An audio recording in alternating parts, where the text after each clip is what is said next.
ನಮ್ಮೆಲ್ಲರನ್ನು ನಗಿಸುವ, ನಮ್ಮೊಂದಿಗೆ ನಗುವ ಸಂಧ್ಯಾ ಶೆಣೈ ಇವರಿಗೆ ನಿಮ್ಮೆಲ್ಲರ ಪರವಾಗಿ ನನ್ನ ಪರವಾಗಿ ಹುಟ್ಟುಹಬ್ಬದ ಶುಭಾಶಯಗಳನ್ನು ಕೋರ್ತೇನೆ. ನಾನು ಈ ಇನ್ವಿಟೇಷನ್ ನೋಡಿದಾಗ ಮೊದಲನೇದೇನೆಂದರೆ ನಿಜವಾಗ್ಲೂ ನನಗೆ ಹಾಸ್ಯ ಚಟಾಕಿ ಸಮಥಿಂಗ್ ಐ ಡೋಂಟ್ ನೋ, ನಾನು ನಿಜವಾಗ್ಲೂ ನನಗೆ ಬರದಂಥದ್ದು. ನನ್ನ ಅಮ್ಮ ಅಂತೂ ನಕ್ಬಿಟ್ರು ಜೋರಾಗಿ, ನೀನೆಂತ ಹಾಸ್ಯ ಚಟಾಕಿ ಮಾಡ್ತೀವಾರಯ್ಯ, ಎಂತ ಅದು ಚಟಾಕಿಯ ಪಟಾಕಿಯ ಕೇಳಿದ್ರು ಅಮ್ಮ. ಮತ್ತು ಆಮೇಲೆ ನಾನು ಹೀಗೆ ಯೋಚನೆ ಮಾಡಿದೆ, ಈ ಇನ್ವಿಟೇಷನ್ ನೋಡಿದ ಕೂಡಲೇ ಈ ಹಾಸ್ಯ ಇದು ಮಾಡುವಾಗ ಏನಾಗುತ್ತಂದರೆ it will be usually at somebody's expense. ಅದಕ್ಕೆ ಭಾಳ ಕಷ್ಟ, ಹಾಸ್ಯ ಮಾತಾಡೋದು ನಿಜವಾಗ್ಲೂ ಕಷ್ಟ.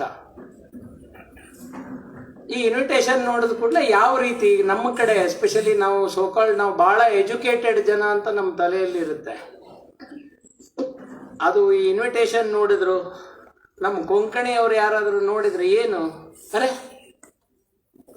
P V Bhandari special doctor ತಗಲೆ ಹಾಸ್ಯ ಚಟಾಕಿವೆ, ನೈ ಸಂಧ್ಯಕ್ಕೆ ಬಿನಿತಾಗೆಲ್ ಪೇಷಂಟ್ ಕೀಮಣು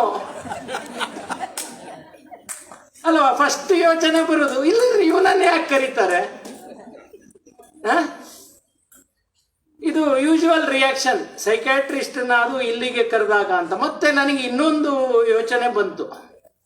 ಸುಮಾರು ವರ್ಷಗಳ ಹಿಂದೆ, 15-16 ವರ್ಷಗಳ ಹಿಂದೆ ಒಂದಿನ ಒಬ್ಬರು, ನಾನು 2003 ಕಾಣುತ್ತೆ, 2004 ಮತ್ತು ನಾನು ಇಲ್ಲಿ ಹೆಸರು ಯಾರದು ಹೇಳಲ್ಲ, ಯಾಕಂದ್ರೆ ನನ್ನ ಮೇಲೆ ಮಾನನಷ್ಟ ಹಾಕ್ಲಿಕ್ಕೆ ಸುಮಾರು ಬೇರೆ ಇದು ಒಂದು ಸೇರೋದು ಬೇಡ. ಯಾಕಂದ್ರೆ ಸುಮಾರು ಜನ ವಾರ್ನಿಂಗ್ ಕೊಟ್ಟಿದ್ದಾರೆ ನನಗೆ, ನೀನು ಬರೆಯೋದು ನೋಡಿದ್ರೆ. ಮೊನ್ನೆ ಒಬ್ಬ ಹುಡುಗ ಹೇಳ್ತಾ ಇದ್ದದ್ದು, ಇವರನ್ನು ಖಂಡಿತ ಜೈಲಿಗೆ ಹಾಕ್ತಾರೆ ಅಂತ. ಅದಕ್ಕೆ ಅವ್ರು ಹೇಳಿದ್ರಂತೆ, ಅವರೇ ಯಾವಾಗಲೂ ಹೇಳ್ತಾ ಇರ್ತಾರೆ ನೀನು ವರಿ ಮಾಡಬೇಡ ಅಂತ ಅವ್ರ ಮನೆಯವ್ರು ಹೇಳಿದ್ರಂತೆ. ಸೊ ನಾನು ಹೆಸರು ಹೇಳೋದಿಲ್ಲ, ಯಾರೋ ಒಬ್ಬರು ವೆರಿ ಇಂಪಾರ್ಟೆಂಟ್ ಪರ್ಸನ್ ನನಗೆ ಹೇಳಿದರು. ನಾನು ಅವಾಗ ಉಡುಪಿ ಜಿಲ್ಲಾ ಆಸ್ಪತ್ರೆಯಲ್ಲಿದ್ದೆ. ನಾನು ಈ ಸರಿ ಯಕ್ಷಗಾನ ವೇಷ ಹಾಕ್ಬೇಕಂತಿದ್ದೇನೆ ಮಾರ್ರೆ, ನನ್ನದು ಪ್ರಾಕ್ಟೀಸ್ ಎಲ್ಲ ಜೋರಾಗಿದೆ, ನೀವು ಬರಲೇಬೇಕಾಯ್ತಾ ಅವತ್ತು ಯಕ್ಷಗಾನಕ್ಕೆ ಅಂತ ಹೇಳಿದ್ರು.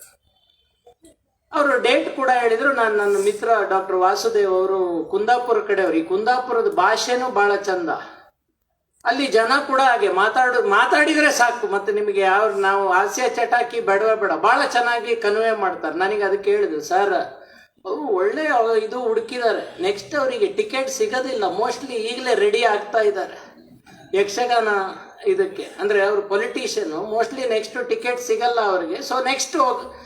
ಸೊ ನನಗೆ ಈ ರವಿರಾಜ್ ಬಿನಿ ನನಗೆ ಇದನ್ನೇ ಏನಾದರೂ ಕನ್ವೆ ಮಾಡ್ತಾ ಇದ್ದಾರಾ, ನಿಮ್ದು ಇನ್ನು ಸೈಕ್ಯಾಟ್ರಿ ಇನ್ನು ನಿಮಗೆ ಯಾರು ಪೇಷಂಟ್ ಬರಲ್ಲ, ಮುಂದೆ ನೀವೇನಾದರೂ ಒಂದು ಹೊಸದ್ದು ರೆಡಿಯಾಗಿ ಅಂತ. ಈ ರವಿರಾಜ್ ಬಂದು ನನಗೆ ಹಾಸ್ಯ ಚಟಾಕಿ ಹಾರಿಸಿ ಅಂತ ಹೇಳಿದ್ರೆ ನಿಜವಾಗ್ಲೂ ಒಂದು ರೀತಿಯಲ್ಲಿ ಟೆನ್ಷನ್ ಆಯ್ತು ನನಗೆ. ಮತ್ತೆ ನಾನು ಹಿಂದೆ ಮಾತಾಡಿದ್ದೀನಿ 2-3 ಸರಿ ಹಾಸ್ಯ, ವೈದ್ಯ ಲೋಕದಲ್ಲಿ ಹಾಸ್ಯ ಅಂತ ಹೇಳಿ. 2017 ಜನವರಿ 7ನೇ ತಾರೀಕು. ನೀವು ಏನು ಡಾಕ್ಟ್ರಿಗೆ ಭಾರಿ ನೆನಪು, ನಮಗೆ ಬೇಡ ಅಂದ್ರೂ ನೆನಪಿಸುತ್ತೆ ಈಗ ಮೊಬೈಲು. ಆ ಮೊಬೈಲಲ್ಲಿ ಬರೆದಿಟ್ಕೊಂಡಿದ್ದೆ. ಈ ಮೊಬೈಲಲ್ಲಿ ಬರೆದಿಟ್ಕೊಂಡಾಗೆಲ್ಲ ಏನಾದರೂ ಒಂದು ಎಡವಟ್ಟಾಗುತ್ತೆ, ಒಂದ ಚಾರ್ಜ್ ಹೋಗುತ್ತೆ, ಇಲ್ಲ ಆ ಮೊಬೈಲ್ ಮರ್ತು ಬರ್ತೀನಿ. ನನಗೆ ಹೆಂಡ್ತಿ ಒಂದು ಮೊಬೈಲ್ 2, ಈಗ ಒಂದು ಮೊಬೈಲ್ ಯಾವುದ್ರಲ್ಲಿ ಬರೆದಿರ್ತಾನೆ ಅದನ್ನು ಮರ್ತು ಬರ್ತೀನಿ. ಸೊ ಇವತ್ತೇನು ಮಾಡಿದೆ, ಅದು ಮೊಬೈಲಲ್ಲೂ ಬರೆದೆ, ಪೇಪರಲ್ಲೂ ಬರ್ಕೊಂಡು ಬಂದೆ. ಸೊ ಬಂದೆ, ಆ ದಿನದ್ದು ನಾನು ಬರೆದದ್ದು ನೋಟ್ಸ್ ಇತ್ತು, ಅಲ್ಲಿ ಎಲ್ಲ ಜೋಕ್ಸು. ನಾನು ಒಂದು ಹೇಳ್ತೇನೆ, ನನ್ನ ಮಗ ನನಗೆ ಯಾವಾಗಲೂ ಹೇಳ್ತಾನೆ, ನನ್ನ ಸ್ಪೀಚ್ ಏನಾದರೂ ಇದೆ ಬರ್ತೀಯಾ ಅಂದರೆ, ನಿನ್ನ ಇದಕ್ಕೆ ಎಂತ ಬರೋದು, ನೀನು ಅಲ್ಲಿ ಮಾತಾಡಿದ್ದೇನೆ ಇಲ್ಲಿ ಮಾತಾಡ್ತಿ, ಬೇರೆ ನಿನ್ನ ಹತ್ರ ಇರುವುದು ಒಂದೇ ಸರಕು ಅಂತ. ನನಗೆ ಅವಾಗ ಒಂದು ನೆನಪು ಬಂತು. ನಾನು ನನ್ನ ಅಪ್ಪನ ಜೊತೆಗೆ ಹೋಗ್ತಾ ಒಬ್ರು ದೊಡ್ಡ ಡಾಕ್ಟರ್ ಇದ್ರು, ಹೇಗೇನು ಹೆಸರು ಬೇಡ, ಅವ್ರು ಎಲ್ಲಿ ಹೋದ್ರು ಒಂದೇ ಮಾತಾಡೋದು, ಅವ್ರ ಬಗ್ಗೆ ಯಾವಾಗಲೂ ಅಪ್ಪನಿಗೆ ಹೇಳೋದು, ತಾಕಸ ನಾ ಉಲ್ಲೈತಾ ಅಂತ. ಈಗ ನನಗೆ ಗೊತ್ತಾಯ್ತು, ಪಾಪ ಅವರೊಬ್ಬರೇ ಅಲ್ಲ, ನಾವು ಮಾಡೋದು ಅದನ್ನೇ. ಸೊ ನಾನು ಆ ಸರಿ ಮಾಡಿದ ಎಲ್ಲ ಕೆಲವು ನೋಟ್ಸ್ ಎಲ್ಲ ಬರೆದಿಟ್ಕೊಂಡಿದ್ದೆ. ಸೊ ಅದೇ ಹೇಳಿದ್ನಲ್ಲ, 7/1/2017 ಅದು ಮುಗಿದ ಮೇಲೆ ನಮ್ಮ ಕುಮಾರಸ್ವಾಮಿ ಅವರು ಫೋನ್ ಮಾಡಿದರು, ಈ ಉದಯವಾಣಿ, ಡಾಕ್ಟ್ರೆ ಅದು ಹಾಸ್ಯ ಆಗಲಿಲ್ಲ ನೀವು ಮಾತಾಡಿದ್ದು, ಬರೀ ವ್ಯಂಗ್ಯ ಆಯಿತು ಅಂತ ಹೇಳಿದರು. ಇನ್ನೊಬ್ಬರು ಅದು ಅವರು ಫೋನ್ ಇಟ್ಟು ಒಂದು 10 ನಿಮಿಷದಲ್ಲಿ ಇನ್ನೊಬ್ಬರು ಫೋನ್ ಮಾಡಿದ್ರು. ಅವರು ನನ್ನ ರಿಲೇಟಿವ್, ನನ್ನ ಅಜ್ಜಿ, ಆ್ಯಕ್ಚುಲಿ ಅಮ್ಮನ ಮಾವನ ಹೆಂಡತಿ.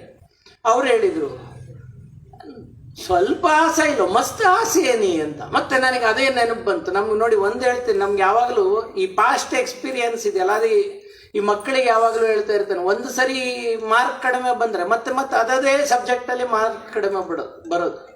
ನನಗೆ ಹಂಗೆ ಮ್ಯಾಥ್ಸು, ಫಿಸಿಕ್ಸು ಇವು ಭಾರಿ ಹೆದರಿಕೆ. ಎಲ್ಲರೂ ಈ ಫಿಸಿಕ್ಸ್ ಭೌತಶಾಸ್ತ್ರ ಅಂದರೆ ನಾನು ಭೂತಶಾಸ್ತ್ರ ಅಂತ ಕರಿತಾ ಇದ್ದೆ. ತಲೆಗೆ ಹೋಗ್ತಿರ್ಲಿಲ್ಲ, ಯಾಕಂದರೆ ಯಾವಾಗ ನೋಡಿದ್ರು ಆ ಪ್ರಾಬ್ಲಮ್ಸ್ ತಲೆಗೆ ಹೋಗ್ತಿರ್ಲಿಲ್ಲ. ಯಾಕಂದರೆ ಫಸ್ಟ್ ಟೈಮ್ ಟೆಸ್ಟಲ್ಲಿ ಪ್ರಾಬ್ಲಮ್ಸ್ ಸರಿಯಾಗಿ ಮಾಡಲಿಲ್ಲ.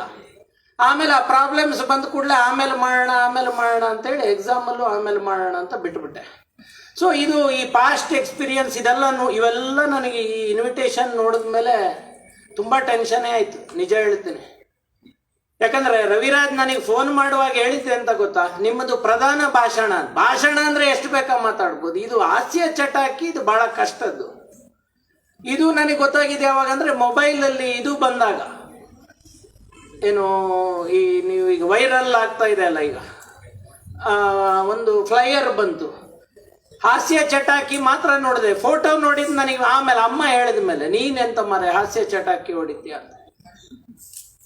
ಮತ್ತು ಒಂದು ಹೇಳ್ತೀನಿ, ಈ ಕಾಮಿಡಿಯನ್ಸ್ ಅವರ ಲೈಫ್ ಬಗ್ಗೆ ಓದ್ತಾ ಇದ್ದೆ. ನೀವು ಇತ್ತೀಚೆಗೆ ಒಬ್ಬ ಕಾಮಿಡಿಯನ್, ಅವನ ಹೆಸರು ಮರ್ತೋಯ್ತು ನನಗೆ, ಇದರಲ್ಲಿ ದುಬೈಯಲ್ಲಿ ಪರ್ಫಾರ್ಮ್ ಮಾಡ್ತಾ ಅವನು ಸಡನ್ನಾಗಿ ಹೀಗೆ ಎದೆ ಹಿಡ್ಕೊಂಡ ಅಂತೆ, ಕುಸ್ದು ಬಿದ್ದ ಅಂತೆ. ಎಲ್ಲರೂ ಅವನು ಕಾಮಿಡಿ ಮಾಡ್ತಾ ಇದ್ದಾನೆ ಅನ್ಕೊಂಡು ಅವ್ನು ಸತ್ತೋಗಿದ್ದ. ಅಲ್ಲಲ್ಲ, ನೀವು ನನ್ನ ಬಗ್ಗೆ ಹೇಳಿದ್ದು, ನೀವು ಒಳ್ಳೆ ಓಕೆ. ಸಿ, ಇಲ್ಲಿ ಈ ಕಾಮಿಡಿಯನ್ಸ್ ಇದಾರಲ್ಲ, ಅವರ ಅನಾಲಿಸಿಸ್ ಬಗ್ಗೆ ಓದ್ತಾ ಇದ್ದೆ. ಅವರು ನಿಜವಾಗ್ಲೂ ಹೇಳ್ಬೇಕಂದ್ರೆ, ಅವರು ಸುಮಾರು ದುಃಖಗಳನ್ನು ಅನುಭವಿಸಿ, ಸುಮಾರು ಕಷ್ಟಗಳನ್ನು ಅನುಭವಿಸಿ, ಚೈಲ್ಡ್ಹುಡ್ನಿಂದಲೂ ಬಹಳಷ್ಟು ಇದು ಇದ್ರು ಅವರು ಬೇರೆಯವರನ್ನು ನಗಿಸ್ತಾ ಇರ್ತಾರಂತೆ. ಬಹುಶಃ ನಾವು ಇದನ್ನು ಯಾಕೆ ನಿಮಗೆ ಹೇಳ್ತಾ ಇದ್ದೇನೆ ಅಂದರೆ, ಸಂಧ್ಯಕ್ಕ ನಿಜವಾಗಲೂ ನಾನು ಅವರನ್ನು ನೋಡಿದ್ದೇನೆ. ತುಂಬ ಕಷ್ಟದ ಸಮಯದಲ್ಲೂ ಕೂಡ ಆವಾಗ ನಾನು ಅಂದ್ಕೊಂಡಿದ್ದೆ ಮೋಸ್ಟ್ಲಿ ಇವರು ಇನ್ನೂ ನಗಾಡೋದು ಕಡಿಮೆ ಆಗುತ್ತೇನೋ ಅಂತ. ಆದರೆ ಒಂದು ನಂಗೆ ಖುಷಿಯಾಗಿದೆ ಅಂದರೆ, ಅವ್ರು ನಗಾಡೋದು ಜಾಸ್ತಿ ಆಯಿತು. ನಿಜವಾಗ್ಲೂ ಹೇಳ್ತಾನೆ, ಅದಕ್ಕೆ ಚಪ್ಪಾಳೆ ಕೊಡ್ಬೇಕು ಅವ್ರಿಗೆ. ಕಷ್ಟಗಳು ಬಂತು, ಸಮಸ್ಯೆ ಆಯಿತು, ಸಡನ್ನಾಗಿ ಇವರು ತೀರ್ಕೊಂಡ್ರು, ಹಸ್ಬೆಂಡು. ಆದರೂ ಎಲ್ಲದರ ನಡುವೆ ಇನ್ನೂ ನಗ್ತಾ ಈಗ ಕೂಡ ಬಂದು ಹೇಳಿದರು, ನನಗೆ ಭಾಳ ಖುಷಿ ಆಯಿತು, ನೀವೆಲ್ಲರೂ ಇದ್ದೀರಾ ನೋಡಿ, ನನ್ನ ಗಂಡ ಇಲ್ಲಿದ್ದಾನೆ, ಅವನು ಕೂಡ ಇಲ್ಲಿ ಬಂದಿದ್ದಾನೆ ಅಂತ. ನಿಜವಾಗ್ಲೂ ದಟ್ ಈಸ್ ಸಮಥಿಂಗ್. ಅವರ ವೆಡ್ಡಿಂಗ್ ರಿಂಗ್ ಅನ್ನು ತೋರಿಸಿ ಹೇಳಿದರು. ಖಂಡಿತವಾಗಿಯೂ ಈ ಥರದ ಒಂದು ಇದೇ ನಮಗೆ ಸ್ಫೂರ್ತಿ. ನಾವೆಲ್ಲ ನಿಜವಾಗ್ಲೂ ಈ ಕಾರ್ಯಕ್ರಮ, ಅವರ ಒಂದು 60th ಬರ್ತ್ಡೇ ಏನಿದೆ, ಭಾಳ ಸಡಗರದಿಂದ, ಸಮುದಾಯದಿಂದ, ಅದು ಈ ಋಷಿ ನಮ್ಮ ಸಂಸ್ಕೃತಿ ವಿಶ್ವ ಪ್ರತಿಷ್ಠಾನದವರು ಮಾಡ್ತಾ ಇರೋದು ನಿಜವಾಗ್ಲೂ ಭಾಳ ಖುಷಿ ತಂದಿದೆ. ಈ ಸೈಕ್ಯಾಟ್ರಿಸ್ಟ್ ಕಾಮಿಡಿ ಇಷ್ಟರವರೆಗೆ ಮಾಡಿದಾರ ಗೊತ್ತಿಲ್ಲ, ನಾನು ಗೂಗಲಲ್ಲಿ ನೋಡಿದೆ. Comedy, standup comedies on mental health ಸುಮಾರಾಗಿದೆ. ಸೈಕ್ಯಾಟ್ರಿಸ್ಟ್ ಆ್ಯಕ್ಚುಲಿ ಕಾಮಿಡಿ ಮಾಡೋ ಅಗತ್ಯವೇ ಇಲ್ಲ. ಸೈಕ್ಯಾಟ್ರಿಸ್ಟ್ ಬಗ್ಗೆ ಮಾತಾಡಕ್ಕೆ ಹೋದರೆ ಸುಮಾರು ಆಗುತ್ತೆ. ನೀವು ನೋಡಿರ್ಬೋದು, ಮಾನಸ ಸರೋವರ ಪಿಕ್ಚರ್ನಲ್ಲಿದೆ ಅಲ್ಲ, ಏನಂದ್ರೆ ಒಂದು ಕಡೆ ಹೇಳ್ತಾನೆ, ಬರ್ತಾ ಹುಚ್ಚಿ ಮಾತು ಡಾಕ್ಟ್ರ್ ಮಾತು ಒಂದೇ ಥರ ಆಯಿತು ಅಂತ ಹೇಳ್ತಾನೆ. ಅರ್ಥ ಆಯ್ತಾ? ಅಂದರೆ ಮತ್ತೆ ನನಗದು ಅನುಭವ, ನಾನು ಮಿಷನ್ ಆಸ್ಪತ್ರೆಯಲ್ಲಿ ಫಸ್ಟ್ 4 years ಆಗಿದೆ. ನಾನು ಮಿಷನ್ ಆಸ್ಪತ್ರೆಯಲ್ಲಿದ್ದಾಗ ಒಂದು ದಿನ ಒಬ್ಬರು ಪೇಷಂಟ್ ಬಂದು ಹೇಳಿದರು, ಡಾಕ್ಟ್ರೇ ಅಲ್ಲಿ ಕೆಳಗಡೆ ಸಿಸ್ಟರ್ ಇದ್ದಾರಲ್ಲ, ಅವ್ರಿಗೂ ನಿಮ್ಗೂ ಆಗೋದಿಲ್ವಾ ಕೇಳಿದ್ರು. ಯಾಕೆ ಕೇಳಿದೆ. ಅಲ್ಲ, ಅವ್ರು ಹೇಳಿದ್ರಂತೆ, ಸ್ವಲ್ಪ ಹುಷಾರು, ಡಾಕ್ಟ್ರಿಗೆ ಪೇಷಂಟ್ ತೂತು ಅಂತ ಮರಲ ತಂಡು ಒಂತೆ ಜಾಗ್ರತೆ, ಏಪಾಗ ಎಂಜಿನ ಮಲ್ಪೇರು ಗೊತ್ತಿಜ್ಜಿ ಅಂತ ಹೇಳಿದ್ರಂತೆ. ಇದು 5ನೇ ವರ್ಷದಲ್ಲೇ. ಈಗ ನಾನು 20 ವರ್ಷ ಆಯಿತು. ಈಗ ನಮ್ಮ ಹೊರಗಡೆ ರಿಸೆಪ್ಷನಿಸ್ಟ್ ಈಗೇನು ಹೇಳ್ತಾರೆ ನನಗೆ ಗೊತ್ತಿಲ್ಲ. ಈ ಸೈಕ್ಯಾಟ್ರಿಸ್ಟ್ ಅಂದ ಕೂಡಲೇ ಜನರಿಗೆ ತಲೆಯಲ್ಲಿ ಏನಂದರೆ ಅವರು ಏನೋ ಒಂದು ರೀತಿ ಅಬ್ನಾರ್ಮಲ್ ನೋಡಿಬೇಕು. ನೀವೇ ಕೇಳ್ಕೊಳ್ಳಿ. ಹೆಚ್ಚಿನವರು, ನನಗೊಂದಿನ ನಮ್ಮ ಒಬ್ಬರು ಟೀಚರ್ ಇದ್ದಾರೆ, ಅವರ ಹೆಂಡತಿ, ಈಗೇನು ನಾನು ಹೆಸರುಗಳು ಹೇಳಲ್ಲ, ಅವರು see I am introducing you doctor Bhandari is the only normal psychiatrist ಅಂತ ಹೇಳಿದ್ರು. ನನಗೆ ಒಂಥರ ನನಗೆ ಮನಸ್ಸಿನಲ್ಲಿ ಯೋಚನೆ ಬಂತು, ನನಗೇನಾದರೂ ಟಾಂಟ್ ಇಡ್ತಾ ಇದ್ದಾರ ಇವರು, ಅರ್ಥ ಆಯ್ತಾ. ಮತ್ತು ನಾನು ನಿಜವಾಗ್ಲೂ ಹೇಳ್ಬೇಕಂದ್ರೆ ನಾನು ಸೈಕ್ಯಾಟ್ರಿಸ್ಟ್ ಆಗಿದ್ದು ಕೂಡ ಕಾಮಿಡಿನ 10ನೇ ಕ್ಲಾಸಲ್ಲೇ ಹೇಳಿದ್ದೆ ನಾನು ಸೈಕ್ಯಾಟ್ರಿಸ್ಟ್ ಆಗಬೇಕು ಅಂತಿದ್ದೀನಿ ಅಂತ. ಅದಕ್ಕೆ ನನ್ನ ಫ್ರೆಂಡ್ ಒಬ್ಬ ಇತ್ತೀಚೆಗೆ ಒಂದು ಇದರಲ್ಲಿ ಬರೆದಿದ್ದ, you are the only person who could predict what you want to become ಅಂತ. ಆ್ಯಕ್ಚುಲಿ ಹೇಳ್ತೇನೆ, ನನಗೆ ಸೈಕ್ಯಾಟ್ರಿಸ್ಟ್ ಆಗಬೇಕು ಅಂತ ಅನಿಸಿದ್ದು ಡಾಕ್ಟರ್ ಅಶೋಕ್ ಪೈ ಅವರನ್ನು ನೋಡಿ.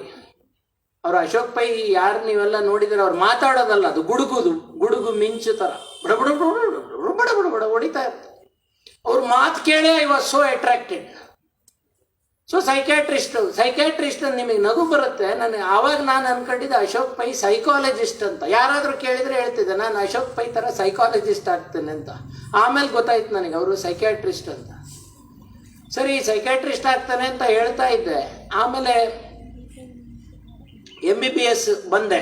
ಆವಾಗಲೇ ನಂಗೆ ಗೊತ್ತಾಗಿದ್ದು ಸೈಕ್ಯಾಟ್ರಿ ಮಾಡಬೇಕಾದ್ರೆ MBBS ಮಾಡಬೇಕು ಅಂತ. ಬಟ್ ನಮ್ಮ ಅಮ್ಮನಿಗೆ ನಾನು ಡಾಕ್ಟ್ರ್ ಆಗಲೇಬೇಕು ಅಂತ ತುಂಬ ಹಠ ಇತ್ತು. ಅದಕ್ಕೋಸ್ಕರ ನಾನು ಡಾಕ್ಟ್ರ್ ಆದಮೇಲೆ ಫೈನಲ್ ಇಯರ್ MBBSಗೆ ಬರುವಾಗ ನಮಗೊಂದು ಇದು ಸಿಗುತ್ತೆ. ನನಗೆ ಒಂದು ಪ್ರಾಬ್ಲಮ್ ಇತ್ತು, ನನಗೆ ಇವತ್ತಿಗೂ ಶೂ ಲೇಸ್ ಕಟ್ಟಕ್ಕೆ ಬರಲ್ಲ. ಸುಳ್ಳಾದರೆ ಬಂದು ಅಬ್ಸರ್ವ್ ಮಾಡಿ, ಇವತ್ತು ಅದನ್ನೇ ಶೂನೇ ಹಾಕೊಂಡ್ ಬಂದಿದ್ದೇನೆ. ನನಗೆ ಲೇಸ್ ಕಟ್ಟಕ್ಕೆ ಬರಲ್ಲ. ನಾನು ಲೇಸ್ ಕಟ್ಟಕ್ಕೆ ಬರದೇ ಇರೋ ನೀನು ನಾಟ್ ಹೆಂಗೆ ಕಟ್ತೀನಿ. ಕೈಯಲ್ಲಿ ಈ ಇದನ್ನು ಹಿಡ್ಕೊಳಕ್ಕೆ ಬರಲ್ಲ, ಏನು ಹೇಳ್ತಾರೆ ಅದು ನೀಡ್ಲ್. ಸೊ ಸರ್ಜನ್ ಆಗೋದು ಅನ್ಡೌಟೆಡ್ಲಿ ಸಾಧ್ಯ ಇಲ್ಲ. ಇನ್ನು ಫಿಸಿಷಿಯನ್ ಆಗಬೇಕು. ಫಿಸಿಷಿಯನ್ ಆದರೆ ನೀವೆಲ್ಲ ಕೇಳಿದಿರಲ್ಲ ಸ್ಟೆಥೋಸ್ಕೋಪ್ ಅಂತ. ನನಗೆ ಸ್ಟೆಥೋಸ್ಕೋಪಲ್ಲಿ ಯಾವ ವಾಯ್ಸು ಕೇಳಲ್ಲ, ನಿಜ ಹೇಳ್ತೇನೆ. ನನಗೆ ಅಂದರೆ ಕ್ಯೂಡಲ್ಲ, ನನಗೆ ಅದು ಇಂಟರ್ಪ್ರೆಟ್ ಮಾಡೋಕ್ಕೆ ಬರಲ್ಲ. What the mind does not know eyes will never see. So physician ಆಗಕ್ಕೆ ಬರಲ್ಲ. ನನ್ನ ಹೆಂಡತಿ ಇಲ್ಲೇ ಇದ್ದಾಳೆ, ಕೇಳಿ. ಅವಳಿಗೆ ಮದುವೆ ಆಗುವಾಗ ಹೇಳಿದೆ ನಾನು, ಫಸ್ಟ್ ಯಾವುದು pulmonologist, second endocrinologist, third psychiatrist, fourth forensic medicine, fifth community medicine. ಇದರಲ್ಲಿ ಒಂದು ಪಲ್ಮನಾಲಜಿಸ್ಟ್ ಒಂದು ಸುಳ್ಳು ಹೇಳಿದ್ದೀನಿ, ಉಳಿದಿದ್ದು ಯಾವುದರಲ್ಲೂ ಸ್ಟೆತ್ತು ಬೇಡ, ಸ್ಕಾಲ್ಪಲ್ಲು ಬೇಡ, ನೀಡ್ಲು ಬೇಡ, ಎಂಥದ್ದು ಬೇಡ. ಬಟ್ ನಿಜ ಹೇಳ್ತೇನೆ, ನನಗೆ ಗೊತ್ತಿತ್ತು ನನ್ನದು ಬಂಡವಾಳ ಮಾತು ಒಂದೇ. ಸೊ ಮಾತು ಒಳ್ಳೇದಿರೋದು ಸೈಕ್ಯಾಟ್ರಿಯಲ್ಲಿ. ಸೊ ನಾನು ಸೈಕ್ಯಾಟ್ರಿ ಇದು ಮಾಡಿದ್ದು ಕೂಡ. ಮತ್ತು ಎಮರ್ಜೆನ್ಸೀಸ್ ಅಂದರೆ ಹೆದರಿಕೆ. ಇವತ್ತಿಗೂ ನಮ್ಮ ಆಸ್ಪತ್ರೆಯಲ್ಲಿ ಏನಾದರೂ ಎಮರ್ಜೆನ್ಸೀಸ್ ಆದರೆ ನರ್ಸ್ಗಳೆಲ್ಲ ನಾನು ಹೋದ್ಮೇಲೆ ನಗ್ತಾ ಇರ್ತಾರೆ, ಇವ್ರು ಎಂತ ಮರೆ ಡಾಕ್ಟ್ರು, ಅಷ್ಟು ಹೆದರ್ಕೊಳ್ತಾರೆ, ಅಷ್ಟು ಟೆನ್ಷನ್ ಮಾಡ್ತಾರೆ ಅಂತ. ಅಲ್ಲ, ಇಟ್ಸ್ ಎ ಫ್ಯಾಕ್ಟ್. ಸೊ ಇವೆಲ್ಲ ನೋಡಿ ಕೊನೆಗೆ ನಾನು ಡಿಸೈಡ್ ಮಾಡಿದೆ ಸೈಕ್ಯಾಟ್ರಿಸ್ಟ್ ಆಗ್ತೀನಿ ಅಂತ. ಫಸ್ಟ್ ಸೈಕ್ಯಾಟ್ರಿಸ್ಟ್ ಆದಾಗ ನಂದು ಎಕ್ಸ್ಪೀರಿಯನ್ಸು ಸ್ವಲ್ಪ ಇದೆ. ಯಾರು ಪರಿಚಯದವರು ತುಂಬ ಜನ ಇದ್ದ ಕಡೆ ಅಂತೂ ನನ್ನನ್ನು ನೋಡಿ ಅಪ್ಪಿತಪ್ಪಿನೂ ನಗಲ್ಲ. ಪರಿಚಯ ಅಂತೂ ಹಿಡಿಯೋದೇ ಇಲ್ಲ ಫಸ್ಟ್. ನಾನು ಮತ್ತೆ ಈ ಸೋಷಿಯಲ್ ಗ್ಯಾದರಿಂಗು ಅಲ್ಲಿ ಇಲ್ಲಿ ಬರಕ್ಕೆ ಶುರು ಮಾಡಿದ್ಮೇಲೆ ಈಗ ಏನಾದರೂ ಸುಳ್ಳು ಹೇಳ್ಬೋದಾ, ತೋಕಶ್ ಗೊತ್ತು ಭಂಡಾರಿ ಮಾಡ್ತಾ ಸಂದೇಶನೇ ಇಲ್ಲ, ಕೈಲ್ನವೇ ಲಾಯ್ಕ್ ಉಲ್ಲೇ ಇಲ್ಲೋ ಅಂದ್ರೆ ಆಗೋಯ್ತಲ್ಲ ಈಗ. ಅರ್ಥ ಆಯ್ತಾ? ಈ ಸೈಕ್ಯಾಟ್ರಿಸ್ಟ್ ಚೇಂಬರಲ್ಲಿ ಇದು ನಿಜವಾಗ್ಲೂ ಹೇಳ್ತಾರೆ, ನಮ್ಮ ಸಮಾಜದ ದುರಂತ ಇದು. ಸೈಕ್ಯಾಟ್ರಿಸ್ಟ್ ಚೇಂಬರ್ ಹೊರಗಡೆ ಕೂತ್ಕೊಂಡು ಬಿಟ್ರು ಅಂದರೆ ಏನೋ ಒಂದು ವಿಚಿತ್ರ. ಬಹುಶಃ ನಾನು ಈ ಥರದ ಕಾರ್ಯಕ್ರಮಗಳು ನಾನು ಇಷ್ಟಪಡದೆ ಅದಕ್ಕೆ. ಯಾಕಂದರೆ ಯು ಬಿಕಮ್ ಈಸಿಲಿ ಏನಂದರೆ ಟ್ರೈ ಟು ಡಿಸ್ಟಿಗ್ಮಟೈಸ್ ಸೈಕ್ಯಾಟ್ರಿ. ಮಾನಸಿಕ ಕಾಯಿಲೆಗಳ ಬಗ್ಗೆ, ಮಾನಸಿಕ ಕಾಯಿಲೆ ಅಂದ ಕೂಡಲೇ ಏನೋ ಒಂದು ರೀತಿಯ ಏನೋ ಹೇಳ್ತಾರೆ, ಒಂದು ನೆಗೆಟಿವ್ ಇದು ಬಂದಿದೆ ಸಮಾಜದಲ್ಲಿ. ಅದು ಬದಲಾಗಬೇಕು. ಬಹುಶಃ ಆ ಬದಲಾಗುವ ನಿಟ್ಟಿನಲ್ಲಿ ಈ ಥರದ ಕಾರ್ಯಕ್ರಮಗಳು ಸಹಾಯ ಮಾಡುತ್ತೆ ಅಂತ. ಆದರೆ ಭಾಳ ಶಾಕ್ ಆಗಿದ್ದು ಅಂದರೆ, ಒಂದ್ಸರಿ ಒಂದು ಮದುವೆಗೆ ಹೋದೆ.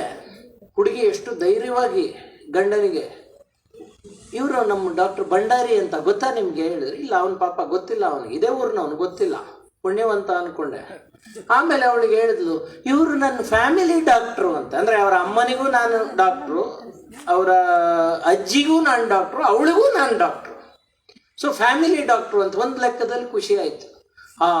ಅಟ್ಲೀಸ್ಟ್ ನಮ್ಮನ್ನು ಈಗ ಫ್ಯಾಮಿಲಿ ಡಾಕ್ಟ್ರ್ ಅಂತ ರೆಕಗ್ನೈಸ್ ಮಾಡ್ತಾರೆ. ಅಂದರೆ ನಮ್ಮ ಪೇಷಂಟ್ಸ್ ಹಾಗೆ ಭಾಳ ಸ್ಟ್ರೈಟ್ ಫಾರ್ವರ್ಡ್. ಒಬ್ಬ 16 ವರ್ಷದ ಹುಡುಗ ಈ ಮೊನ್ನೆ ಈ ನನಗೆ ನೋಡಿ ಇವತ್ತು ಈ ಹಾಸ್ಯ ಚಟಾಕಿ ಅಂತ ಕರೆದಿದ್ದಾರೆ, ನೆಕ್ಸ್ಟ್ ಕಾರ್ಟೂನ್ ಹಬ್ಬಕ್ಕೆ ಕರೆದಿದ್ದಾರೆ. ನನಗೆ ಒಂದೊಂದ್ಸರಿ ಡೌಟ್ ಬರುತ್ತೆ, ಯಾಕೆ ನನ್ನ ಮೇಲೆ ಎಲ್ಲರೂ ಜೋಕ್ ಮಾಡ್ತಾರೆ ಅಂತ. ಈ ಹುಡುಗ ನನಗೆ ಭಾಳ ಚೆನ್ನಾಗಿ ಹೇಳ್ದ, ಸರ್ ನೀವು ಹೋದ ವರ್ಷ ಕುಂದಾಪುರ ಕಾರ್ಟೂನ್ ಹಬ್ಬಕ್ಕೆ ಬಂದಿದ್ರಲ್ವಾ ಅಂತ. ಹೌದು. ಅಲ್ಲ ನಿಮ್ಮದು ಕಾರ್ಟೂನ್ ಅಲ್ಲಿ ಇರಲಿಲ್ಲ ಅಣ್ಣ, ಅದಕ್ಕೆ ತೋರಿಸ್ದೆ, ಮತ್ತು ನಂದು ಒಂದು ಕಾರ್ಟೂನ್ ಬಿಡಿಸಿದ್ದಾರೆ. ಬಟ್ ಇದು ಸರಿ ಇಲ್ಲ ಸರ್, ನಿಮ್ಮ ಕಾರ್ಟೂನ್ ಬಿಡಿಸೋದು ಭಾಳ ಸುಲಭ.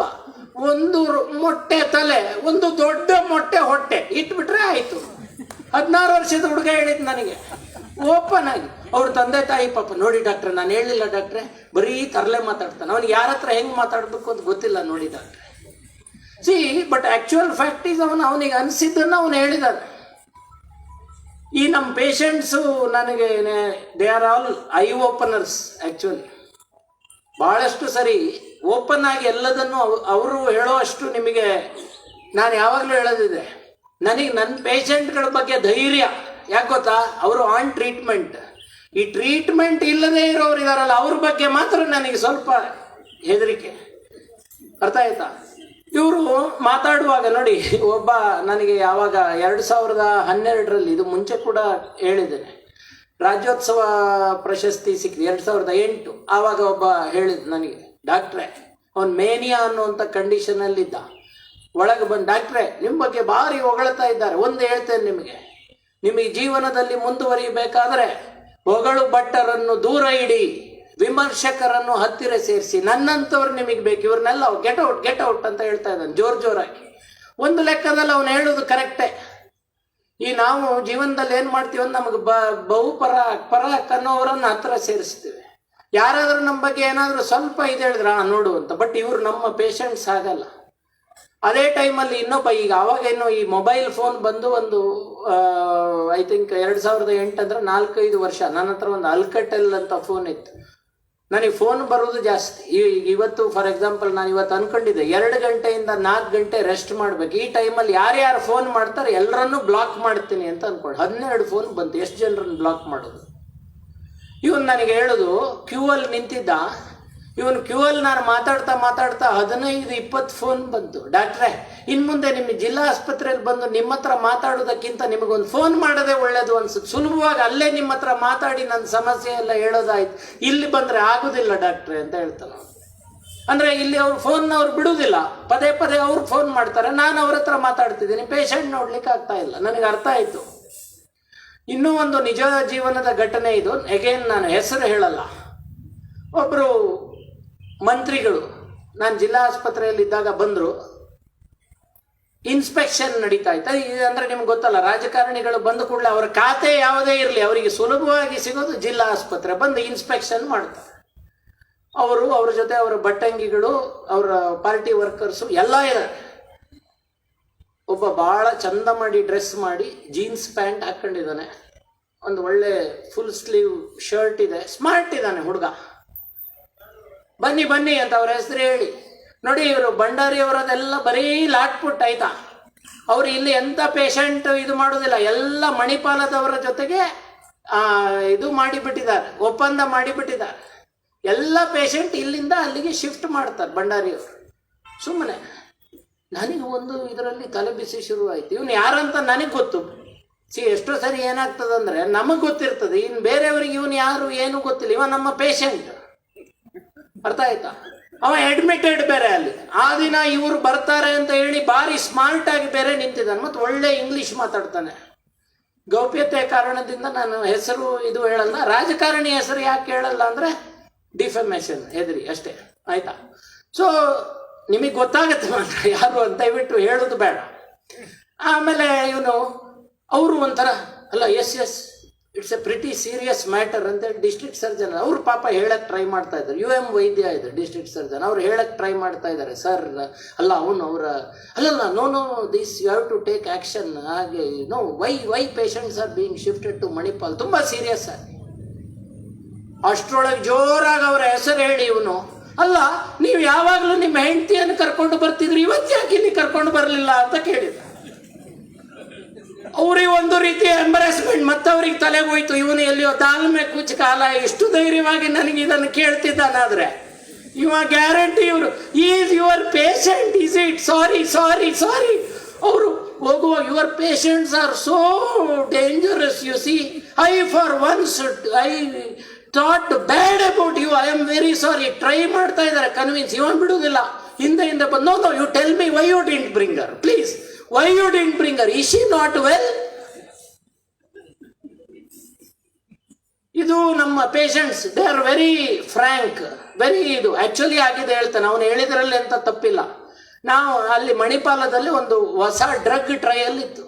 ಅದಕ್ಕೆ ನಾವು ಸ್ಕಿಜೋಫ್ರಿನಿಯಾ ಅನ್ನುವಂಥ ಕಾಯಿಲೆ ಒಂದು 2 ಪೇಷಂಟು, ನೀವು ನಮ್ಮ ಜಿಲ್ಲಾ ಆಸ್ಪತ್ರೆ ಸೈಕ್ಯಾಟ್ರಿ ವಾರ್ಡ್ ಯಾರಾದರೂ ನೋಡಿದ್ದೀರಾ ಅಂದರೆ ಯಾರು ಹ್ಞೂ ಅನ್ನೋದಿಲ್ಲ. ಅವು ಇವ್ರು ಯಾಕೆ ಹ್ಞೂ ಅಂತ ಡೌಟ್ ಬರ್ತದೆ. ಆದರೆ ಹೇಳೋದು, ಆ ವಾರ್ಡ್ನಲ್ಲಿ 4 ಬೆಡ್ ಅಷ್ಟೇ ಒಂದು ಇದನ್ನು ಮಾಡಿದ್ವಿ. ಫೀಮೇಲ್ ವಾರ್ಡು ಹಾಗೆ ಮೇಲ್ ವಾರ್ಡು ಫಸ್ಟ್ ಸ್ಟಾರ್ಟ್ ಮಾಡುವಾಗ. ಅದರಲ್ಲಿ ಇವನು ಒಂದು ಕಡೆ ಇದ್ದ, ಇನ್ನು 3 ಪೇಷಂಟ್ಸ್ ಇದರಲ್ಲಿ 2 ಅವರು ಸ್ಕಿಜೋಫ್ರಿನಿಯಾ, ಕ್ರಾನಿಕ್ ಸ್ಕಿಜೋಫ್ರಿನಿಯಾದವರು. ಸೊ ಅವಾಗ ಡ್ರಗ್ ಟ್ರಯಲಲ್ಲಿ ಏನಂದರೆ ಅವರಿಗೆ ಸುಮಾರು 1 ವರ್ಷ 2 ವರ್ಷ ಫ್ರೀ ಡ್ರಗ್ಸ್ ಸಿಗುತ್ತೆ. ಇದರಲ್ಲಿ ನಾವು ಅವರನ್ನು ಅಲ್ಲಿ ಕಳಿಸಿದ್ದವುದು. ಅದನ್ನು ಇವನು ಅಬ್ಸರ್ವ್ ಮಾಡಿ, ಇವನ ತಲೆಯಲ್ಲಿ ಏನಂದರೆ ಮೋಸ್ಟ್ಲಿ ಇವ್ರು ದುಡ್ಡು ತಗೊಳ್ತಾರೆ, ಪೇಷಂಟನ್ನು ಮಣಿಪಾಲಕ್ಕೆ ಕಳಿಸ್ತಾರೆ ಅಂತ. ಸೊ ಅವನು ಅಂದುಕೊಂಡೋದರಲ್ಲಿ ಏನೂ ಇದಿಲ್ಲ. ಈ ನಮ್ಮ ಪೇಷಂಟ್ಸ್ ಹೇಗಂದರೆ ಭಾಳ ಶಾರ್ಪ್. ಬಟ್ ಏನಂದರೆ ಇದು ಕೆಲವು ಸರಿ, ಈಗ ನಾನು ನಿಮಗೆ ECT ಅಂತ ನೀವು ಕೇಳಿದ್ದೀರ, ಇಲೆಕ್ಟ್ರೋ ಕನ್ವಲ್ಸಿವ್ ಥೆರಪಿ ಅಂತ, ಶಾಕ್ ಟ್ರೀಟ್ಮೆಂಟ್ ಅಂತ.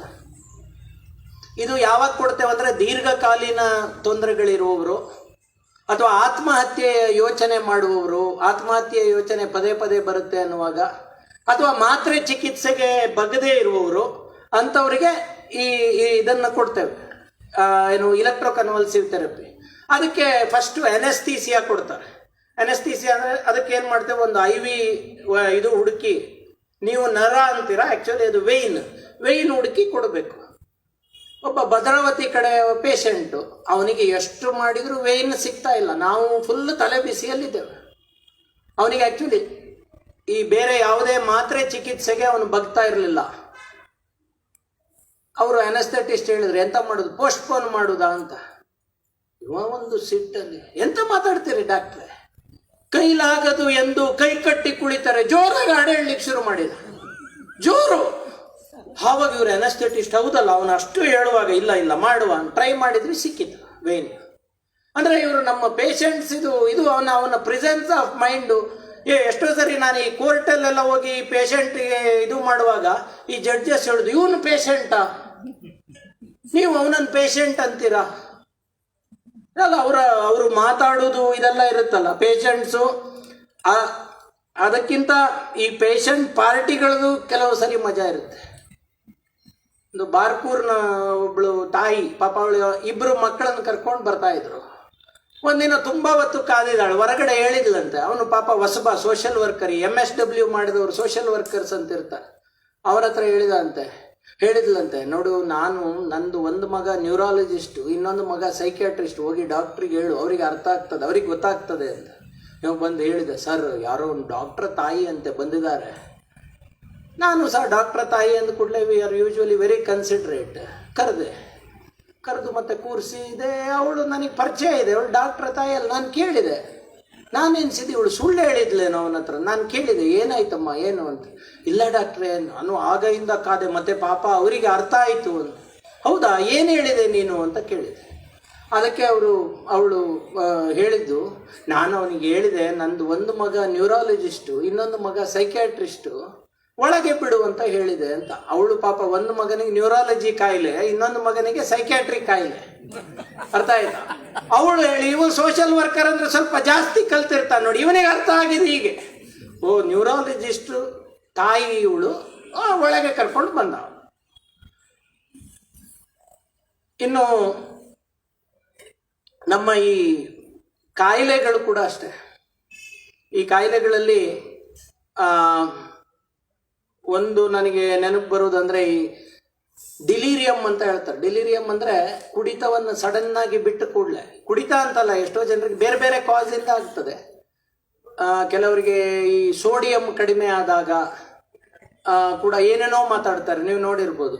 ಈಗ ಅಂಗಡಿಯವರಾದ್ರೆ, ಮೊನ್ನೆ ಒಂದು ಪೇಷಂಟ್ ನೋಡ್ಲಿಕ್ಕೆ ಹೋಗಿದೆ, ಅಂಗಡಿಯಲ್ಲಿದ್ದ ಅವನಿಗೆ ಬೊಬ್ಬೆ ಹೊಡಿತಾ ಇದ್ದ. ನಾವು ಅಲ್ಲಿ ಅವನು ಬಂಡರಿ ಸಾಮಾನು ಬಂದಿರೆ ಅಂತ. ನನಗೆ ನಾನು ಬಂದ ಕೂಡಲೇ ಡಿಲಿರಿಯಂ ಅಂತ ಹೇಳ್ತಾರೆ, ಭಂಡಾರಿ ಭಂಡಾರಿ ಅಂತ ಒಂದು 10 ಸರಿ ಹೇಳಿದ. ಮತ್ತೆ ನೋಡಿದ್ರೆ ಅವನ ಅಂಗಡಿಯಲ್ಲಿ ಅವನ ಫೇವರೈಟ್ ಕೆಲಸದವನ ಹೆಸರು ಭಂಡಾರಿ ಅಂತ.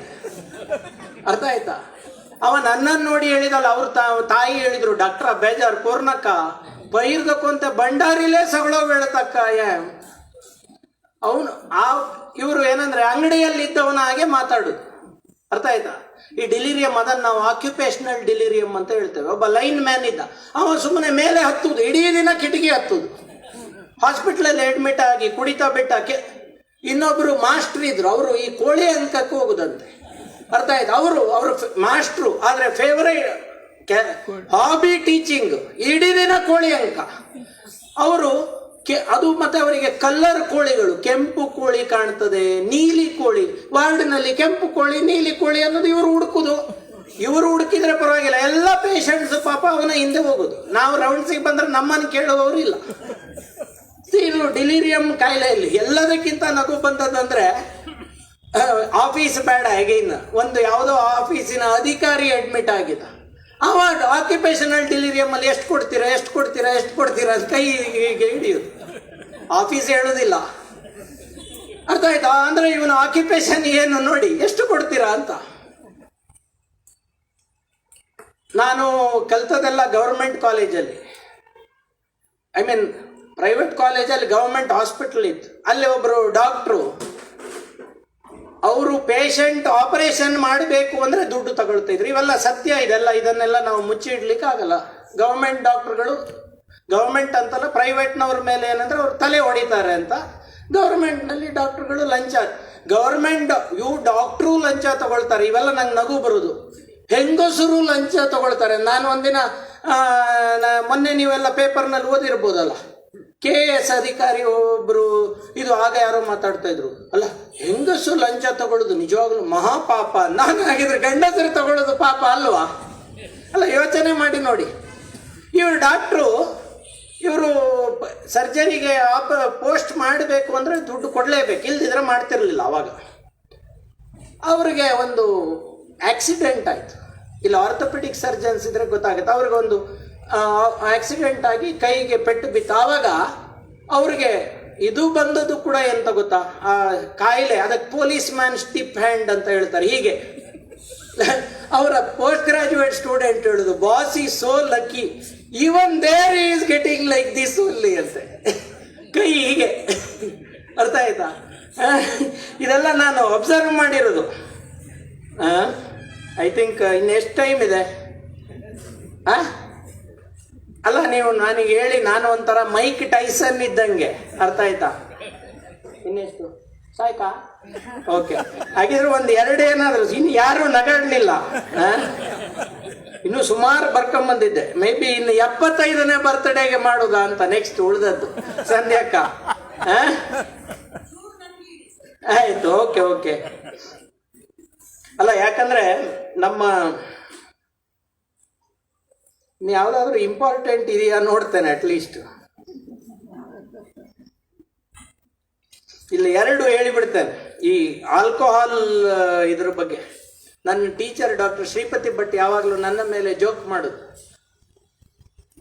ಓಕೆ, ಇನ್ನೊಮ್ಮೆ ಅವರನ್ನು ಕರೆಸ್ಬೇಕಾಯ್ತಾ? ತುಂಬಾ ಆಕ್ಚುಲಿ ಸ್ಪಾಂಟೇನಿಯಸ್ ಆಗಿ. ನಾನು ಇದು ಪ್ರಿಪೇರ್ ಆಗಿದ್ದು, ನಾನು ನಿಜ ಹೇಳ್ತೇನೆ, ಯಾವ ಲೆಕ್ಚರ್ಗೂ ನನ್ನ ಹೆಂಡತಿ ಕೇಳ್ತಾ ಇದ್ಲು ನಿನ್ನೆ ಮೊನ್ನೆ ಎಲ್ಲ, ಎಂತ ಪ್ರಿಪೇರ್ ಆಗ್ತಾ ಇದ್ದೀರಿ ನೀವು ಅಂತ. ಅರ್ಥ ಆಯ್ತಾ? ಒಂದು ದಿನ ಅವರು ನನಗೆ ಹೇಳುದು, ನಾನು ಭಂಡಾರಿ ಕೂತಿದ್ವಿ, ಆಗ ಭಂಡಾರಿಗೆ ಒಂದು ಫೋನ್ ಬಂತು ಅಂತ.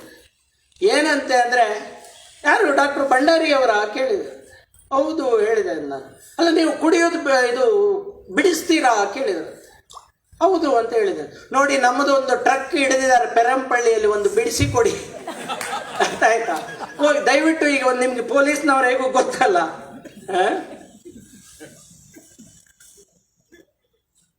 ಮತ್ತೆ ಒಬ್ಬ ಪೇಷಂಟ್ ನನಗೆ, ನಾವು ಕುಡಿತಾ ಸ್ಟಾರ್ಟ್ ಮಾಡೋದು ಗೊತ್ತಲ್ಲ ನಿಮಗೆ ಹೇಗಂದ್ರೆ, ಎಲ್ಲರೂ ಸ್ಟಾರ್ಟ್ ಮಾಡೋದು ಅಡಾಲಸೆನ್ಸ್.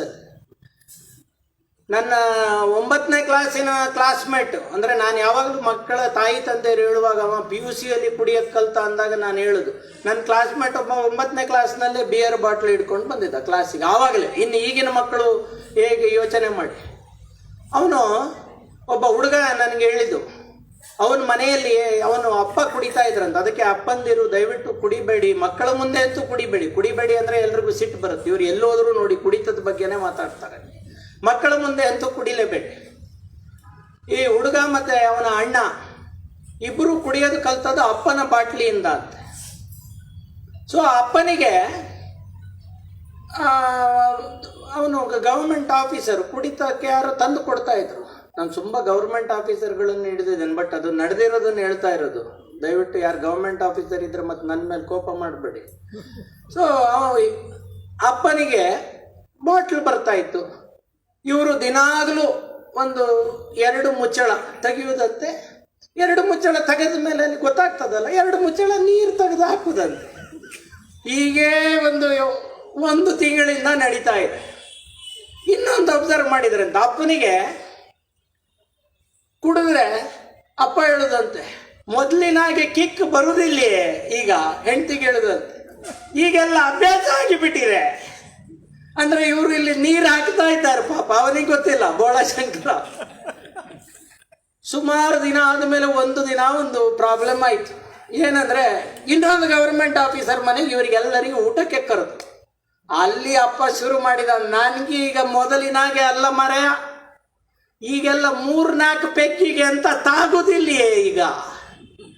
ಅಲ್ಲಿ ಹೋಗಿ 2ನೇ ಪೆಗ್ಗಿಗೆ ಇವನಿಗೆ ತಾಗಲಿಕ್ಕೆ ಶುರುವಾಯ್ತು. ಯಾಕಂದ್ರೆ ಇದು ಪ್ಯೂರು, ಅರ್ಥ ಆಯ್ತಾ? ಅವ ಮಾತು ಆ ಹುಡುಗ ಹೇಳುದು, ಡಾಕ್ಟ್ರೇ ನಾನು ಅಲ್ಲಿ ಸಿಕ್ಕಿ ಬಿದ್ರೆ ಪರವಾಗಿಲ್ಲ, ಕಾರ್ನಲ್ಲಿ ವಾಪಸ್ ಬರ್ಲಿಕ್ಕೆ ನಮಗೆ ಯಾರಿಗೂ ಇನ್ನು 18 ಆಗಿಲ್ಲ, ಅವನೇ ಬಿಡ್ಬೇಕು. ಅವ ಬಿಟ್ಟ ಅಂತ, ಬಿಡುವಾಗಲೂ ಹಾಗೆ ಅಂತ ಹೆಂಡತಿಗೆ. ನೋಡಿ ಇವತ್ತು 5 ಪೆಗ್ಗು. ಅದರ ಮಧ್ಯದಲ್ಲಿ ದೇವದಾಸ್ ಸಿನಿಮಾದ ಹಾಡು ಬಂತಂತೆ. ಅದರ ಮಧ್ಯದಲ್ಲಿ ಅವನದು ದುಃಖ, ಅವನ ಲವ್ ಅಫೇರ್ ಹೇಳಲಿಕ್ಕೆ ಶುರು ಮಾಡಿದ ಅಂತ. ಹೆಂಡತಿಗೂ ಗಂಡನಿಗೂ ಜಗಳ. ನೀವು ನನಗೆ ಅದು ಹೇಳಲೇ ಇಲ್ಲ, ಆ ಲವ್ ಇತ್ತ ನೋಡಿ, ಇವತ್ತು ಅವ್ರ ಮನೆಯಲ್ಲಿ ಕುಡಿದು ಎಲ್ಲ ಹೊರಗೆ ಬಂತು ಅಂತ. ನೆಕ್ಸ್ಟ್ ಡೇ ಬೆಳಗ್ಗೆ ಇವನಿಗೆ ಜೋರ್ ಹ್ಯಾಂಗ್ ಓವರ್ ಅಪ್ಪನಿಗೆ. ಅವನಿಗೆ ಒಂದು ಡೌಟು, ಈಗ ಅಲ್ಲ ನನಗೆ ಮನೆಯಲ್ಲಿ ತಾಗುತ್ತಿರ್ಲಿಲ್ಲ, ಇದು ಏನು ಅಂತ. ಇವನ ಅಣ್ಣ ತಮ್ಮ ಹೇಳಿದ, ನೋಡು ನಾವು ಸಿಕ್ಕಿ ಬಿದ್ದೇವೀಗ, ನೀನೀಗ ಬಾಯಿ ಬಿಡಬೇಕು, ನೋಡು ಈಗ ನೀನು ಮಾಡಿದ್ದೆಲ್ಲ ಕರ್ಮ ಅಂತ. ಇವ ಹೇಳಿದಂತ, ಬಜ್ಜ ನಿನ್ನದು, ಸುಮ್ಮನಿರು ನೀನು ಮಾತಾಡ್ಬೇಡ, ನಾನೆಲ್ಲ ಸುಧಾರಿಸ್ತೇನೆ ಅಂತ. ಇವ ಜೋರು ಅಣ್ಣ ಅಪ್ಪನಿಗೆ ಹೇಳಿದ ಅಂತೆ, ಏನಿಲ್ಲ ನನಗೇನು ಡೌಟ್ ಗೊತ್ತಾ, ನಿನ್ನದೇ ಬ್ರ್ಯಾಂಡ್ ಅಲ್ಲ. ಹೌದೌದೌದು, ನಾನು ಅವನಿಗೆ ಹೇಳಿದ್ದಾನೆ, ನನ್ನದೇ ಬ್ರ್ಯಾಂಡ್, ನಾನು ಹೇಳಿದ್ದೆ ಕೊಟ್ಟದ್ದು, ನಾನು ಬಾಟ್ಲಿ ಕೂಡ ಚೆಕ್, ಮೋಸ್ಟ್ಲಿ ಅವ ಮಿಕ್ಸ್ ಮಾಡಿದ್ದಾನೆ ನೋಡು, ನಮ್ಮ ಮನೆಯದು ಪ್ಯೂರು, ಅರ್ಥ ಆಯ್ತು, ಅಲ್ಲಿ ಮೋಸ್ಟ್ಲಿ ಮಿಕ್ಸ್ ಮಾಡಿದ್ದಾನೆ. ಅವನ ಮಗನಿಗೆ ನೀನು ಕರೆಕ್ಟ್ ಮಗ ಹೇಳಿದ ಅಂತ. ಸೊ ಈ ಮಕ್ಕಳು ಭಾರಿ ಹುಷಾರಿರ್ತಾರೆ, ಅರ್ಥ ಆಯ್ತಾ? ನೀವು ಅಂದ್ಕೊಳ್ಬೋದು, ಅವರು ಮಕ್ಕಳು ನಾವು ಏನು ಹೇಳ್ತೇವೆ ಅದನ್ನು ಮಕ್ಕಳು ಕೇಳ್ತಾರೋ ಇಲ್ವೋ, ನಾವು ಏನು ಮಾಡ್ತೇವೆ ಅದನ್ನು ನಮ್ಮ ಮಕ್ಕಳು ಅದನ್ನೇ ಮಾಡ್ತಾರೆ. ದಯವಿಟ್ಟು ಮಕ್ಕಳ ಮುಂದೆ ನಿಮ್ಮ ಅಭ್ಯಾಸಗಳ ಬಗ್ಗೆ ಸ್ವಲ್ಪ ಜಾಗ್ರತೆಯಿಂದಿರಿ. ಒಟ್ಟು ನನಗೆ ಐ ಡೋಂಟ್ ನೋ, ನಾನು ನಿಮಗೆ ನಗಿಸಿದನೋ ಇಲ್ವೋ, ನನಗಂತೂ ನಾನು ಆಗಲೇ ಹೇಳಿದೆ ಅಲ್ಲ, ಒಂದು ಹೊಸ ಪ್ರೊಫೆಷನಿಗೆ ಹೋಗಲಿಕ್ಕೆ ಅಪ್ರೆಂಟಿಸ್ಶಿಪ್ ಸ್ಟಾರ್ಟ್ ಆಯ್ತು ಇವತ್ತು. ಸೊ ನಿಮಗೆಲ್ಲರಿಗೂ ಥ್ಯಾಂಕ್ಸ್ ಹೇಳ್ತೇನೆ. ಹಾಗೆ ಸಂಧ್ಯಕ್ಕನಿಗೆ 60ನೇ ಹುಟ್ಟುಹಬ್ಬದ ಶುಭಾಶಯಗಳು. ಜೈ ಹಿಂದ್.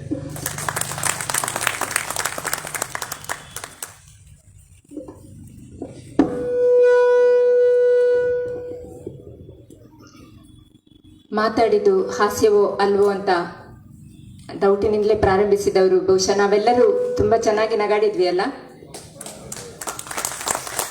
ತುಂಬು ಮನಸ್ಸಿನ ಧನ್ಯವಾದಗಳು ಸರ್. ಈಗ ಸಂಧ್ಯಕ್ಕ, ನಾನು ಆಗಲೇ ಹೇಳಿದೆ, ಆತ್ಮೀಯವಾಗುವುದು ಅವರ ನಗುವಿನಿಂದ. ಕರಾವಳಿ ಪ್ರದೇಶದ ಕನ್ನಡ ಕೊಂಕಣಿ ಭಾಷಣಕಾರರು, ಕೊಂಕಣಿ ಸಮಾಜದ ಏಕೈಕ ಮಹಿಳಾ ಹಾಸ್ಯ ಭಾಷಣಕಾರ್ತಿ. ದೇಶ ವಿದೇಶಗಳಲ್ಲಿ ಹಲವಾರು ಕಾರ್ಯಕ್ರಮಗಳನ್ನು ನೀಡಿದ ಅನುಭವ, ಹಲವಾರು ಪ್ರಶಸ್ತಿಗಳು ಇವರ ಮುಡಿಗೆ ಅರ್ಹವಾಗಿಯೇ ಸಂದಿದೆ. ಜೀವನದ ಮೌಲ್ಯಗಳು ಹಾಗೂ ಹಾಸ್ಯ ಎಂಬುದರ ಬಗ್ಗೆ ಚೆನ್ನಾಗಿ, ಅಂದರೆ ಒಂದು ಪೆಟ್ಟು ಕೊಟ್ಟದೇ ಗೊತ್ತಾಗುದಿಲ್ಲ. ಅವರು ರೇಷ್ಮೆ ಬಟ್ಟೆಯಲ್ಲಿ ಒಂದು ಕೋಲನ್ನು ಸುತ್ತಿ ಯಾವ ರೀತಿ ಒಂದು ಪೆಟ್ಟು ಕೊಟ್ಟರೆ ಯಾವ ಅನುಭವ ಆಗ್ತದೆ, ಆ ಕಡೆಯಿಂದ ನಿಜವೂ ಹೌದು, ಈ ಕಡೆಯಿಂದ ಪೆಟ್ಟು ಕೊಡದೇ ಇರುವಂಥದ್ದು ಹೌದು. ತುಂಬ ಸುಂದರವಾಗಿ ಅವರು ಮಾತಾಡ್ತಾರೆ ಜೀವನದ ಮೌಲ್ಯಗಳ ಬಗ್ಗೆ, ಹಾಸ್ಯದ ಬಗ್ಗೆ, ನಮ್ಮ ಮನುಷ್ಯರ ಸಂಬಂಧಗಳ ಬಗ್ಗೆ. ಇವ್ರು ಯಾಕೆ ಪ್ರತ್ಯೇಕವಾಗಿದ್ದಾರೆ ಅಂದ್ರೆ, ಈಗಲೇ ಡಾಕ್ಟರ್ ಭಂಡಾರಿಯವರ ಹಾಸ್ಯವನ್ನು ನಾವು ಕೇಳಿದೆವು. ಅವರು ಇನ್ನೊಬ್ಬರಿಗೆ ಲೇವಡಿ ಮಾಡುವುದಿಲ್ಲ, ಅವರು ತಮ್ಮ ಬದುಕಿನಲ್ಲಿ ತಾವು ಕಂಡದನ್ನ ಹೇಳುವಂತಹ ಜನ. ಸಂಧ್ಯಕ್ಕ ಅದಕ್ಕಾಗಿ ನಮ್ಗೆ ಆತ್ಮೀಯರಾಗ್ತಾರೆ. ಕೆಲವು ಸಲ ತನ್ನ ದಡುತ್ತಿ ದೇಹವನ್ನು, ತನ್ನ ಮನೆಯಲ್ಲಿ ಆದ ಕಾರ್ಯಕ್ರಮವನ್ನು ಅಥವಾ ಏನೋ ಒಂದನ್ನು ನೆನಪಿಸಿಕೊಳ್ತಾ ಅದನ್ನೇ ಹಾಸ್ಯವಾಗಿ ಹಂಚುತ್ತಾ ಎಲ್ಲರನ್ನು ನಗಿಸಿ ತಾನು ಹಾಸ್ಯಗಾರರ ಗುಂಪಲ್ಲಿ ಪ್ರತ್ಯೇಕವಾಗಿ ನಿಲ್ತಾರೆ ನಮ್ಮ ಸಂಧ್ಯಕ್ಕ. ಇಂತಹ ಸಂಧ್ಯಕ್ಕನ 60ರ ಸಂಭ್ರಮ ಇದರಲ್ಲಿ ಈಗ ಪಾಲ್ಗೊಳ್ಳಿಕ್ಕೆ ಅವರ ಮಗಳು ಶ್ವೇತಾ, ಅಳಿಯ ಅಜೇಯ ಹಾಗೂ ಅವರ ಮುದ್ದಿನ ಕಣ್ಮಣಿ ಕೃಷ್ಣಾಂತರವರು ಅಶ್ವೀಜ ಮೊಮ್ಮಗ ಬಂದಿದ್ದಾರೆ. ಅವರನ್ನು ತುಂಬು ಮನಸ್ಸಿನಿಂದ ಈ ಕಾರ್ಯಕ್ರಮಕ್ಕೆ ಸ್ವಾಗತ ಮಾಡ್ತಾರೆ. ಸಂಧ್ಯಕ್ಕ ಸೋಮೇಶ್ವರದಲ್ಲಿ ಹುಟ್ಟಿದ್ರು, ಬಂದು ನೆಲೆಸಿದ್ದು ನಮ್ಮ ಉಡುಪಿಯಲ್ಲಿ. ಉಡುಪಿಯ ಶ್ರೀಯುತ ವಿಠಲದಾಸ್ ಶೆಣೈ ಅವರನ್ನ ವಿವಾಹವಾಗಿ ಮೊದಲಿಗೆ ಸೌಂದರ್ಯ ತಜ್ಞೆಯಾಗಿ ತನ್ನ ವೃತ್ತಿಯನ್ನ ಪ್ರಾರಂಭಿಸ್ತಾರೆ. ಬಹುಶಃ ಅವರನ್ನು ನೋಡಿದ್ರೆ ಬೇರೆಯವರಿಗೆಲ್ಲ ಫೇಶಿಯಲ್ ಅಥವಾ ಏನ್ ಮಾಡೋದಕ್ಕಿಂತ ಆ ಸೌಂದರ್ಯ ಪ್ರಜ್ಞೆ, ಆ ನಗುವಿನಲ್ಲಿ ಅವರ ಸೌಂದರ್ಯ ಅಡಗಿದೆ. ಅವರ ಮಾತುಗಳಲ್ಲಿ ಮನದ ಸೌಂದರ್ಯ ನಾವು ಕಂಡುಕೊಳ್ಬಹುದು. ನಂತರ ಪ್ರಾರಂಭದ ಹಂತದಲ್ಲಿ ಇವರು ಸೌಂದರ್ಯ ತಜ್ಞೆಯಾಗಿದ್ದರು. ಸುಹಾಸಂ ಹಾಗೂ ನಡುಮನೆಯಂತಹ ಕಾರ್ಯಕ್ರಮದಲ್ಲಿ ಭಾಗವಹಿಸುತ್ತಾ ತನ್ನಲ್ಲಿ ಸೂಕ್ತವಾಗಿದ್ದ ಹಾಸ್ಯಕ್ಕೆ ಒಂದು ವೇದಿಕೆಯನ್ನು ದೊರಕಿಸಿಕೊಟ್ಟಂತಹ ಕೂಗೂರವರನ್ನ ಯಾವತ್ತೂ ನೆನಪು ಮಾಡ್ತಾರೆ. ಹೆಚ್ಚಾಗಿ ನಾವು ಉಪಕಾರ ಪಡೆದವರು ಅವರನ್ನ ಸ್ಮರಣೆ ಮಾಡುವುದು ತುಂಬಾ ಕಡಿಮೆ. ಆದರೆ ತಾನು ಹೋದಲ್ಲೆಲ್ಲ ತನಗೆ ಸಹಾಯ ಮಾಡಿದವರನ್ನ ತುಂಬು ಮನಸ್ಸಿನಿಂದ ನೆನೆಸಿಕೊಳ್ಳುವಂತಹ ಅಪರೂಪದ ವ್ಯಕ್ತಿ ಸಂಧ್ಯಕ್ಕ. 1000ಕ್ಕೂ ಹೆಚ್ಚು ಕಾರ್ಯಕ್ರಮವನ್ನ ನೀಡಿದ್ದಾರೆ. ಪ್ರಮುಖ ಭಾಷಣಕಾರರಾಗಿಯೂ ಲಯನ್ಸ್, ರೋಟ್ರಿ, ನಮಗೆ ನಮ್ಮ ಉಡುಪಿಯ ಆಸುಪಾಸಿನಲ್ಲಿ ಅಲ್ಲದೆ ಕರ್ನಾಟಕದಾದ್ಯಂತ ಹೊರದೇಶಗಳಲ್ಲಿಯೂ ಸಹ ಇವರು ಹೋಗಿ ಭಾಷಣವನ್ನ ಕೊಟ್ಟಿದ್ದಾರೆ. ಇಂತಹ ಕಾರ್ಯಕ್ರಮ ಒಂದು ಅದ್ಭುತವಾದ ಅಪೂರ್ವವಾದ ಕಾರ್ಯಕ್ರಮ. 60ರ ಸಂಭ್ರಮದಲ್ಲಿ ಸಂಸ್ಕೃತಿ ವಿಶ್ವ ಪ್ರತಿಷ್ಠಾನ ಹಾಗೂ ರಾಷ್ಟ್ರಕವಿ ಗೋವಿಂದ ಪೈ ಸಂಶೋಧನಾ ಕೇಂದ್ರ ನಾವು ಜೊತೆಯಾಗ್ತಾ ಇದ್ದದ್ದು ನಮ್ಮ ಒಂದು ಸೌಭಾಗ್ಯ ಅಂತ ಹೇಳ್ಬೋದು. ಈಗ ವೇದಿಕೆಗೆ ಪ್ರೊಫೆಸರ್ ಇವತ್ತಿನ ಅಧ್ಯಕ್ಷತೆಯನ್ನು ವಹಿಸಿದ ಪ್ರೊಫೆಸರ್ ML ಸಾಮಗ ಅವರವರು ಹಾಗೂ ಮುಖ್ಯ ಅತಿಥಿಗಳಾದ ಪ್ರೊಫೆಸರ್ ವರದೇಶ್ ಹಿರೇಗಂಗೆ ಅವರು ಹಾಗೂ ನಮ್ಮೊಂದಿಗೆ ಹಾಸ್ಯ ಚಟಾಕಿಯನ್ನ ಮಾಡಿ ನಮ್ಮನ್ನು ನಗಿಸಿದ ಡಾಕ್ಟರ್ PV ಭಂಡಾರಿ ಅವರು, ಇದಲ್ಲದೆ ಸಂಸ್ಕೃತಿ ವಿಶ್ವ ಪ್ರತಿಷ್ಠಾನದ ಗೌರವಾಧ್ಯಕ್ಷರಾದ ಯು ವಿಶ್ವನಾಥ್ ಶೆಣೈ ಅವರು ಹಾಗೂ ಉಪಾಧ್ಯಕ್ಷರಾದ ವಿಘ್ನೇಶ್ವರ ಅಡಿಗಾರ್ ಅವರು ಸಂಧ್ಯಕ್ಕರವರನ್ನ ವೇದಿಕೆಗೆ ಕರೆತರಬೇಕು ಅಂತ ಪ್ರೀತಿಪೂರ್ವಕವಾಗಿ ಕೇಳ್ಕೊಳ್ತಾ ಇದ್ದೇನೆ.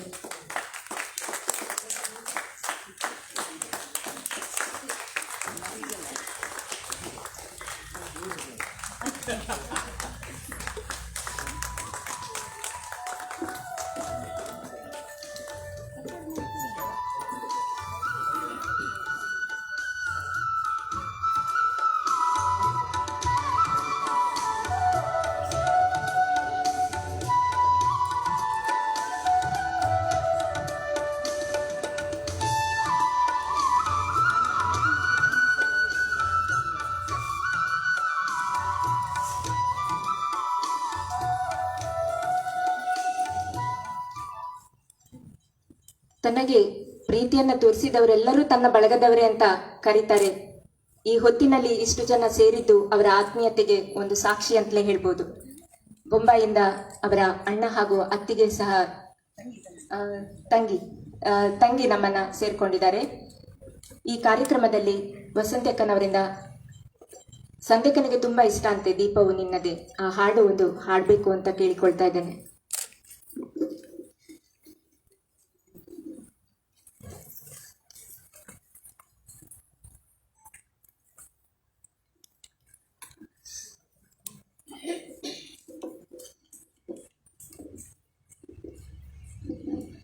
ದೀಪವು ನಿನ್ನದೇ, ಗಾಳಿಯೂ ನಿನ್ನದೇ, ಆರದಿರಲಿ ಬೆಳಕು.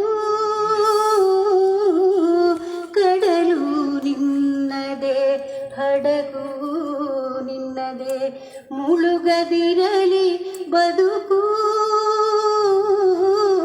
ದೀಪವು ನಿನ್ನದೇ, ಗಾಳಿಯೂ ನಿನ್ನದೇ, ಆರದಿರಲಿ ಬೆಳಕು. ಬೆಟ್ಟವು ನಿನ್ನದೇ, ಬಯಲು ನಿನ್ನದೇ, ಹಬ್ಬಿನಗಲಿ ಪ್ರೀತಿ. ಬೆಟ್ಟವು ನಿನ್ನದೇ, ಬಯಲು ನಿನ್ನದೇ,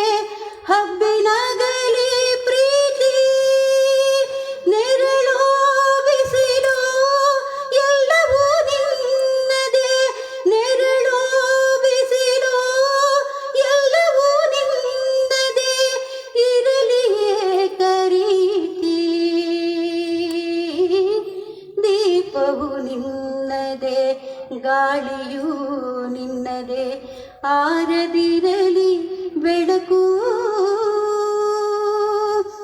ಆಗೊಂದು ಸಿಡಿಲು ಈಗೊಂದು ಮುಗಿಲು ನಿನಗೆ ಅಲಂಕಾರ ಆಗೊಂದು ಸಿಡಿಲು ಈಗೊಂದು ಮುಗಿಲು ನಿನಗೆ ಅಲಂಕಾರ ಅಲ್ಲೊಂದು ಹಕ್ಕಿ ಇಲ್ಲೊಂದು ಮುಗುಳು ಅಲ್ಲೊಂದು ಹಕ್ಕಿ ಇಲ್ಲೊಂದು ಮುಗುಳು ನಿನಗೆ ನಮಸ್ಕಾರ ಕಡಲು ನಿನ್ನದೇ ಹಡಗು ನಿನ್ನದೇ ಮುಳುಗದಿರಲಿ ಬದುಕು ದೀಪವು ನಿನ್ನದೇ ಗಾಳಿಯೂ ನಿನ್ನದೇ ಆರದಿರಲಿ ಬೆಳಕು ಅಲ್ಲಿ ನಡೆದೊಂದು ಭೀ ಇಲ್ಲೊಂದು ವೀಣೆ ನಿನ್ನ ಪ್ರತಿಧ್ವನಿ ಅಲ್ಲಿ ನಡೆದೊಂದು ಭೀ ಇಲ್ಲೊಂದು ವೀಣೆ ನಿನ್ನ ಪ್ರತಿಧ್ವನಿ ಆ ಮಹಾಕಾವ್ಯ ಈ ಭಾವಗೀತೆ ಆ ಮಹಾಕಾವ್ಯ ಈ ಭಾವಗೀತೆ ನಿನ್ನ ಪದಧ್ವನಿ ದೀಪವು ನಿನ್ನದೇ ಗಾಳಿಯೂ ನಿನ್ನದೇ ಆರದಿರಲಿ ಬೆಳಕು ಕಡಲು ನಿನ್ನದೇ ಹಡಗು ನಿನ್ನದೇ ಮುಳುಗದಿರಲಿ ಬದುಕು ದೀಪವು ನಿನ್ನದೇ ಗಾಳಿಯೂ ನಿನ್ನದೇ ಆರದಿರಲಿ ಬೆಳಕು ಆ ಆ, ಆ.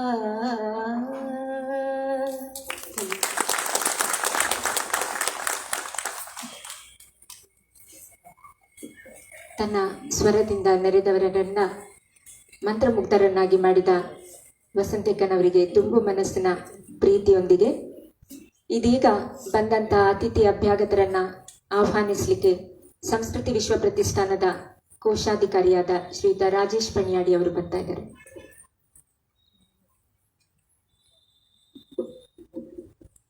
ಎಲ್ರಿಗೂ ಶುಭ ಸಂಜೆಯ ವಂದನೆಗಳು. ಸಂಸ್ಕೃತಿ ವಿಶ್ವ ಪ್ರತಿಷ್ಠಾನ ರಿಜಿಸ್ಟರ್ಡ್ ಉಡುಪಿ ಹಾಗೂ ರಾಷ್ಟ್ರಕವಿ ಗೋವಿಂದ ಪೈ ಸಂಶೋಧನಾ ಕೇಂದ್ರ ಉಡುಪಿಯ ಸಹಯೋಗದಲ್ಲಿ ಸಂಧ್ಯಾ ಶಣೈ ಮಾತಿನ ಮಲ್ಲಿಗೆ ಷಷ್ಠಿಯ ಸಡಗರ ಅಭಿನಂದನಾ ಕಾರ್ಯಕ್ರಮವನ್ನು ನಡೆಸ್ತಾ ಇದ್ದೇವೆ. ಈ ಒಂದು ಕಾರ್ಯಕ್ರಮಕ್ಕೆ ಬಂದಂಥ ತಮ್ಮೆಲ್ಲರನ್ನ ಆದರಪೂರ್ವಕವಾಗಿ ಸ್ವಾಗತಿಸಲಿಕ್ಕೆ ನಾನು ಬಹಳ ಸಂತೋಷ ಪಡ್ತಾ ಇದ್ದೇನೆ. ಕಾರ್ಯಕ್ರಮದ ಸಭೆಯ ಅಧ್ಯಕ್ಷ ಪೀಠವನ್ನು ಅಲಂಕರಿಸಿರುವಂತಹ ಸ್ಪಷ್ಟ ಸ್ಫುಟ ಮಾತುಗಳ ವಾಕ್ಚತುರ, ಯಕ್ಷಗಾನ ಅಕಾಡೆಮಿ ಬೆಂಗಳೂರು ಇದರ ಮಾಜಿ ಅಧ್ಯಕ್ಷರಾದ ನಮ್ಮೂರ ಕಣ್ಮಣಿ ಪ್ರೊಫೆಸರ್ ML ಸಾಮಗ ಇವರಿಗೆ ಹೃದಯಪೂರ್ವಕವಾದಂತಹ ಸ್ವಾಗತ. ಪಟಾಕಿ ಬಿಡುವವರು ಹೆಚ್ಚು, ಆದರೆ ಹಾಸ್ಯದ ಚಟಾಕಿ ಬಿಡುವವರು ಬಹಳ ವಿರಳ. ಎಷ್ಟೋ ಕುಟುಂಬಗಳ ಪಾಲಿಗೆ ನಂದಾದೀಪದಂತೆ ಬಾಳು ಬೆಳಗಿಸಿದಂತಹ ಮಾತಿನಲ್ಲೇ ರೋಗಿಯ ಕಾಯಿಲೆ ಗುಣಪಡಿಸಬಲ್ಲ ಶ್ರೇಷ್ಠ ಮನೋರೋಗ ತಜ್ಞ ಮುಖ್ಯ ಅತಿಥಿ ಡಾಕ್ಟರ್ PV ಭಂಡಾರಿ ಅವರಿಗೆ ಹೃದಯಪೂರ್ವಕ ಸ್ವಾಗತ. ಸೌಮ್ಯ ಸ್ವಭಾವದ ಸದಾ ನಗುಮುಗದ ಮೃದುನಿ ಕುಸುಮಾದಪಿ ಎಂಬಂತೆ ನಿರರ್ಗಳ ಮೃದುವಾದ ಮಾತುಗಳಿಂದ ಎಲ್ಲರನ್ನೂ ಆಕರ್ಷಿಸುವ ವ್ಯಕ್ತಿತ್ವವುಳ್ಳಂತಹ ನಮ್ಮ ಗುರುಗಳಾದ ಹಾಗೂ ಪ್ರಾದೇಶಿಕ ರಂಗಕಲೆ ಅಧ್ಯಯನ ಕೇಂದ್ರ ಉಡುಪಿ ಇದರ ಸಂಯೋಜಕರಾಗಿರುವಂತಹ ಪ್ರೊಫೆಸರ್ ವರದೇಶ್ ಹಿರೇಗಂಗೆ ಸರ್, ತಮಗಿದು ಹೃದಯಪೂರ್ವಕ ಸ್ವಾಗತ. ಮಾತಿನ ಮಲ್ಲಿಗೆ, ಸಂಧ್ಯಾ ಸಂಪೆಗೆ, ಹಾಸ್ಯ ಚಂದ್ರಿಕೆ ಇಂದಿನ ಸಮಾರಂಭದ ಕೇಂದ್ರ ಬಿಂದು 60ರ ಸುಂದರಿ ಸಂಧ್ಯಕ್ಕ, ತಮಗಿದು ಕೆಂಪು ಹಾಸಿನ ಸ್ವಾಗತ. ನೀವಿದ್ದರೆ ನಮ್ಮ ವೇದಿಕೆಗೊಂದು ಶೋಭೆ. ಮಾಯಾಜಾಲ ಮ್ಯಾಜಿಕ್ ಕ್ಷೇತ್ರದಲ್ಲಿ ಕ್ರಾಂತಿಯನ್ನ ಸೃಷ್ಟಿಸಿ ಎಲ್ಲರ ಮನದಲ್ಲೂ ಮನೆ ಮಾಡಿರುವಂತಹ ನಮ್ಮ ಸಂಸ್ಥೆಯ ಅಧ್ಯಕ್ಷರಿಗೆ ಪ್ರೊಫೆಸರ್ ಶಂಕರ್ ಸರ್, ತಮಗೆ ಸದಾ ಸ್ವಾಗತ. ನಮ್ಮ ಸಂಸ್ಥೆಯ ಹಲವು ನಮ್ಮ ಸಂಸ್ಥೆಯ ಸ್ಥಾಪಕ, ಗೌರವಾಧ್ಯಕ್ಷ, ಹಲವು ಸಂಸ್ಥೆಗಳ ಪೋಷಕ, ಹಲವು ಕಲೆಗಳ ಸಂರಕ್ಷಕ, ನಮ್ಮೆಲ್ಲರ ಪ್ರೀತಿಯ ಶೆಣೈ ಮಾಮ್ ವಿಶ್ವನಾಥ ಶೆಣೈಯವರವರಿಗೆ ಹೃದಯಪೂರ್ವಕವಾದ ಸ್ವಾಗತ. ಸದಾ ಹಸನ್ಮುಖಿಯಾಗಿರುವಂತಹ ಉಪಾಧ್ಯಕ್ಷರಾದಂತಹ ವಿಘ್ನೇಶ್ವರ ಅಡಿಗ ಸರ್, ತಮಗೆ ಹೃದಯಪೂರ್ವಕವಾದಂತಹ ಸ್ವಾಗತ. ಸಂಸ್ಕೃತಿ ವಿಶ್ವ ಪ್ರತಿಷ್ಠಾನದ ಎಲ್ಲ ಪದಾಧಿಕಾರಿಗಳಿಗೆ ಹಾಗೂ ಸದಸ್ಯರಿಗೆ ಸ್ವಾಗತವನ್ನು ಬಯಸ್ತಾ ಇದ್ದೇನೆ. ರಾಷ್ಟ್ರ ಕವಿ ಗೋವಿಂದ ಪೈ ಸಂಶೋಧನಾ ಕೇಂದ್ರದ ಸರ್ವ ಸದಸ್ಯರಿಗೂ ಸಿಬ್ಬಂದಿ ವರ್ಗದವರಿಗೂ ಸ್ವಾಗತ. ಹಾಗೆ ಮಾಧ್ಯಮದ ಮಿತ್ರರೆಲ್ಲರಿಗೂ ಸ್ವಾಗತವನ್ನು ಬಯಸ್ತಾ ಇದ್ದೇನೆ. ಹಾಗೆ ಸಂಧ್ಯಾ ಶೆಣೈಯವರ ಎಲ್ಲ ಅಭಿಮಾನಿಗಳಿಗೆ ಹೃದಯಪೂರ್ವಕವಾದಂತಹ ಸ್ವಾಗತವನ್ನು ಬಯಸ್ತಾ ಇದ್ದೇನೆ. ಅವಕಾಶಕ್ಕಾಗಿ ಧನ್ಯವಾದಗಳು.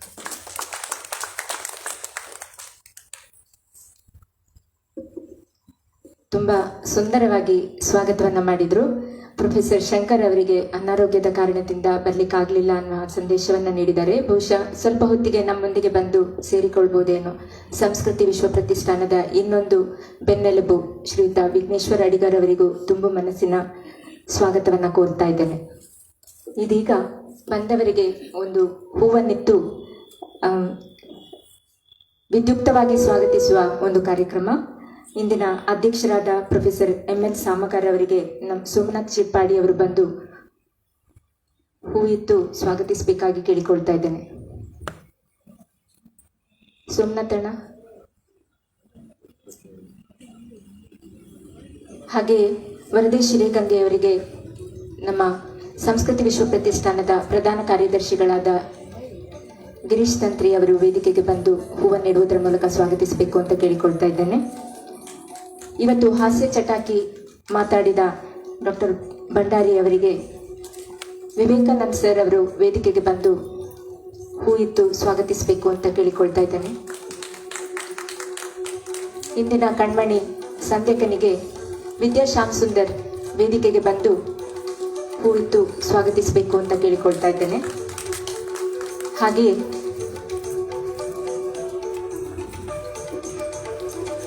ಸಂಸ್ಕೃತಿ ವಿಶ್ವ ಪ್ರತಿಷ್ಠಾನದ ಗೌರವಾಧ್ಯಕ್ಷರಾದ ಯು ವಿಶ್ವನಾಥ್ ಶೆಣೈ ಅವರಿಗೆ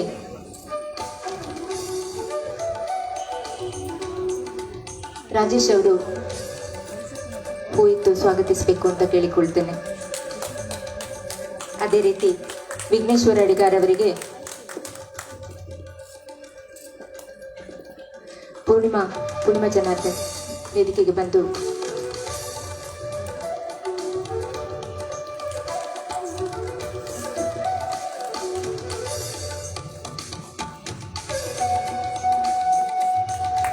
ಇನ್ನು ನೇರವಾಗಿ ಸಂಸ್ಕೃತಿ ವಿಶ್ವ ಪ್ರತಿಷ್ಠಾನದ ಪ್ರಧಾನ ಸಂಚಾಲಕರಾದ ರವಿರಾಜ್ HP ಅವರ ಪ್ರಸ್ತಾವನೆಯ ಮಾತುಗಳಿಗಾಗಿ ವೇದಿಕೆ.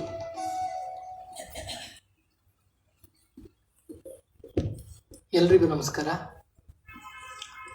ಪ್ರಥಮವಾಗಿ ಸಂಧ್ಯಕ್ಕನಿಗೆ 60ರ ಹುಟ್ಟುಹಬ್ಬದ ಶುಭಾಶಯಗಳನ್ನು ಹೇಳ್ತಾ, ಸುಮಾರು 1 ತಿಂಗಳ ಹಿಂದೆ ನಮ್ಮ ಒಂದು ಕಾರ್ಯಕ್ರಮ ಇತ್ತು ಸಂಸ್ಕೃತಿ ವಿಶ್ವ ಪ್ರತಿಷ್ಠಾನದ ಕಾರ್ಯಕ್ರಮದಲ್ಲಿ ಸಂಧ್ಯಕ್ಕ ಅವರು ನನಗೆ 29ನೇ ತಾರೀಕು 60ನೇ ವರ್ಷ ಬರುತ್ತೆ, ಸೊ ನಾನು ನಿಮ್ಮ ಮಕ್ಕಳಿಗೆಲ್ಲ ಸಂಸ್ಕೃತಿ ವಿಶ್ವ ಪ್ರತಿಷ್ಠಾನದ ನಮ್ಮೆಲ್ಲ ವೆರಿ ಆ್ಯಕ್ಟಿವ್ ಮೆಂಬರ್ಸ್ಗಳೆಲ್ಲ ಇದ್ದಾರೆ, ಅವರಿಗೆಲ್ಲ ಒಂದು ಪಾರ್ಟಿ ಕೊಡಬೇಕು ಅಂತ ಹೇಳ್ಕೊಂಡು ಎಣಿಸ್ಕೊಂಡಿದ್ದೀನಿ ಅಂತ ಹೇಳಿದರು. ಅದಕ್ಕೆ ನಮ್ಮ ಮೊದಲೇ ಒಂದು ಆಸೆ ಇತ್ತು, ಸಂಧ್ಯಕ್ಕನ್ನು ನಾವು ಒಂದು ಗುರುತಿಸಿ ಅಭಿನಂದಿಸಬೇಕು ಅಂತ ಹೇಳಿ ನಾವು ಯೋಚನೆ ಹಾಕ್ಕೊಂಡಿದ್ವಿ. ನಾವು ಈ ಸಂದರ್ಭದಲ್ಲಿ ನಾವು ಯೋಚನೆ ಮಾಡಿದ್ವಿ, ನಾವು ನಮ್ಮ ಸಂಗಡಿಗರೆಲ್ಲ ಯೋಚನೆ ಮಾಡಿದ್ವಿ, ಈ ಸಂದರ್ಭವನ್ನು ಉಪಯೋಗಿಸ್ಕೊಂಡು ನಾವೊಂದು ಕಾರ್ಯಕ್ರಮವನ್ನು ಮಾಡುವ ಅಂತ ಹೇಳಿದ್ರೆ ನಮ್ಮ ಯಾರ ಹತ್ರ ಕೇಳೋದು? ನಮ್ಮ ಸಂಸ್ಥೆಯ ಸ್ಥಾಪಕರು ಗೌರವಾಧ್ಯಕ್ಷರಾದಂಥ ವಿಶ್ವನಾಥ್ ಶೆಣೈ ಅವರಲ್ಲಿ ಕೇಳ್ಕೊಂಡ್ವಿ. ಅವರು ಆ ದಿನ ಪ್ರೊಫೆಸರ್ ಶಂಕರ್ ಅವ್ರ ಜೊತೆಗಿದ್ರು, ನಮ್ಮ ಅಧ್ಯಕ್ಷರ ಜೊತೆಗಿದ್ರು. ತುಂಬ ಸಂತೋಷದಿಂದ ಈ ಕಾರ್ಯಕ್ರಮವನ್ನು ತುಂಬ ಅದ್ಧೂರಿಯಾಗಿ ಮಾಡೋಣ, ಎಲ್ಲಿ ಮಾಡೋಣ ಅಂತ ಹೇಳಿ ಕೇಳಿದರು. ಕೋವಿಡ್ ಸಂದರ್ಭ ಇರುವುದರಿಂದ ನಾವು ಎಲ್ಲರೂ ಚಿಕ್ಕದಾಗಿ ಮಾಡಬೇಕು ಅಂತ ಹೇಳ್ಕೊಂಡು ಯೋಚನೆ ಮಾಡಿಕೊಂಡಾಗ ನಾವು ಇಲ್ಲಿ ಧ್ವನಿ ಆಲೋಕದಲ್ಲಿ ಮಾಡ್ಬೋದು, ವರದೇಶ್ ಸರ್ ಹತ್ರ ಕೇಳಿ ನೋಡುವ ಅಂತ ಹೇಳ್ಕೊಂಡು ವರದೇಶ್ ಸರ್ ಹತ್ರ ಬಂದ್ವಿ. ವರದೇಶ್ ಸರ್ ಅವರು ತುಂಬ ಸಂತೋಷದಿಂದ ನೀವು ಧ್ವನಿ ಆಲೋಕದಲ್ಲಿ ಕಾರ್ಯಕ್ರಮವನ್ನು ಮಾಡಿ ನಾವು ನಿಮ್ಮ ಜೊತೆಗೆ ಸಹಕಾರ ನೀಡ್ತೀವಿ ಅಂತ ಹೇಳ್ಕೊಂಡು ಆಶ್ವಾಸನೆ ಕೊಟ್ಟರು. ಆ ಕಾರಣದಿಂದ ನಾವು ಧ್ವನಿ ಆಲೋಕದಲ್ಲಿ ಕಾರ್ಯಕ್ರಮ ಆಗಬೇಕಿತ್ತು. ಕಾರಣಾಂತರದಿಂದ ನಮಗೆ ಗೊತ್ತಾಯಿತು ಸಂಧ್ಯಕ್ಕನ ಕಾಂಟ್ಯಾಕ್ಟು ನಮ್ಮ ಸಂಸ್ಥೆಯ ಕಾಂಟ್ಯಾಕ್ಟು ಎಲ್ಲ ದೊಡ್ಡದು ಅಂತ ಹೇಳ್ಕೊಂಡು. ಸೊ ಕೋವಿಡ್ ನಂತರದಲ್ಲಿ ತುಂಬ ಜನ ಸೇರಬಹುದೇನೋ ಅಂತ ಹೇಳ್ಕೊಂಡು ಒಂದು ಡೌಟ್ ಇತ್ತು. ಸೊ ಹಾಗಾಗಿ ನಾವು ಈ ಕಾರ್ಯಕ್ರಮವನ್ನು ಇಲ್ಲಿ ಹೊರ ಆವರಣದಲ್ಲಿ ಮಾಡಲಿಕ್ಕೆ ಯೋಚನೆ ಮಾಡ್ಕೊಂಡ್ವಿ. ಮತ್ತು ಇಷ್ಟು ವ್ಯವಸ್ಥಿತವಾಗಿ ನಮಗೆ ಮಾಡಿಕೊಡ್ಲಿಕ್ಕೆ ಕಾರಣ ಆದವರು ನಮ್ಮ ಗೋವಿಂದ ಪೈ ಸಂಶೋಧನಾ ಕೇಂದ್ರದ ಸಂಯೋಜಕರಾದಂತಹ ವರದೇಶ್ ಸರ್, ಮತ್ತು ಇತ್ತೀಚೆಗಷ್ಟೇ ಅಧಿಕಾರ ವಹಿಸಿಕೊಂಡಂತಹ ಶೆಟ್ಟರ್ ಸರ್ ಇದ್ದಾರೆ. ಅವರಿಗೆ ನಾವು ಆಭಾರಿಯಾಗಿದ್ದೇವೆ. ನಮಗೆಲ್ಲರಿಗೂ ಗೊತ್ತುಂಟು ಸಂಧ್ಯಕ್ಕ ನಾವು ಯಾವುದೇ ಕಾರ್ಯಕ್ರಮಗಳಲ್ಲೂ ಉಡುಪಿಯ ಯಾವ ಸಂಸ್ಥೆಯ ಕಾರ್ಯಕ್ರಮಗಳೇ ಇರಲಿ, ಅದು ಕಲಾರಂಗದ್ದಿರಲಿ, ರಂಗಭೂಮಿಯದ್ದಿರಲಿ, ರಥಬೀದಿ ಗೆಳೆಯರದ್ದಿರಲಿ, ಅಥವಾ ಇನ್ಯಾವುದೇ ಕಾರ್ಯಕ್ರಮಗಳು, ಬೇರೆ ಬೇರೆ ಕಾರ್ಯಕ್ರಮಗಳು ಇಲ್ಲಿ ಆಗತ್ತೆ. ಎಲ್ಲ ಕಾರ್ಯಕ್ರಮಗಳನ್ನು ತಪ್ಪದೆ ಒಬ್ಬರು ಬರ್ತಾರೆ ಅಂತ ಹೇಳಿದ್ರೆ ಅದು ಸಂಧ್ಯಕ್ಕ. ತುಂಬ ಖುಷಿಯಿಂದ ಆ ಕಾರ್ಯಕ್ರಮವನ್ನು ಎಂಜಾಯ್ ಮಾಡಿಕೊಂಡು ಎಷ್ಟೊತ್ತು ಕೊನೆಯವರೆಗೂ ಕೂತ್ಕೊಂಡು ನಗನಗ್ತಾ ಎಲ್ಲರನ್ನು ಮಾತಾಡಿಸಿ ಹೋಗುವವರು. ಸೊ ನಮಗೆಲ್ಲರಿಗೂ ಚಿರಪರಿಚಿತರು. ಮತ್ತು ನಗಿಸುವ ಕಲೆ ಅನ್ನುವಂಥದ್ದು ಅದೊಂಥರ, ನಾವೆಲ್ಲ ನಾಟಕದಲ್ಲಿ ಇರೋದ್ರಿಂದ ನಮ್ಗೆ ಗೊತ್ತುಂಟು ಅದೊಂದು ದೊಡ್ಡ ಕಷ್ಟದ ಕೆಲಸ ಅಂತ ಹೇಳ್ಕೊಂಡು. ಅಷ್ಟು ಈಸಿಯಲ್ಲಿ ನಾವು ನಗಿಸ್ಲಿಕ್ಕೆ ಆಗೋದಿಲ್ಲ ಸ್ಟೇಜ್ನಲ್ಲಿ ಇದ್ಕೊಂಡು. ಬಟ್ ನಿರರ್ಗಳವಾಗಿ ನಾವು ಪ್ರಾಣೇಶ್ ಅವರ ಹಾಸ್ಯ ಭಾಷಣವನ್ನು ಕೇಳ್ಬೋದು. ಕೆಲವೇ ಮಂದಿಯ ಕರ್ನಾಟಕದ ಹಾಸ್ಯ ಭಾಷಣಕಾರರನ್ನು ನಾವು ಕೇಳ್ತೀವಿ. ಅದರಲ್ಲಿ ಗುರುತಿಸಿಕೊಂಡವರು ಸಂಧ್ಯಕ್ಕ ಅವರು. ಮತ್ತು ಇಂತಹ ಪರಿಸರದಲ್ಲಿ MGM ಅಂತ ಪರಿಸರದಲ್ಲಿ ಸಾಹಿತ್ಯ ಕ್ಷೇತ್ರದಲ್ಲಿ ಕೆಲಸ ಮಾಡಿದವರಿಗಿರ್ಬೋದು, ಕಲೆ ಕ್ಷೇತ್ರದಲ್ಲಿ ಮಾಡಿದವರನ್ನ ಅಭಿನಂದಿಸಿ ಗೌರವಿಸುವಂತಹ ಒಂದು ಇದನ್ನು ಪರಿಪಾಠ ಇದೆ ಬೇರೆ ಬೇರೆ ಸಂಸ್ಥೆಗಳಿಂದ. ಹಾಗಾಗಿ ಇಷ್ಟರವರೆಗೆ ಒಬ್ಬರು ಹಾಸ್ಯಗಾರರ ಹಾಸ್ಯ ಚಟಾಕಿಯನ್ನು ನೀಡುವ ಹಾಸ್ಯ ಭಾಷಣಕಾರರನ್ನು ಇದುವರೆಗೂ ಗೌರವಿಸುವ ಅಭಿನಂದನಾ ಕಾರ್ಯಕ್ರಮ ನಡೆದಿರಲಿಕ್ಕಿಲ್ಲ. ನಾವು ಇದನ್ನು ನಮ್ಮ ಪ್ರೀತಿಗೋಸ್ಕರ, ಸಂಧ್ಯಕ್ಕನ ಮೇಲಿನ ಪ್ರೀತಿಗೋಸ್ಕರ ನಾವು ಈ ಕಾರ್ಯಕ್ರಮವನ್ನು ಹಮ್ಮಿಕೊಂಡಿದ್ದೇವೆ.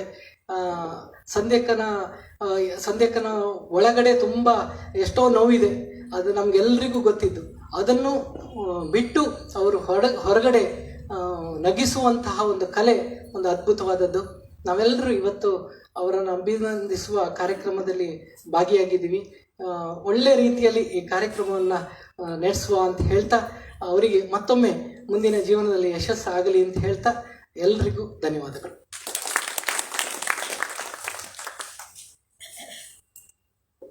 ಧನ್ಯವಾದಗಳು ರವಿಯವರೇ. ರವಿಯವರು ಹೇಳಿದರು ನೋವುಗಳನ್ನು ಒಳಗಿಟ್ಟು ನಗಿಸುವ ಕಲೆ. ನನಗೊಂದು ನೆನಪಾಯಿತು, ಒಂದು ಡಾಕ್ಟ್ರ್ ಹತ್ರ ಒಬ್ಬ ರೋಗಿ ಹೋದ ಅಂತೆ, ನಂಗೆ ತುಂಬ ಹೊಟ್ಟೆ ನೋವು ಅಂತ, ನಿಮಗೆ ಗೊತ್ತಿರ್ಬೋದು. ಆಗ ಡಾಕ್ಟರ್ ಹೇಳ್ತಾನಂತೆ, ಇಲ್ಲಿ ಪಕ್ಕದ ಊರಲ್ಲಿ ನಾಟಕ ಆಗ್ತಾ ಇದೆ, ಅಲ್ಲಿ ಒಂದು ವಿದೂಷಕ ಇದ್ದಾನೆ, ಅವನು ನಗಾಡಿಸಿ ತುಂಬ ಜನರಿಗೆ ಹೊಟ್ಟೆ ನೋವೆಲ್ಲ ಗುಣ ಆಗಿದೆ, ನೀನು ಅಲ್ಲಿ ಹೋಗ್ಬೋದು ಅಂತ. ಅದಕ್ಕೆ ಅವನು ಹೇಳ್ತಾನಂತೆ ವಿದೂಷಕ, ಡಾಕ್ಟ್ರೇ ವಿದೂಷಕ ನಾನೇ ಅಂತ. ಡಾಕ್ಟರ್ ಹತ್ರ ಬಂದ ರೋಗಿ ಹೇಳ್ತಾನೆ, ಆ ವಿದೂಷಕ ನಾನೇ ಅಂತ. ಎಷ್ಟು ಒಂದು ದೀಪ ತಾನುರಿದು ಜಗಕ್ಕೆಲ್ಲ ಬೆಳಕು ಕೊಡುವ ಹಾಗೆ, ತುಂಬ ಸಹೃದಯಿ, ಎಲ್ಲರೂ ನನ್ನವರೇ, ಪ್ರೀತಿಯಿಂದ ಎಲ್ಲರೂ ನನ್ನವರು ಅನ್ನಂತ ಮನಸ್ಸಲ್ಲಿ ಇಟ್ಕೊಂಡು, ಅಯ್ಯೋ ನಾನು ಎಲ್ಲಿ ಮಾತಾಡಿದ್ರೆ ಒಂದು ಜಾಸ್ತಿ ಆಗ್ತದೆ ಒಂದು ಕಡಿಮೆ ಆಗ್ತದೆ ಅಂತ ತುಂಬ ಪ್ರೀತಿಯಿಂದ ಮಾತಾಡುವಂತಹ ಸಂಧ್ಯಕ್ಕನಿಗಿಂದು 60ರ ಸಂಭ್ರಮ. ದೀಪಂಜ್ಯೋತಿ ಪರಬ್ರಹ್ಮ ದೀಪಜ್ಯೋತಿ ಜನಾರ್ದನ ದೀಪೇನ ಹರತಿ ಪಾಪಾನಿ ಸಂಧ್ಯಾ ದೀಪ ನಮೋಸ್ತುತೆ.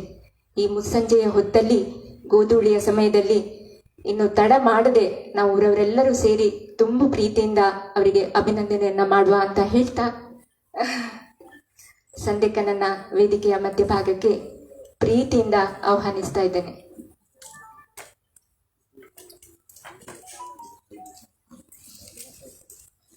ಈ ಅಭಿನಂದನಾ ಪತ್ರವನ್ನ, ಭಾವನೆಗೆ ಪ್ರೀತಿ ಅಕ್ಷರಗಳನ್ನ ತುಂಬಿದವರು ರಾಜೇಶ್ ಪಣಿಯಾಡಿಯವರು. ಅಭಿನಂದನೆ ಆಗುವಾಗ ಆ ಪತ್ರವನ್ನ ಓದಬೇಕು, ವೇದಿಕೆಯಲ್ಲಿರುವವರೆಲ್ಲರೂ ಅದಕ್ಕೆ ಜೊತೆ ಸೇರಬೇಕು. ಮತ್ತೆ ಎಲ್ಲ ಪರಿವಾರದವರು ಒಂದು ಗ್ರೂಪ್ ಫೋಟೋಗೆ ಬರಬೇಕು. ಅದಾದ ನಂತರ ಸಂಧ್ಯಕ್ಕ ಬರೆದ ಮುಸ್ಸಂಜೆಯಲ್ಲೊಂದು ಮುಂಜಾವು ತನ್ನ ಅನುಭವದಿಂದ ಒಂದು ಪುಸ್ತಕ ಬರೆದಿದ್ದಾರೆ. ಈ ಪುಸ್ತಕ ಯಾಕೆ ಬೇರೆ ಆಗ್ತದೆ ಅಂದರೆ, ಅವರೇ ದುಡ್ಡು ಹಾಕಿ ಯಾವುದೇ ಒಂದು ಪ್ರಕಾಶಕರನ್ನ ಕೇಳದೆ ತಾನೇ ಮುತುವರ್ಜಿಯಿಂದ ಅದನ್ನ ಪ್ರಕಟಿಸಿದ್ದಾರೆ. ಇದು ಏನು ಮಾರಿ ಬಂದ ಹಣವನ್ನ ಒಂದು ಚಾರಿಟಿ ಸಂಸ್ಥೆಗೆ ಕೊಡುವ ಅಂತ ಒಳ್ಳೆಯ ಉದ್ದೇಶವನ್ನು ಇಟ್ಟಿದ್ದಾರೆ. ಕೇವಲ 100 ರೂಪಾಯಿಗಳ ಪುಸ್ತಕಕ್ಕೆ ತಾವೆಲ್ಲರೂ ಬಂದದ್ದು ಕೊಂಡುಕೊಳ್ಳಿ. ಖಂಡಿತವಾಗಿಯೂ ನೀವು ಕೊಟ್ಟ 100 ರೂಪಾಯಿಗಿಂತ ಜಾಸ್ತಿ ಅವರ ಅನುಭವದ ಮಾತು, ಪ್ರೀತಿ ನಿಮ್ಗೆ ಅದರಲ್ಲಿ ದೊರಕ್ತದೆ. ವೇದಿಕೆಗೆ ರಾಜೇಶ್ ಪಣಿಯಾಡಿ ಅವರನ್ನ ಕರಿತಾ, ವೇದಿಕೆಯಲ್ಲಿದ್ದ ಎಲ್ಲ ಗಣ್ಯರು ಅಭಿನಂದನಾ ಕಾರ್ಯಕ್ರಮದಲ್ಲಿ ಭಾಗವಹಿಸಬೇಕು ಅಂತ ಪ್ರೀತಿಯಿಂದ ಕೇಳ್ಕೊಳ್ತಾ ಇದ್ದೇನೆ.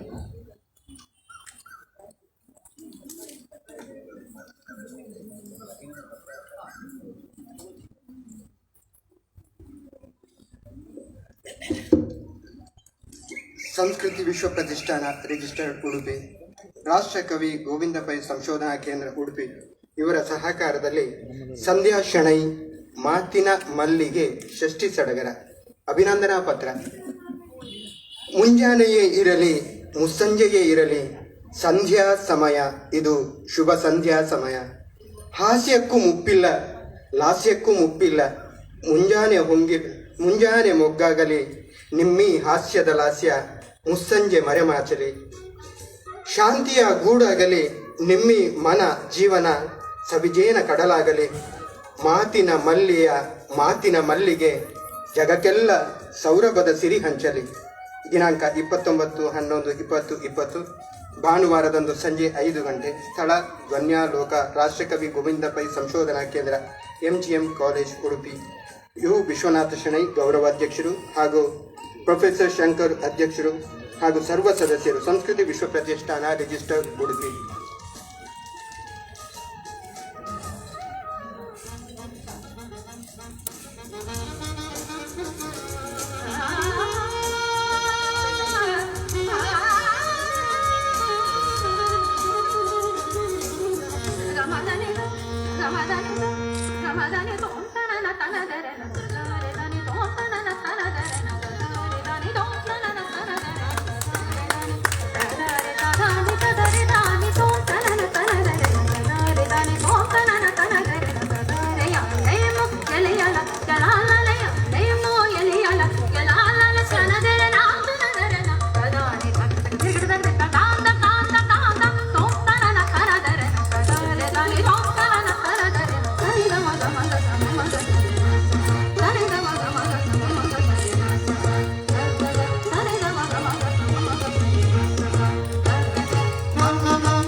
ಸಂಸ್ಕೃತಿ ವಿಶ್ವ ಪ್ರತಿಷ್ಠಾನದ ಸದಸ್ಯರೆಲ್ಲರೂ ವೇದಿಕೆಗೆ ಬರಬೇಕು.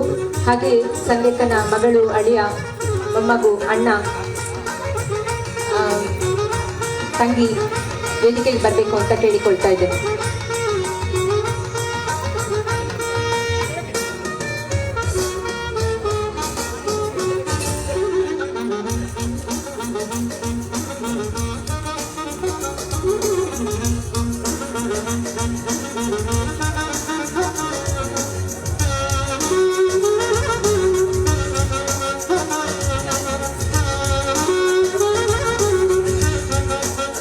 ರಾಷ್ಟ್ರಕವಿ ಗೋವಿಂದ ಪೈ ಸಂಶೋಧನಾ ಕೇಂದ್ರದ ಸಿಬ್ಬಂದಿ ವರ್ಗದವರು ಸೇರ್ಕೊಳ್ಬೇಕಾಗಿ ಕೇಳ್ಕೊಳ್ತಾ ಇದ್ದೇವೆ.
ರಾಷ್ಟ್ರಕವಿ ಗೋವಿಂದ ಪೈ ಸಂಶೋಧನಾ ಕೇಂದ್ರ ಉಡುಪಿ ಇವರ ವತಿಯಿಂದ 60ರ 60ರ ಯುವತಿ ಸಂಧ್ಯಾ ಶೆಣೈ ಅವರಿಗೆ ಶುಭ ಹಾರೈಕೆ.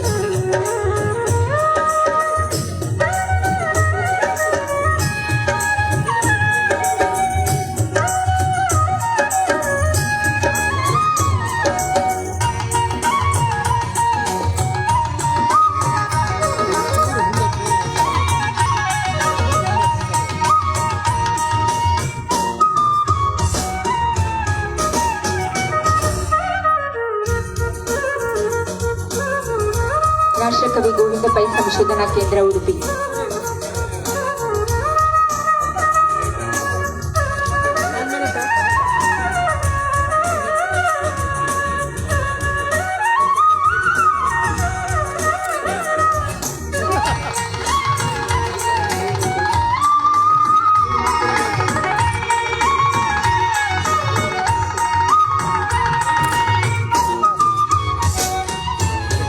ನಾಗೇಶ್ ಶೇಟ್ ಸುಹಾಸಂನ ಪೋಷಕರು, ಇವರಿಂದ ಒಂದು ಕಿರುಕಾಣಿಕೆ.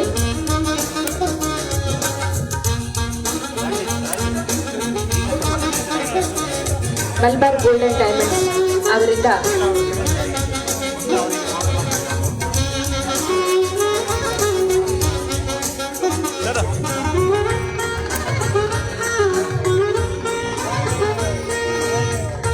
ನಾಗೇಶ್ ಸುಹಾಸಂನ ಪೋಷಕರು, ಇವರಿಂದ ಕಿರುಕಾಣಿಕೆ.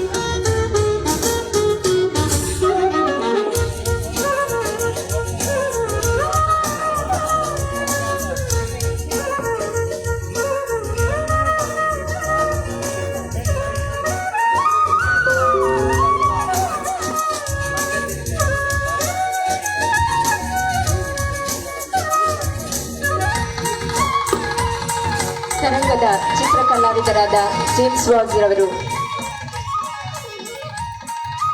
ವೇದಿಕೆಗೆ ಬಂದು ತಮ್ಮ ಕಿರುಕಾಣಿಕೆಯನ್ನು ಹಸ್ತಾಂತರಿಸಬೇಕಾಗಿ ಕೇಳಿಕೊಳ್ತಾ ಇದ್ದೇನೆ.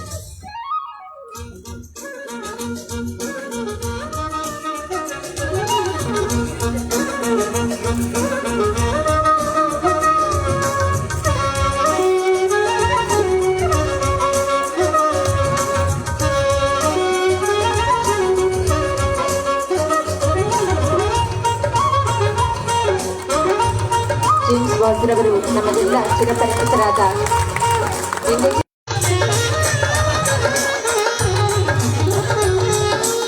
ಧನ್ಯವಾದಗಳು. ಇದೀಗ ಮುಸ್ಸಂಜೆಯ ಮಾತು ಪುಸ್ತಕ ಬಿಡುಗಡೆಯ ಕಾರ್ಯಕ್ರಮ. ಹುಲ್ಲಾಗು ಬೆಟ್ಟದಡಿ ಮನೆಗೆ ಮಲ್ಲಿಗೆಯಾಗು, ಕಲ್ಲಾಗು ಕಷ್ಟಗಳ ಮಳೆಯ ವಿಧಿಸುರಿಯೇ, ಬೆಲ್ಲ ಸಕ್ಕರೆಯಾಗು ದೀನ ದುರ್ಬಲರಿಂಗೆ, ಎಲ್ಲರೊಳಗೊಂದಾಗು ಮಂಕುತಿಮ್ಮ ಅಂತ ಹೇಳಿದ್ದಾನೆ. ಜನರು ಎಲ್ಲಿದ್ದಾರೆ, ನಗು ಎಲ್ಲಿರ್ತದೆ, ಪ್ರೀತಿ ಎಲ್ಲಿರ್ತದೆ, ಅಲ್ಲಿ ಸಂಧ್ಯಕ ಹಾಜರಿರ್ತಾರೆ. ಅವರ ಅನುಭವದ ಒಂದು ಕತೆ ಅಂತಲೇ ಹೇಳ್ಬೋದು. ಅದನ್ನೆಲ್ಲ ಜೋಡಿಸಿ ಪ್ರೀತಿಯಿಂದ ಒಂದು ಬರಹ ರೂಪಕ್ಕಿಳಿಸಿ ಪುಸ್ತಕವನ್ನ ತಕೊಂಡು ಬಂದಿದ್ದಾರೆ. ಅವರ ಮೊಮ್ಮಗನಾದ ಅಶ್ವೀಜನಿಂದ ಅದನ್ನ ಬಿಡುಗಡೆ ಮಾಡಿಸ್ಬೇಕು ಅಂತ ಆಗಲೇ ತುಂಬಾ ಒಂದು ಉತ್ಸಾಹ ಇತ್ತು. ಇನ್ನೂ ಬರ್ಲಿಲ್ಲ, ಖಂಡಿತ ಬರ್ತಾರೆ. ಬಂದ ಹೊತ್ತಲ್ಲಿ ನನ್ನ ಮೊಮ್ಮಗನಿಂದಲೇ ಅದು ಲೋಕಾರ್ಪಣೆ ಆಗ್ಬೇಕು ಪುಸ್ತಕ ಅಂತ ಹೇಳಿ ಕೃಷ್ಣನ ಕೈ ಹಿಡಿದು ಬಂದ ಸಂಧ್ಯಕ ಈಗ ಆ ಪುಸ್ತಕವನ್ನ ಬಿಡುಗಡೆ ಮಾಡ್ತಾರೆ.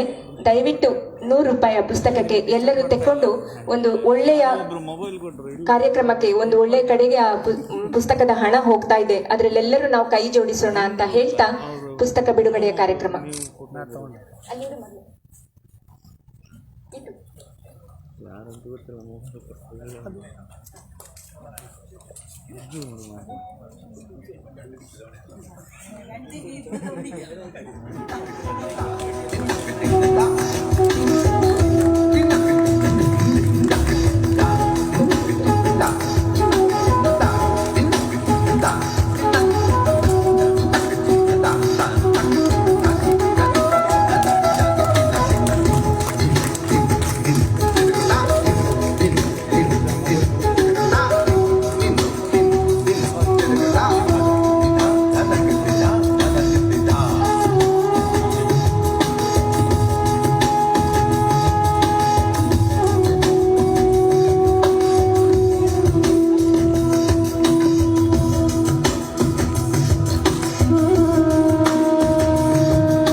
ಇಲ್ಲಿ ಹೊರಗೆ ಪುಸ್ತಕ ಲಭ್ಯವಿದೆ.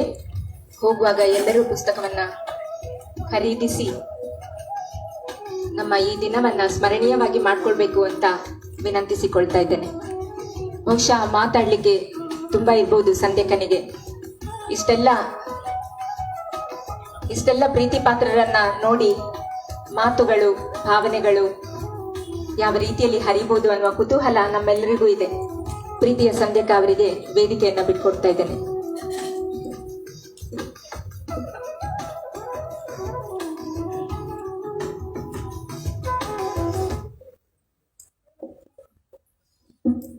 ಬಂದಂಥ ಎಲ್ಲ ಪ್ರೀತಿಯವರಿಗೂ ನಮಸ್ಕಾರ. ಇವರು ಹೇಳಿದ ಹಾಗೆ ಮಾತು ಕಟ್ತಾ ಉಂಟು ನನಗೆ. ನೀನು ಚಾಕ್ಲೇಟ್ ತಿಂತಾ ಇದ್ದಾಳ, ಟಪಟಪ ಶಬ್ದ ಬರ್ತಾ ಉಂಟು ಅಂತ ಎಣಿಸ್ತೀರೇನೋ, ಗಂಟಲು ಕಟ್ತಾ ಉಂಟು. ಯಾಕಂದ್ರೆ ಮಾಮ ನನ್ನದೇ ಬೀದಿಯವರು, ನಾವು ದಿನ ದಿನ ಸಿಕ್ಕುವವರು. ಕೆಲವೊಮ್ಮೆ ರಸ್ತೆಯಲ್ಲೇ ಅವರು ನಿಂತ್ಕೊಳ್ಳೋದು, ನಾನು ಸ್ಕೂಟ್ರಲ್ಲಿ ಕೂತ್ಕೊಂಡು ಮಾತಾಡೋದು. ಅಂಥವರು ಬಹಳ ಪ್ರೀತಿಯಿಂದ ನನ್ನ ಒಂದು ಹುಟ್ಟಿದ ಹಬ್ಬವನ್ನು ಗೌಜಿಯಲ್ಲಿ ಹೀಗೆ ಮಾಡಬೇಕು ಅಂತ ಒಂದು ಪ್ರೀತಿಯಿಂದ ಒಪ್ಪಿಕೊಂಡದ್ದು ನಿಜವಾಗ್ಲೂ ನನ್ನ ಸೌಭಾಗ್ಯ. ಯಾಕಂದರೆ ಕೆಲವೊಮ್ಮೆ ಯೋಗ್ಯತೆ ಇಲ್ಲದಿದ್ರೂ ಯೋಗ ಬರ್ತದಂತೆ. ಹಾಗೆ ನನಗೆ ಯೋಗ್ಯತೆ ಉಂಟೋ ಇಲ್ವೋ ನನಗೆ ಗೊತ್ತಿಲ್ಲ, ಆದರೆ ನೀವೆಲ್ಲ ಇಷ್ಟು ಜನರು ಸೇರಿ ನನ್ನನ್ನು ಹಾರೈಸಬೇಕಾದ್ರೆ ನನಗೆ 60 ಆದದ್ದು ಏನು ಬಹಳ ಬೇಗ ಆಗಬೇಕಿತ್ತು ಅಂತ ಕಾಣ್ತಾ ಉಂಟು. ನನಗೆ ತಡ ಆಯ್ತಿದ್ದು. ಯಾಕಂದರೆ ನಾನು ಮಾಸ್ಕ್ ಹಾಕಲಿಲ್ಲ, ಯಾಕಂದರೆ ಲಿಪ್ಸ್ಟಿಕ್ ಎಲ್ಲ ಹಚ್ಚಿದ್ದು ಕಾಣಬೇಕಲ್ಲ. ನೀವೆಲ್ಲ ಮಾಸ್ಕ್ ಹಚ್ಚಿದ್ದೀರಿ, ಅದು ನಿಮ್ಮ ಖುಷಿ. ನಾನು ಇಷ್ಟು ಮೇಕಪ್ ಮಾಡಿ ಅದು ಮತ್ತೆ ಕಾಣದಿದ್ರೆ ವೇಸ್ಟ್ ಅಲ್ಲ ಅಂತ ಹೇಳಿ ನಾನು ಆದಷ್ಟು 60 ಮರೆಮಾಚಿ ಅಷ್ಟು ಹಚ್ಚಿಕೊಂಡು ಬಂದಿದ್ದೆ. ಈಗ ಬೆವರಿಗೆ ಹೋಗಿರ್ಬೋದು, ಆ ವಿಷಯ ಬೇರೆ. ನಾನು ಸೋಮೇಶ್ವರದವಳು, ಆಗುಂಬೆ ಹತ್ತಿರ ಸೋಮೇಶ್ವರದವಳು. ನಮಗೆ ಇಲ್ಲಿಂದ ಮಿನಿ ಬಸ್ಸಲ್ಲಿ ಹೋಗಬೇಕು ಸೋಮೇಶ್ವರಕ್ಕೆ ಹೋಗುವಾಗ. ನಾನು ಬಸ್ ಸ್ಟ್ಯಾಂಡಿಗೆ ಹೋದಾಗ ಬಸ್ಸಿನಲ್ಲಿ ಫುಲ್ ಕರ್ಚೀಪ್ ಹಾಕೊಂಡು ಇಟ್ಟಿದ್ದಾರೆ ಎಲ್ಲ. ನಾನು ಹತ್ತಿ ಕೂತ್ಕೊಳ್ಳುವಾಗ ಎಲ್ಲ ಕರ್ಚೀಪ್ ಮಾತ್ರ, ಜನ ಇಲ್ಲ, ಎಲ್ಲ ಪಾಯ್ಖಾನೆಗೆ ಅಲ್ಲಿಗೆ ಇಲ್ಲಿಗೆಲ್ಲ ಹೋಗಿದ್ದಾರೆ. ನಾನು ಒಂದು ಕರ್ಚೀಪ್ ತೆಗೆದೆ, ರಾಡ್ ಮೇಲೆ ಹಾಕಿದೆ, ಕುರ್ಚಿಯಲ್ಲಿ ಕೂತ್ಕೊಂಡೆ, ಅದರಲ್ಲಿ ಸೀಟಲ್ಲಿ ಕೂತ್ಕೊಂಡೆ. ಒಬ್ಬ ಹುಡುಗ ಬಂದು ಹೇಳಿದ, ಮೇಡಮ್ ಅದು ನನ್ನ ಸೀಟು. ಹೇಳಿದ, ಅಯ್ಯೋ ನಿನ್ನದಂದ್ರೆ ಹೇಗೆ ಮರೆಯ ಹೇಳಿದೆ. ಅದ್ರಲ್ಲಿ ನನ್ನ ಖರ್ಚಿಪ್ ಇತ್ತು, ಹಾಗಾಗಿ ನನ್ನದು ಹೇಳಿದ. ಓ ದೇವರೇ, ನಿನ್ನ ಖರ್ಚಿ ಪುಣ್ಯಕ್ಕೆ ನನ್ನ ತಲೆ ಮೇಲೆ ಬೀಳಿಲ್ಲ ಮರ, ಇಲ್ಲಾಂದ್ರೆ ನಾನು ನಿನ್ನ ಮನೆಗೆ ಬರಬೇಕಿತ್ತು ಹೇಳಿದೆ. ಯಾರು ಎಲ್ಲಿ ಉಂಟ ಖರ್ಚಿಪ್ ಅವ್ರದಂತ ಆಯ್ತಲ್ಲ, ನೋಡಿ ನಿನ್ನ ಖರ್ಚಿಪ್ ಅಲ್ಲಿ ಉಂಟು, ರಾಡಲ್ಲಿ ಉಂಟು ಅಂತ ಹೇಳಿದೆ. ರಾಡ್ ಹಿಡ್ಕೊಂಡು ನಿಲ್ಲು ಅಂತ ಹೇಳಿದೆ. ಖರ್ಚಿಪ್ ಇದ್ದಲ್ಲಿ ಅವನ ಜಾಗ ಅಲ್ವಾ ಅಂತ. ಆಗ ನಾನು ಹೇಳಿದೆ, ನೀನು ಎಲ್ಲಿಗೆ ಹೋಗುದಪ್ಪ ಅಂತ. ಶಿವಮೊಗ್ಗಕ್ಕೆ ಹೇಳಿದ ಕೋಪದಲ್ಲಿ. ನೋಡು, ನಾನಿಲ್ಲಿ ಸೋಮೇಶ್ವರದಲ್ಲಿ ನನ್ನ ತಾಯಿ ಮನೆಯಲ್ಲಿ ಇಳಿದು 1 ಗಂಟೆ. ನಾನು ಇಳಿದ ಮೇಲೆ ಇಡೀ ಬಸ್ಸೇ ನಿಂದು, ಅಂದರೆ ನಾನು ಇಡೀ ಬಸ್ಸಲ್ಲಿ ಹಿಡಿತೇನಲ್ಲ ಅದಕ್ಕೆ ಹೇಳಿದೆ, ಇಡೀ ಬಸ್ಸೇ ನಿಂದು. ಅಷ್ಟರಲ್ಲಿ ನೀನು ಈ ಸೀಟು ನನ್ನದು ಅಂತ ಹೇಳಿ ನಾವೇನು ಪರ್ಮನೆಂಟ್ ಕೂತ್ಕೊಳ್ಳಿಕ್ಕೆ ಬಂದಿದ್ದೇವ ಇಲ್ಲಿ? ಸಾಯುವ ತನಕ ಒಂದು ಇಷ್ಟು ಸಮಯ ನಮ್ಮಲ್ಲಿ ಇರುವುದು. ನಾನು ಅದಕ್ಕೆ ಹೇಳೋದು, ಇವತ್ತೆಲ್ಲರೂ ನಾವು ನನ್ನದು ಅಂತ ಮಾಡ್ಕೊಂಡು ಇಷ್ಟೊಂದು ಒದ್ದಾಡ್ತಾ ಇದ್ದೇವೆ. ಇಷ್ಟೆಲ್ಲ ಜನರು ನನ್ನವರಿದ್ದಾರೆ, ನಾನು ಎಲ್ಲಿ ಒಂಟಿ? ಹಾಗೆ ನಮ್ಮ ವಿಶ್ವನಾಥ್ ಮಾಮ ಅವರು ಒಂದು ಒಳ್ಳೆ ಕೆಲಸ ಮಾಡ್ತಾ ಇದ್ದಾರೆ. ನನಗೆ ಇವತ್ತು ಅವ್ರು ಏನೋ ಹುಟ್ಟುಹಬ್ಬದ ಸಮಾರಂಭ ಮಾಡಿದ್ದಾರೆ ಅಂತ ನಾನು ಹೇಳ್ತಾ ಇಲ್ಲ. ನಾವು ಜೀವನದಲ್ಲಿ ಬಂದ ಮೇಲೆ ಒಂದು ಹಾಡುಂಟು, ನೀವೆಲ್ಲ ಕೇಳಿರ್ಬೋದು.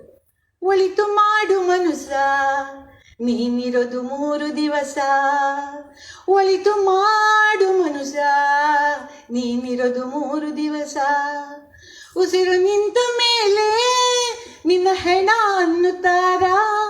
ನಾವು ಹೆಣವಾಗುವ ಮೊದಲು 4 ಜನರ ನೆನಪಿನಲ್ಲಿ ಉಳಿಯುವಂಥ ಕೆಲಸವನ್ನು ಇವತ್ತು ವಿಶ್ವನಾಥ್ ಮಾಮ ಮಾಡಿದ್ದಾರೆ. ಅದರ ಒಂದು ಫಲಾನುಭವಿ ನಾನು ಕೂಡ ಅಂತ ಹೇಳಲಿಕ್ಕೆ ಇಷ್ಟಪಡ್ತಾ ಇದ್ದೆ. ಇಂಥ ಫಲಗಳು 100 ಜನರಿಗೆ ಸಿಗಲಿ ಅವರಿಂದ ಅಂತ ಹೇಳಿ ನಾನು ಆ ಬೀದಿಯವಳಾಗಿ, ಅವರ ಒಂದು ತೆಂಕುಪೇಟೆ ಬೀದಿಯ ಗೆಳತಿಯಾಗಿ ನಾನು ಹೇಳ್ತಾ ಇದ್ದೇನೆ. ಅವರ ಹೆಂಡತಿ ನನಗೇನು ಅಪರೂಪ ಅಲ್ಲ, ಇವ್ರಿಗಿಂತ ಮೊದಲೇ ಅವ್ರ ಪರಿಚಯ. ಹಾಗೆ ಅವರು ಎಲ್ಲ ಕಾರ್ಯಕ್ಕೂ ಬೆನ್ನೆಲುಬಾಗಿ ನಿಂತು ನಾನು ನಿಮ್ಮೊಟ್ಟಿಗೆ ಇದ್ದೇನೆ ಅಂತ ತೋರಿಸಿಕೊಟ್ಟ ಒಂದು ಸತಿ ಸಹಧರ್ಮಿಣಿ ನಮ್ಮ ಪ್ರಭಕ್ಕ ಅಂತ ಹೇಳಿ ಅವರಿಗೂ ನಾನು ಹೃತ್ಪೂರ್ವಕವಾಗಿ ವಂದಿಸ್ತೇನೆ. ಮತ್ತು ಭಂಡಾರಿಯವರು ಹೇಳಿದಾಗೆ ನಾನು ಅವರ ಪೇಷಂಟ್ ಅಲ್ಲ, ಆದರೂ ಅವಳ ಭಾಳ ಆತ್ಮೀಯರು. ಯಾಕಂದರೆ ಇಂಥವ್ರ ಹತ್ರ ಹೋದ ಕೂಡಲೇ ಏನೋ ಒಂದು ಕನೆಕ್ಟಿವಿಟಿ ಬರ್ತದೆ ಅಂತ ಹೇಳ್ತಾರೆ ಜನ. ನಮ್ಮ ಶಿವಮೊಗ್ಗದಲ್ಲಿ ನಮ್ಮ ಪೈಕಿಯವರದೊಂದು ಮೆಡಿಕಲ್ ಸ್ಟೋರ್ ಉಂಟು, ಸೈಕ್ಯಾಟ್ರಿ ಇದರಲ್ಲಿ ನಮ್ಮ ಅಶೋಕ್ ಪೈ ಅವರ ಇದರಲ್ಲಿ. ಅಲ್ಲಿ ಮದ್ದು ತಗೊಂಡ್ರೆ ಒಂದು 10-20% ಡಿಸ್ಕೌಂಟ್ ಕೊಡ್ತಾರೆ. ನಮ್ಮ ಪೈಕಿಯವರೆಲ್ಲ ಅಲ್ಲೇ ಮದ್ದು ತಗೊಳ್ಳೋದು, ಹೋಗಿ 1 ತಿಂಗಳಿಗಾಗುವಷ್ಟು ಮದ್ದು ತಗೊಳ್ಳೋದು. ಒಬ್ರು ಹೋಗಿ 1-2 ತಿಂಗಳಿಗಾಗುವಷ್ಟು ಮದ್ದು ತಗೊಂಡು ಹೊರಗೆ ಬರುವಾಗ ಒಬ್ರು ಸ್ಕೂಟ್ರಲ್ಲಿ ಬಿಡ್ಬೇಕಾ ಹೇಳಿದ್ರಂತೆ. ಅವ್ ಬಿಡಿ ಹೇಳಿದ್ರಂತೆ. ದಾರಿಯಲ್ಲಿ ಹೊರಗೆ ಹೇಳಿದಂತೆ, ಡಾಕ್ಟರ್ ಭಾರಿ ಒಳ್ಳೆಯವರು ಮಾರ್ರೆ, ಭಾರಿ ಒಳ್ಳೆಯವರು, ಈಗ ಸ್ವಲ್ಪ ನಿಮ್ಗೆ ಮದ್ದು ಜಾಸ್ತಿ ಕೊಟ್ಟಿರ್ಬೋದು, ಸ್ವಲ್ಪ ದಿವಸದಲ್ಲಿ ಕಡಿಮೆ ಆಗ್ತದೆ ಹೇಳಿದ್ರಂತೆ. ಅವ್ರು ಹೇಳಿದ್ರಂತೆ, ಅಯ್ಯಪ್ಪ ನನಗೆ ಸೈಕೇಟ್ರಿ ಪೇಷಂಟ್ ಅಲ್ಲ ಮಾರ್ರೆ, ಅಲ್ಲಿ ಡಿಸ್ಕೌಂಟ್ ಸಿಗ್ತದೆ ಅಂತ ಬಂದದ್ದು ನಾನು, ನನಗೆ ಡಿಸ್ಕೌಂಟ್ ಸಿಗ್ತದೆ ಅಂತ ಆ ಮೆಡಿಕಲ್ ಶಾಪಿಗೆ ಬಂದದ್ವಿ, ನಾನು ಸೈಕೇಟ್ರಿ ಅಲ್ಲ ಹೇಳುವಾಗ ಅವ್ರು ಹೇಳಿದ್ರೆ, ಸ್ವಲ್ಪ ಸುಮ್ಮನೆ ಮರ್ರಿ, ಸುರುಸುರಿಗೆ ನಾನು ಸಹ ಹಾಗೆ ಹೇಳ್ತಾ ಇದ್ದೆ, ಈಗ ನಾನು ಒಪ್ಪಿಕೊಳ್ತೇನೆ ಇಲ್ಲಿದೆ ಪೇಷಂಟ್ ಅಂತ ಹಾಗೆ ಹೇಳಿದ್ರಂತೆ.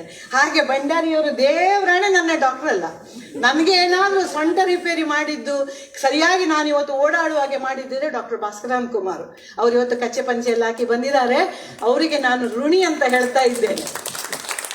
ಹಾಗೆ ನಮ್ಮ ಅಡಿಗರು ಇವರು ಪಾಪ ನನಗೆ ತಿಂಗಳಿಗಾಗುವಷ್ಟು ಮದ್ದು ಕೊಟ್ಟು ಒಂದು 3 ತಿಂಗಳಿಗಾಗುವಷ್ಟು ರೇಷನ್ ಕಳಿಸಿದಾಗೆ ಕಳಿಸ್ತಾರೆ. ಹಾಗಾಗಿ ನಾನು ಕೈ ಕಾಲೆಲ್ಲ ಉರಿಯದೆ ರಾತ್ರಿ ಆರಾಮಲ್ಲಿ ಮಲಗುವಾಗೆ ಕೂಡ ಮಾಡಿದ್ದಾರೆ. ಮತ್ತೆ ವರದೇಶ್ ಹಿರೇಗಂಗೆಯವರು ನಮ್ಮ ಬಹಳ ಆತ್ಮೀಯರು.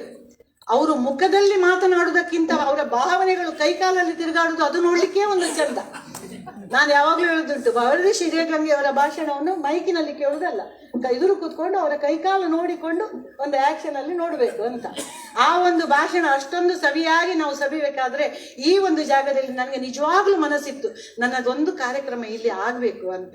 ಹಾಗಾಗಿ ವರದೇಶ್ ಹಿರೇಗಂಗೆ ಅವರು ಇಲ್ಲಿ ನನಗೆ ಅವಕಾಶ ಮಾಡಿ, ಬಹಳ ಹಿಂದೆ ಮುರಳೀಧರ ಉಪಾಧ್ಯಾಯರು ಇಲ್ಲಿ ಮಾಡಿದ್ರು, ನನಗೆ ಒಂದು ಆಸೆ ಇತ್ತು, ಅಯ್ಯೋ ಮಧ್ವಕಟ್ಟೆಯಲ್ಲಿ ನಮ್ದು ಏನಾದ್ರೂ ಒಂದು ಕಾರ್ಯಕ್ರಮ ಆಗಬೇಕು ಅಂತ.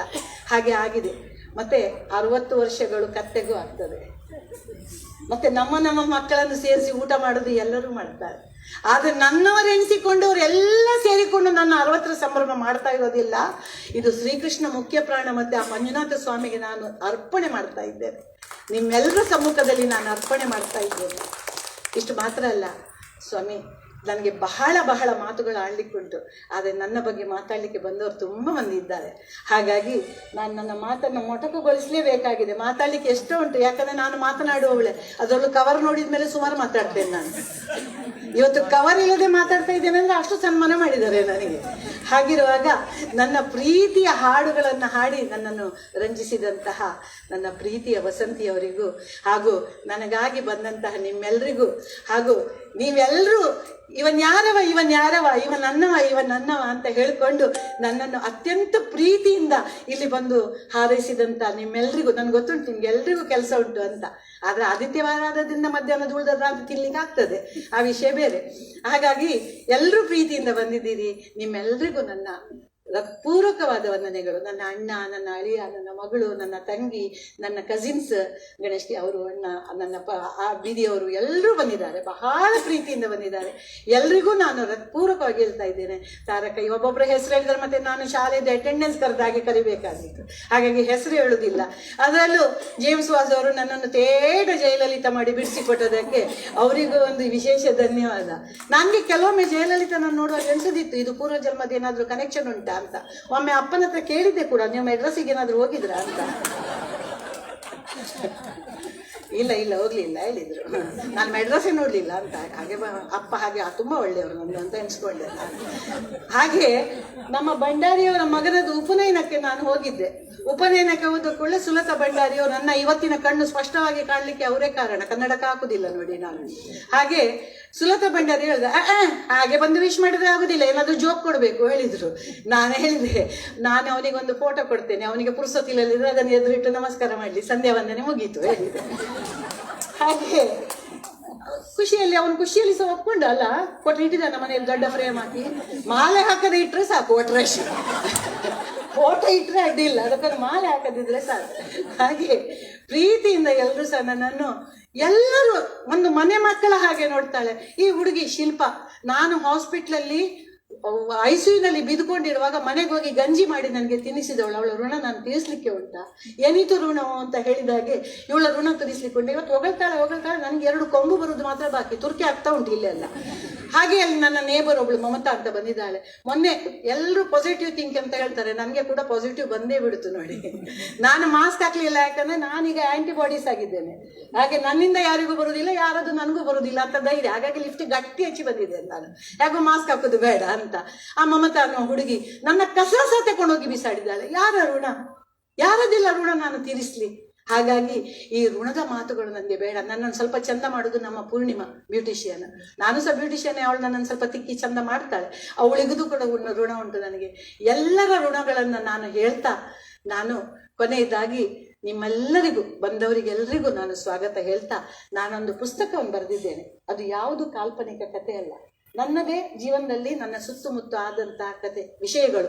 ಅದನ್ನೇ ಒಂದು ಚೂರು ಬಣ್ಣ ಹಚ್ಚಿ ಮೇಕಪ್ ಮಾಡಿ ಬರೆದಿದ್ದೇನೆ. ಅದನ್ನಲ್ಲಿ ಇಟ್ಟಿದ್ದೇನೆ. ಅದನ್ನು ನಾನು ಯಾವ ಪಬ್ಲಿಷರಿಗೂ ಕೊಡಲಿಲ್ಲ, ಯಾಕಂದ್ರೆ ನನ್ನ ಕುಟುಂಬದವರದ ವಿಷಯ ಎಲ್ಲ ಅದರಲ್ಲಿ ಬರೆದೋದುಂಟು ನಾನು. ಹಾಗಾಗಿ ಅದು ಯಾರಿಗೂ ಕೊಡಲೇ ಇಲ್ಲ. ನಾನು ಅದನ್ನು ನಾನೇ ಪಬ್ಲಿಷ್ ಮಾಡ್ತಾ ಇದ್ದೇನೆ. ಅದನ್ನು ನಾನು ಯಾಕಂದ್ರೆ ನನ್ನ 60ನೇ ವರ್ಷ ಅಂತ ಯಾವುದೇ ಒಂದು ಚಾರಿಟಿಗೆ ನಾನು ಹೀಗೆ ಹಣ ಕೊಟ್ಟರೆ ಹೋಗ್ತದೆ. ಆದರೆ ಈ ಪುಸ್ತಕವೂ ನಿಮ್ಮ ಕೈ ಸೇರಬೇಕು. ನೀವು ಓದುವವರಿದ್ರೆ ಮಾತ್ರ ಅದನ್ನು ತಗೊಳ್ಬೇಕು.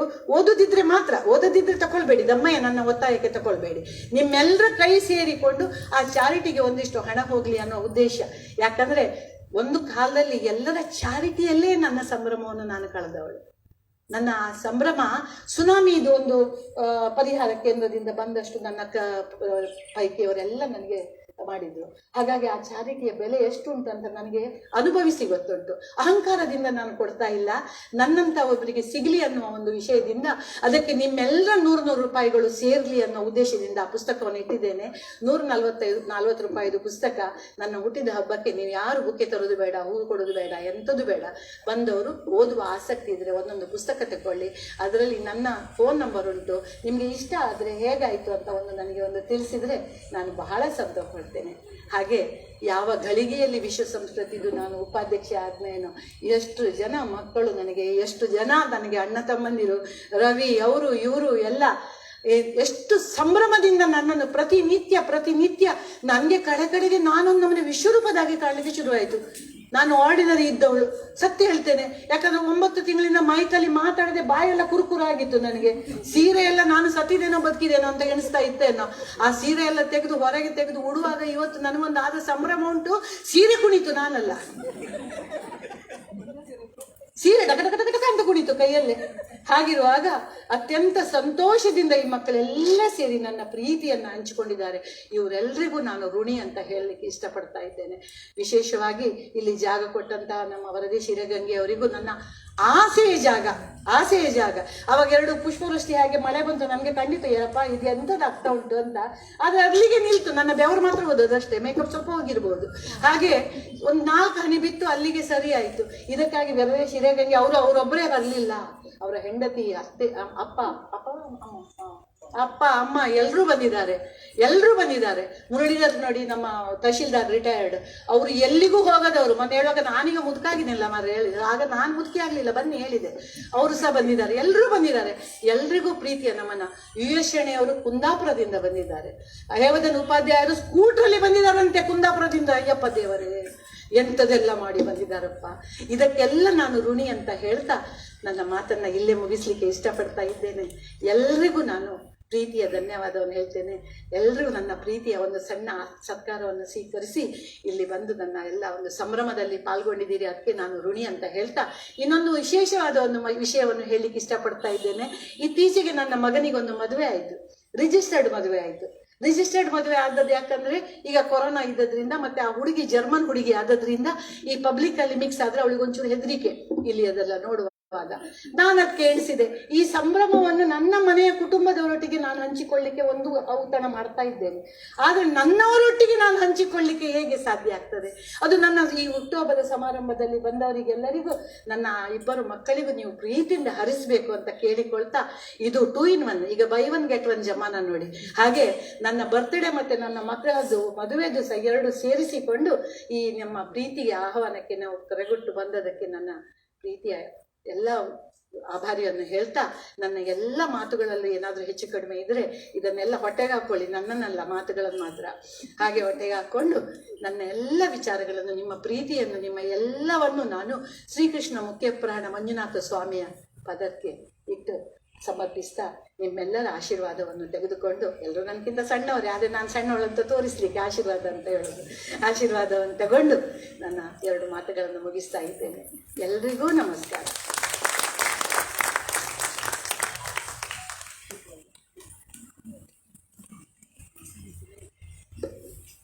ಸುಂದರವಾದ ಮಾತುಗಳಲ್ಲೇ ಮನಸ್ಸು ಪ್ರೀತಿಯನ್ನು ಎಲ್ಲವೂ ನನಗೆ ಇರಲಿ ಅಂತ ಸ್ವಲ್ಪ ಸ್ವಾರ್ಥಿ, ಎಲ್ಲರ ಪ್ರೀತಿ ನನಗೆ ಬೇಕು ಅಂತ ಯಾವಾಗಲೂ ಹೇಳ್ತಾ ಇರ್ತಾರೆ. ಆದರೂ ಈ 60ರಿಂದ ಇನ್ನೂ ಸಹ ಅವರನ್ನು ಪ್ರೀತಿಸುವ ಜನ ಖಂಡಿತ ಹೆಚ್ಚಾಗ್ತಾರೆ. ನಿಮ್ಮ ಮಾತುಗಳು ಯಾವತ್ತೂ ನಮ್ಮನ್ನೆಲ್ಲ ನಗಿಸ್ತಾ ಹೀಗೆ ಇರಲಿ, ನೀವು ಅಂದುಕೊಂಡದೆಲ್ಲ ಏನೋ ಒಂದು ಲೋಪದೋಷವಿಲ್ಲದೆ ಈಡೇರಲಿ ಅಂತ ನಾನು ಸಹ ಬೇಡ್ತಾ ಆ ಒಂದು ಪ್ರಕಟಣೆ ಇದೆ. ನಾರಾಯಣ ಬಲ್ಲಾಳ್ ಅವರ ಮೊಬೈಲ್, ಒಂದು ರೆಡ್ಮಿ ಮೊಬೈಲ್ ಅಂತೆ ಎಲ್ಲೋ ಬಿದ್ದು ಹೋಗಿದೆ ಅಂತೆ. ರಾಜೇಶ್ ಪಣಿಯಾಡಿ ಅವರು ಒಂದು ರಿಂಗ್ ಕೊಟ್ರೆ ಅಲ್ಲಿ ರಿಂಗ್ ಆದ್ರೆ ಸಿಕ್ಕಿದವರು ಎತ್ತಿ ಒಂದು ದಯವಿಟ್ಟು ನಾರಾಯಣ್ ಬಲ್ಲಾಳ್ ರವರಿಗೆ ಕೊಡಬೇಕು ಅಂತ ಕೇಳಿಕೊಳ್ತಾ ಇದ್ದೇನೆ. ನಿಮ್ಮ ಕಾಲಡಿ ಎಲ್ಲಿಯಾದ್ರೂ ಇರ್ಬೋದು ಒಂದು ರೆಡ್ಮಿ ಮೊಬೈಲ್, ದಯವಿಟ್ಟು. ಅವ್ರ ಆಗದಿಂದ ರಿಂಗ್ ಕೊಡ್ತಾ ಇದ್ದಾರಂತೆ. ಬಹುಶಃ ಸಂದೇಕನ ಮಾತಿನ ಪಟಾಕಿಯ ಗೌಜಿಯಲ್ಲಿ ಕೇಳಲಿಲ್ವೇನೋ.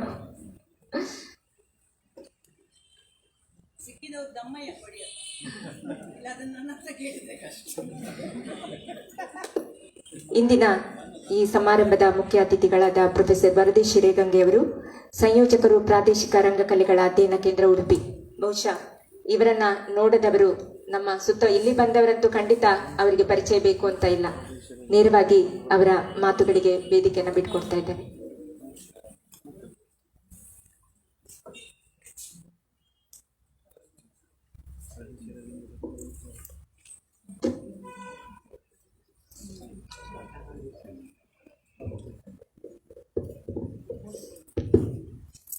ಮಾಸ್ಕ್ ಅನ್ನು ತೆಗಿತೇನೆ,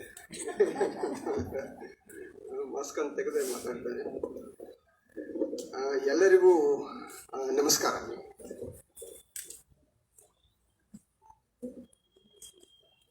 ಈ ಕಾರ್ಯಕ್ರಮ ಪ್ರಾರಂಭ ಆಗ್ತಾ ಇದ್ದ ಹಾಗೆ ಮಾತನಾಡುವವರು, ಆನಂತರ ಕಾರ್ಯಕ್ರಮ ಮುಂದುವರಿತಾ ಇದ್ದ ಹಾಗೆ ಮಾತನಾಡುವವರು, ಆನಂತರ ಇವತ್ತಿನ ಇಡೀ ಕಾರ್ಯಕ್ರಮದ ಮುಖ್ಯ ಕೇಂದ್ರ ಸಂಧ್ಯಾ ಶೆಣೈಯವರು ಮಾತನಾಡಿದ ಮೇಲೆ, ಡಾಕ್ಟರ್ PV ಭಂಡಾರಿ ಅವರು ಮಾತನಾಡಿದ ಮೇಲೆ, ಆನಂತರ ಇದೊಂದು ರೀತಿ ಈ ಊಟ ನಾವು ಶುರು ಮಾಡ್ತೇವಲ್ಲ, ಊಟದಲ್ಲಿ ಮೊದಲು ಎಲ್ಲ ಒಳ್ಳೊಳ್ಳೆಯ ಊಟದ ಎಲ್ಲ ಬರುತ್ತೆ. ಸಾರು ಬರುತ್ತೆ, ಆನಂತರ ಸಾಂಬಾರು ಬರುತ್ತೆ, ಬೇರೆ ಬೇರೆ ರೀತಿಯ ವಿವಿಧ ತಿನಿಸುಗಳು, ಆನಂತರ ಸ್ವೀಟ್ ಬರುತ್ತೆ, ಪಾಯಸ ಬರುತ್ತೆ. ಸೊ ಇದು ಎಲ್ಲವೂ ಆಗಿ ಹೋಗ್ಬಿಟ್ಟಿದೆ. ಈಗಾಗಲೇ ಎಲ್ಲ ಮುಖ್ಯ ತಿಂಡಿ ತಿನಿಸುಗಳು, ಆಹಾರದ ವಿಷಯಗಳು ಎಲ್ಲ ಮುಗಿದು ಹೋಗ್ಬಿಟ್ಟಿವೆ. ಇನ್ನು ಕೊನೆಗೆ ಅಫ್ಕೋರ್ಸ್ ನಂತರ ಹೊತ್ತಿಗೆ ಅಲ್ಲಿ ತಿಳಿ ಮಜ್ಜಿಗೆ, ಆನಂತರ ಮೊಸರು, ತಿಳಿ ಮಜ್ಜಿಗೆ ಮೊಸರು, ಆ ಥರದ್ದು ಕೊನೆಯ ವಿಷಯಗಳು. ಹಾಗೆ ಅದನ್ನು ಕೆಲವರು ಈ ಮಜ್ಜಿಗೆ ಮೊಸರು ಬರೋವರೆಗೆ ಕಾಯ್ತಾರೆ, ಕೆಲವರು ಎದ್ದು ಹೋಗ್ಬಿಡ್ತಾರೆ. ಹೀಗಾಗಿ ಈಗಾಗಲೇ ಕೆಲವರಿದ್ದು ನೀವಿಷ್ಟೆಲ್ಲ ಜನ ಈಗ ಉಳಿದಿದ್ದೀರಲ್ಲ, ಅದು ಸಂಧ್ಯಾ ಶೆಣೈ ಅವರ ಮೇಲಿನ ಒಂದು ಮಮತೆಯಿಂದ ಅಂತ ನಾನು ಅಂದ್ಕೊಂಡಿದ್ದೇನೆ. ನನಗೆ ಒಂದೇ ಒಂದು ಸಮಾಧಾನ ಅಂತಂದ್ರೆ ನನ್ನ ನಂತರ ಇನ್ನೂ ಅಧ್ಯಕ್ಷರು ಮಾತನಾಡೋರಿದ್ದಾರೆ. ಆದ್ದರಿಂದ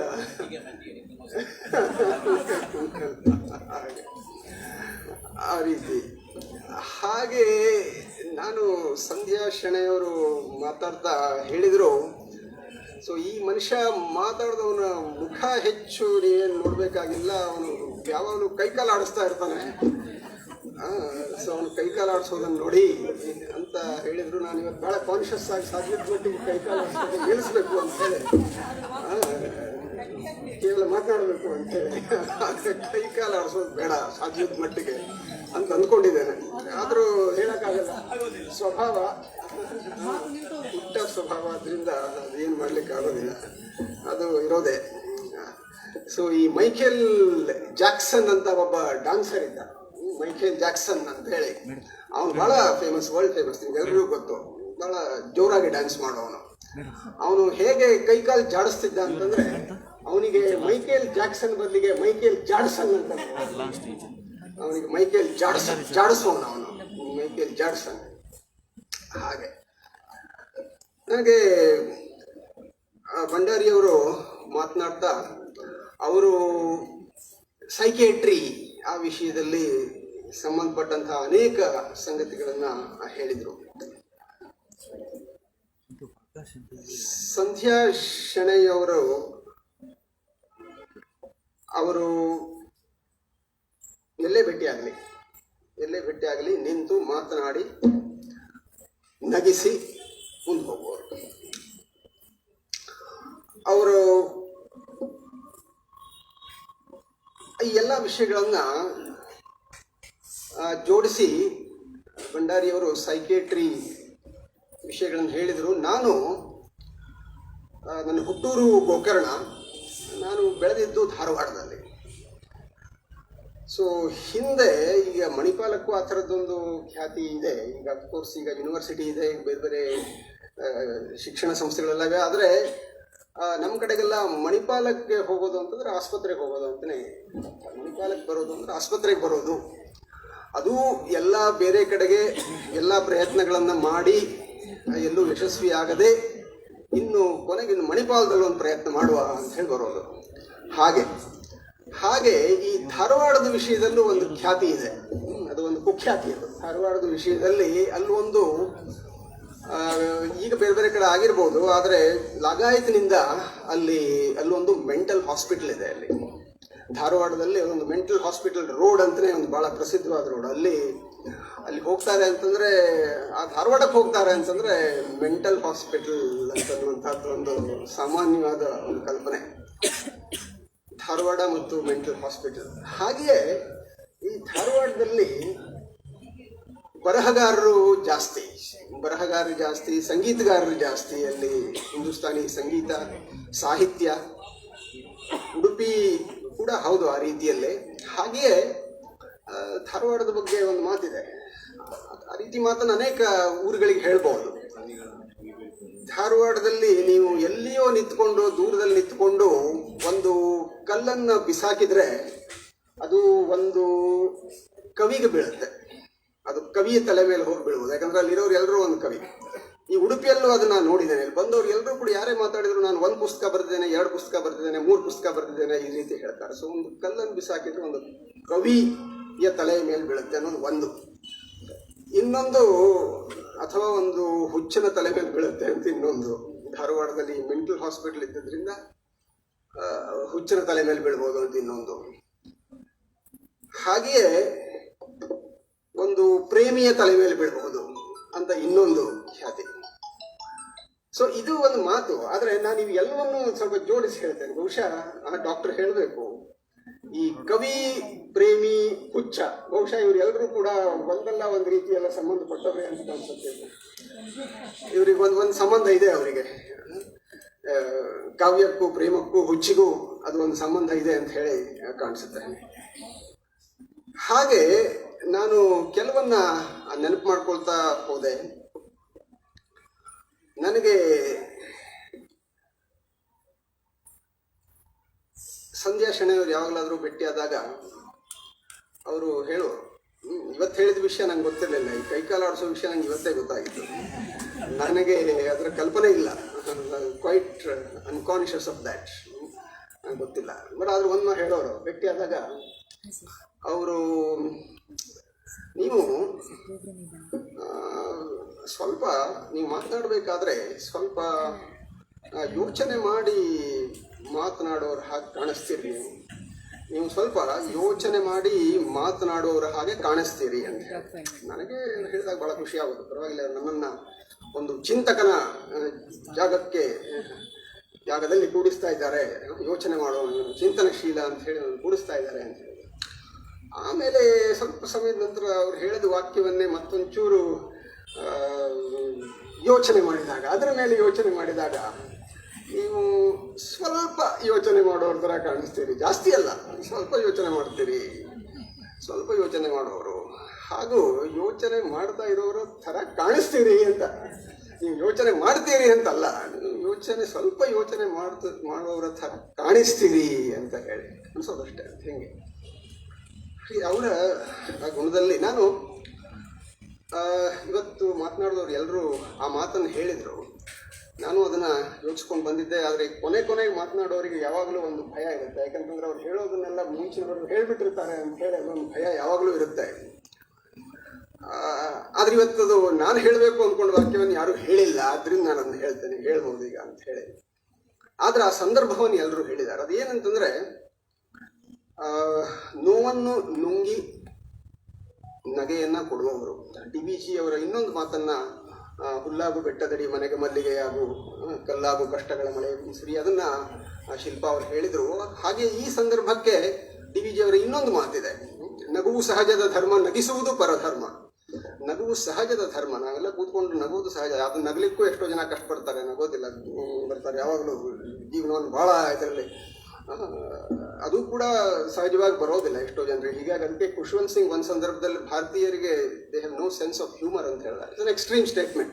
ಅದನ್ನ ಸತ್ಯ ಅಂತ ನಾವು ತಗೊಳ್ಬೇಕಾಗಿಲ್ಲ. ಆದರೆ ನಗುವು ಸಹಜದ ಧರ್ಮ, ನಗಿಸುವುದು ಪರಧರ್ಮ. ಆ ನಗಿಸುವ ಆ ಧರ್ಮ ಉಂಟಲ್ಲ, ನಗಿಸುವ ಪರಧರ್ಮ, ಅದು ಬಹಳ ದೊಡ್ಡದು. ಅದು ಮುಂದುವರಿಯುತ್ತೆ. ಅದು ವಾಕ್ಯ ಹಾಗೆಯೇ ಅದು ಸಂಧ್ಯಾ ಶೆಣೈಯವರಿಗೆ ಸಿದ್ಧಿಸಿದೆ. ಅದು ಆದ್ದರಿಂದ ಹಾಗೆಯೇ ಆ ನೋವನ್ನು ನುಂಗಿ ನಗೆಯನ್ನು ಹರಡುವಂತಹದ್ದು. ಅದಕ್ಕೆ ಆ ಮಾತನ್ನೆಲ್ಲರೂ ಹೇಳಿದರು. ಅದಕ್ಕೊಂದು ಬೇಂದ್ರೆಯವರ ಒಂದು ವಾಕ್ಯ ಇದೆ. ಅದು ನಾನು ಕೂಡ ಬೇಂದ್ರೆಯವರ ವಾಕ್ಯವನ್ನ ಎಲ್ರಿಗೂ ಸಾಮಾನ್ಯವಾಗಿ ಅನ್ವಯಿಸಿ ಹೇಳಲಿಕ್ಕೆ ಆಗೋದಿಲ್ಲ. ಮತ್ತು ಸಾಮಾನ್ಯವಾಗಿ ನಾವು ಎಲ್ಲಾದ್ರೂ ಭೇಟಿಯಾದ್ರೆ ನಾವು ಮೊದಲಿಗೆ ಮಾತನಾಡೋದು ನಮ್ಮ ಗೋಳಿನ ಬಗ್ಗೆನೆ. ನಮ್ದು ಹಂಗಾಯ್ತು, ನನಗೆ ಹಿಂಗಾಯ್ತು ನಾವು ಮಾತನಾಡೋದು ಮನುಷ್ಯ ಸಹಜವಾಗಿ ನಾವು ನಮ್ಮ ನೋವನ್ನು ನುಂಗಿಕೊಂಡು ನಾವು ಮಾತನಾಡುವಂತಹದ್ದು.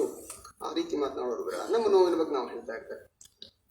ಆದ್ರೆ ಅದು ನಾನು ಯೋಚನೆ ಮಾಡ್ತಾ ಇದ್ದೆ. ಯಾಕಂದ್ರೆ ಸುಮ್ಮನೆ ಬೇಂದ್ರೆಯವ್ರ ಮಾತನ್ನು ಎಲ್ರಿಗೂ ಹೇಳಲಿಕ್ಕೆ ಆಗೋದಿಲ್ಲ, ಕೆಲವರಿಗೆ ಮಾತ್ರ ಹೇಳ್ಬೋದು. ಆದ್ರೆ ಸಂಧ್ಯಾ ಶೆಣೈಯವರ ವಿಷಯದಲ್ಲಿ ನಾನು ಆ ಮಾತನ್ನ ಹೇಳ್ಬಹುದು ಅಂತ ಅಂದ್ಕೊಂಡು ಹೇಳ್ತಾ ಇದ್ದೇನೆ. ಬಹಳ ಸುಂದರವಾದ ಮಾತು ಅದು ಬೇಂದ್ರೆಯವರದು. ಎನ್ನ ಪಾಡು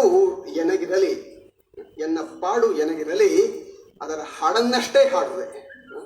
ಒಂಚೂರು ಕೈಯನ್ನು ಎಡೆ ಕಡೆ ಮಾಡ್ತಾ ಇದ್ದೇನೆ. ಎನ್ನ ಪಾಡು ಎನಗಿರಲಿ ಅದರ ಹಾಡನ್ನಷ್ಟೇ ಹಾಡುವೆ ಅಂತ ಹಾಡನ್ನು ಹಾಡಿದ ಸಂಧ್ಯಾ ಶೆಣೈಯವರನ್ನ ನಾವು ಈ ಸಂದರ್ಭದಲ್ಲಿ ನಾವು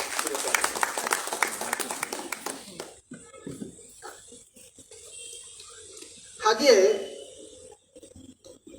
ಈ ಧಾರವಾಡ ಅಂದ ತಕ್ಷಣ ಅದಕ್ಕೆ ಸಂಬಂಧಪಟ್ಟಂತ ಒಂದು 2 ಮಾತುಗಳನ್ನ ಈ ಸಂದರ್ಭದಲ್ಲಿ ಹೇಳ್ತೇನೆ. ಬೇಂದ್ರೆಯ ಮಾತು ನೆನಪು ಬಂತು, ಆದ್ರಿಂದ ಬೇಂದ್ರೆಯವರ ನೆನಪುಗಳು. ಬೇಂದ್ರೆ ಬಹಳ ನೇರವಾಗಿ ಮಾತನಾಡುವರು. ಧಾರವಾಡದಲ್ಲಿ ನೇರ ಮಾತಿಗೆ ಬಹಳ ಪ್ರಸಿದ್ಧರು. ಸಾಮಾನ್ಯವಾಗಿ ನಾವು ಸಭೆಯಲ್ಲಿ ಯಾರಾದರೂ ದೊಡ್ಡವರು ಹಿರಿಯರು ಮಾತನಾಡಿದಾಗ ಈ ಮಾತನ್ನು ಹೇಳುವಂತಹ ಒಂದು ರೂಢಿ ಇದೆ. ಅಂಥದ್ದೇ ಒಂದು ಮಾತದು. ಅದನ್ನು ಧಾರವಾಡದ ಒಂದು ಸಂದರ್ಭದಲ್ಲಿ ಆಗೂ ಕೂಡ ಅವರು ಸಚಿವರಾಗಿದ್ದರು. ಆಗ ಕಿರಿಯ ಸಚಿವರು, ಈಗ ಹಿರಿಯ ರಾಜಕಾರಣಿಯವರು. ಭಂಡಾರಿಯವರು ಅನೇಕರ ಹೆಸರುಗಳನ್ನು ತೆಗೆದುಕೊಳ್ಳಿಲ್ಲ, ನಾನು ಆ ಹೆಸರನ್ನು ತೆಗೆದುಕೊಳ್ಳೋದಿಲ್ಲ. ಅವರು ಬೇಂದ್ರೆಯವರನ್ನ ಎದುರಿಗೆ ಮಾತಾಡ್ತಾ ಬೇಂದ್ರೆಯವರನ್ನ ಒಂಚೂರು ಮೇಲೆ ಎತ್ತುವ ಆ ನಿಟ್ಟಿನಲ್ಲಿ ವರಕವಿ ದರ ಬೇಂದ್ರೆಯವರು ತಮ್ಮ ಕಾವ್ಯ ಗಂಗೆಯನ್ನು ಹರಿಯಿಸಿ ನಮ್ಮೆಲ್ಲರ ಪಾಪಗಳನ್ನು ತೊಳೆದಿದ್ದಾರೆ ಅಂತಂದ್ರು. ಒಂದು ಸ್ವಲ್ಪ ಸಾಹಿತ್ಯಿಕ ಶಬ್ದಗಳನ್ನ ಬಳಸಿ ಮಾತನಾಡುವ ಒಂದು ಅಭ್ಯಾಸ ಇದೆ ಅವರಿಗೆ ಅಂತ ಹೇಳಿದರು. ತಕ್ಷಣದಲ್ಲಿ ಬೇಂದ್ರೆ ನಂತರ ಅವ್ರು ಮಾತನಾಡಬೇಕಾದ್ರೆ ಅಂತ ಕಾಣಿಸುತ್ತೆ. ಅವ್ರು ಹೇಳಿದರು, ಮಾನ್ಯ ಸಚಿವರು ಹೇಳಿದರು, ಕಾವ್ಯ ಗಂಗೆಯಲ್ಲಿ ಅವರನ್ನ ಮೀಸಿ ತೊಳೆದು ಅವರ ಎಲ್ಲ ಪಾಪಗಳನ್ನು ನಾಶ ಮಾಡಬೇಕು ಅಂತ ಹೇಳಿದ್ರು. ಇದರ ಅರ್ಥ ಸಚಿವರಿಗಾಗಲೇ ಸಾಕಷ್ಟು ಪಾಪ ಮಾಡ್ಯಾರ ಅಂತ ಅರ್ಥ. ಇದರ ಅರ್ಥ ಈಗಾಗಲೇ ಸಚಿವರು ಸಾಕಷ್ಟು ಪಾಪ ಮಾಡ್ಯಾರ. ಅದನ್ನು ಹೇಳೋ ಛಾತಿ ಅವ್ರಿಗಿತ್ತು ಬೇಂದ್ರೆಯವರಿಗೆ. ಮತ್ತು ಅವ್ರಿಗೆ ಯಾವ ದಾಕ್ಷಿಣ್ಯ ಇರಲಿಲ್ಲ. ಧಾರವಾಡ ಅಂತ ಅಂದ್ಕೊಂಡು ಇದನ್ನೆಲ್ಲ ನೆನೆಸ್ಕೊಳ್ತಾ ಇದ್ದೇನೆ. ಮತ್ತು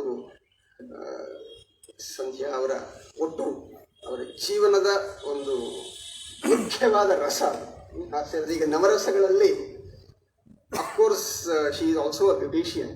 ಅವರು ಸೌಂದರ್ಯ ತಜ್ಞೆ. ಮತ್ತು ಅವರ ಸೌಂದರ್ಯ ಪ್ರಜ್ಞೆಯ ಬಗ್ಗೆ ಅವರ ಅನೇಕ ವಿಷಯಗಳನ್ನು ಅವರು ಹೇಳಿದರು. ಅವರು ಹೇಗೆ ಇದ್ರಾಗಿ ಬರ್ತಾರೆ ಅಂತ ಹೇಳಿ ಅವರ ಬಗ್ಗೆ ಸೌಂದರ್ಯ ತಜ್ಞೆ ಮತ್ತು ಸೌಂದರ್ಯ ಪ್ರಜ್ಞೆ ಎರಡೂ ಇರುವಂತಹ. ಹಾಗೆ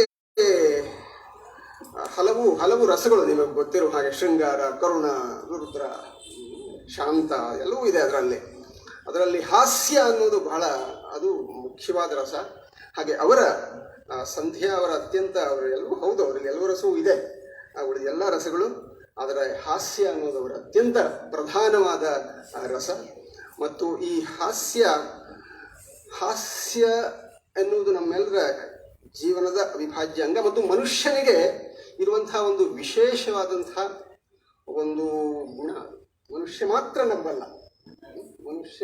ನಗಬಲ್ಲ, ಪ್ರಾಣಿಗಳು ನಗಲಿಕ್ಕೆ ಸಾಧ್ಯ, ಅಟ್ಲೀಸ್ಟ್ ನಮಗೆ ಗೊತ್ತಾಗೋದಿಲ್ಲ, ಡಾಕ್ಟರ್ ಹೇಳೋದು ಅಟ್ಲೀಸ್ಟ್ ಗೊತ್ತಾಗೋದಿಲ್ಲ. ಆದರೆ ನಗುವುದು ಇದೆಯಲ್ಲ, ಅದು ಮನುಷ್ಯರಿಗೆ ಮಾತ್ರ ಸಾಧ್ಯ ಅಂತನ್ನುವಂಥದ್ದು. ಮತ್ತು ಸಂಧ್ಯಾ ಮೇಡಮ್ ನಮ್ಮನ್ನ ಯಾವತ್ತೂ ಭೇಟಿಯಾದಾಗಲೆಲ್ಲ ಅವರು ನಗಿಸಿಯೇ ನಮ್ಮನ್ನು ಬೀಳ್ಕೊಡುವಂಥದ್ದು. ಆ ಸಂದರ್ಭದಲ್ಲಿ ಹೀಗೆ ಮಾತಾಡ್ತಾ ಹೋಗ್ಬೋದು. ನನಗೆ ಡಾಕ್ಟರ್ ಮಾತನಾಡ್ತಾ ಮತ್ತು ಸಂಧ್ಯಾ ಶೆಣೈ ಅವರು ಮಾತನಾಡ್ತಾ ಒಂದು ಎರಡು ವಿಷಯಗಳು ನೆನಪಾದು, ಅದನ್ನ ಎರಡನ್ನ ಹೇಳಿ ಮಾಡ್ತೇನೆ ನಾನು.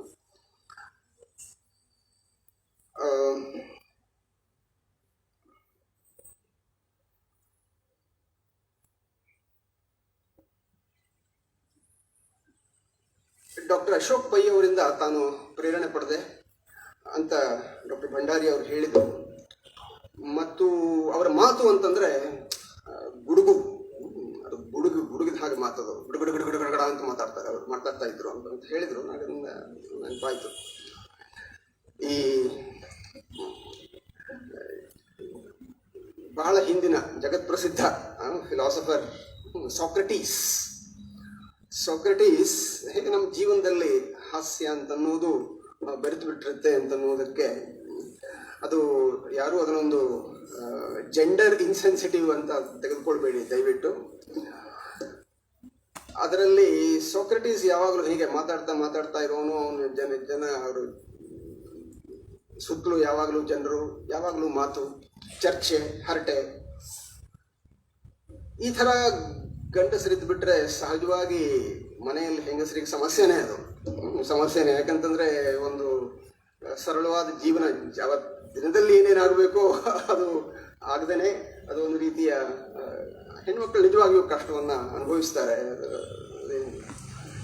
ಹೀಗಾಗಿ ಹೆಂಡತಿಗೆ ಸಾಕ್ರೆಟೀಸ್ ಮೇಲೆ ಸಿಟ್ಟು.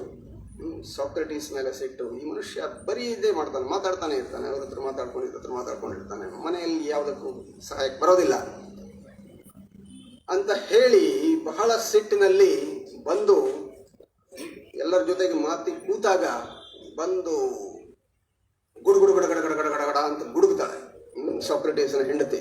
ಹಿಂಗೆಲ್ಲ ಮಾಡಿದ್ರೆ ಆಗೋದಿಲ್ಲ, ಮನೆ ಜವಾಬ್ದಾರಿಯನ್ನು ತೆಗೆದುಕೊಳ್ಬೇಕು, ಸುಮ್ಮನೆ ಮಾತಾಡ್ತಾ ಕೂತ್ಕೊಂಡ್ರೆ ಆಗೋದಿಲ್ಲ ಅಂತ ಹೇಳಿ ಗುಡುಗಡ ಅಂತ ಗುಡುಗುತ್ತಾಳೆ. ಸಾಕ್ರೆಟೀಸ್ ಈ ಕಿವಿಯಲ್ಲಿ ಕೇಳಿ ಕಿವಿಯಲ್ಲಿ ಬಿಟ್ಟು ಹಾಕಿದ್ರು, ಅಂತ ತಲೆ ಕೆಡಿಸ್ಕೊಳ್ಳಿಲ್ಲ.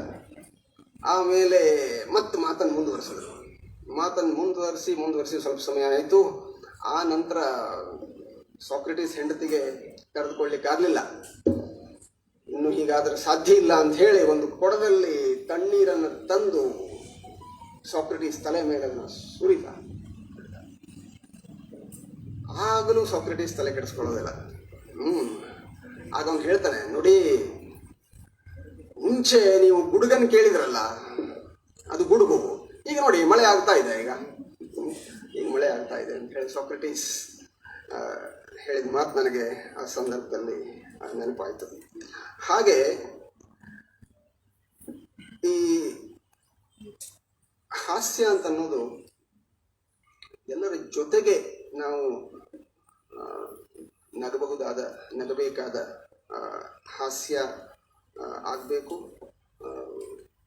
ಮತ್ತು ಇನ್ನೊಬ್ಬರನ್ನ ನೋಡಿ ನಗುವಂತಹ ಹಾಸ್ಯ ಎನ್ನುವುದು ಅದು ಪರಿಹಾಸ್ಯ, ಅದು ಹಾಸ್ಯ ಅಲ್ಲ. ಅದು ಅಂದರೆ we should laugh with others. ನಾವು ಎಲ್ಲರ ಜೊತೆಗೆ ನಾವು ನಗಬೇಕು ಹೊರತು we should not laugh at others. ನಾವು ಇನ್ನೊಬ್ಬರನ್ನ ನೋಡಿ ನಗೋದಲ್ಲ. Of course sometimes yes, so humour will be at the expense of others. ಅದನ್ನು ಕೂಡ ನಾವು ಸ್ವೀಕಾರ ಮಾಡೋ ಗುಣವನ್ನು ನಾವು ಕಲಿಬೇಕು. ನಮಗೇನಾಗಿದೆ ಅಂತಂದರೆ, ಯಾರೋ ಒಂಚೂರು ನಿಮ್ಮ ಮೂಗು ಉದ್ದ ಇದೆ ಅಂತಂದರೆ ಸಿಟ್ಟು ಮಾಡಿಕೊಂಡು ಆಮೇಲೆ ನ್ಯೂಸ್ ಪೇಪರ್ ಆಫೀಸನ್ನೇ ಸುಟ್ಟಾಕ್ಲಿಕ್ಕೆ ಬಂದು, ಯಾರ್ದೋ ಒಬ್ಬರ ಮೂಗು ಸ್ವಲ್ಪ ಉದ್ದ ಇದೆ ಅಂತ ಹೇಳಿ ಪೇಪರ್ನಲ್ಲಿ ಬಂದಿದ್ದಕ್ಕೆ ಆ ನ್ಯೂಸ್ ಪೇಪರ್ ಆಫೀಸನ್ನೇ ಸುಟ್ಟಾಕ್ಲಿಕ್ಕೆ ಬಂದು.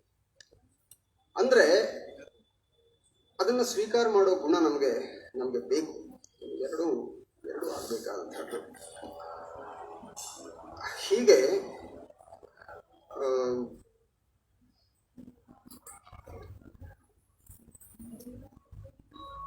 ಅಂಥ ಒಂದು ಹಾಸ್ಯ ಸಂಧ್ಯಾ ಅವರದು. ಇನ್ನು ಹೇಳ್ತಾ ಹೋದರೆ ಹಲವು ವಿಷಯಗಳನ್ನು ಹೇಳ್ಬಹುದು. ಆದರೆ ಇನ್ನೂ ಅಧ್ಯಕ್ಷರು ಮಾತನಾಡೋದ್ರಿಂದ, ಇನ್ನೂ ಅನೇಕರು ಮಾತನಾಡೋದ್ರಿಂದ ಅವರೆಲ್ಲರ ಮೇಲೆ ಕರುಣೆಯನ್ನು ತೋರಿ ನಾನು ಈ ಸಂದರ್ಭದಲ್ಲಿ ಸಂಧ್ಯಾ ಅವರಿಗೆ ಇನ್ನು ಹಲವಾರು ವರ್ಷಗಳ ಆಯುರಾರೋಗ್ಯವನ್ನು ಕೋರ್ತಾ ಮತ್ತು ಅವರಿಂದ ಯಾವತ್ತೂ ಈ ಹಾಸ್ಯದ ಹೊನಲು ಹರಿತಾ ಇರಲಿ ಅಂತ ಹೇಳಿ ಆಶಿಸ್ತಾ, ಇದು ನನ್ನ ಸಂಧ್ಯಾ ವಂದನೆ ಕೂಡ.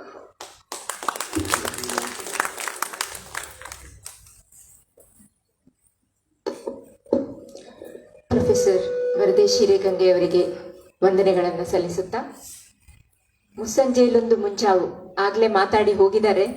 60ರ ಹರೆಯದ ನಮ್ಮ ಸಂಧ್ಯಾ ಬಾಕಿ ಉಂಟು, ಒಂದ್ ಸ್ವಲ್ಪ ಸಮಯ ಕೊಡ್ಬೋದಾ ಅಂತ ಕೇಳಿದ್ರೆ ಇಲ್ಲ ಅಂತ ಹೇಳಿಕ್ಕಾಗ್ಲಿಲ್ಲ.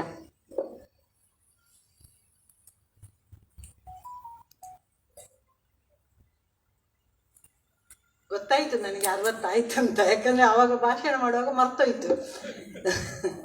ಏನಂದ್ರೆ ನಾನು ML ಸಾಮಗ್ರ ಹತ್ರ ನೋಡುವಾಗ ನನಗೆ ಈಗ ಅವರ ವಿಷಯ ಹೇಳ್ತೇನೆ ಅಂತ ತಿಳ್ಕೊಂಡಿದ್ದೆ. ಆದರೆ ಈಚೆ ಸ್ಕಿಪ್ ಆಯ್ತು, ಆಚೆ ಸ್ಕಿಪ್ ಆಯ್ತು. ನನಗೆ ಒಂಚೂರು ಶಾಯಿಸ ಉಪಯೋಗ ಮಾಡು ಅಂತ ಹೇಳೋದು.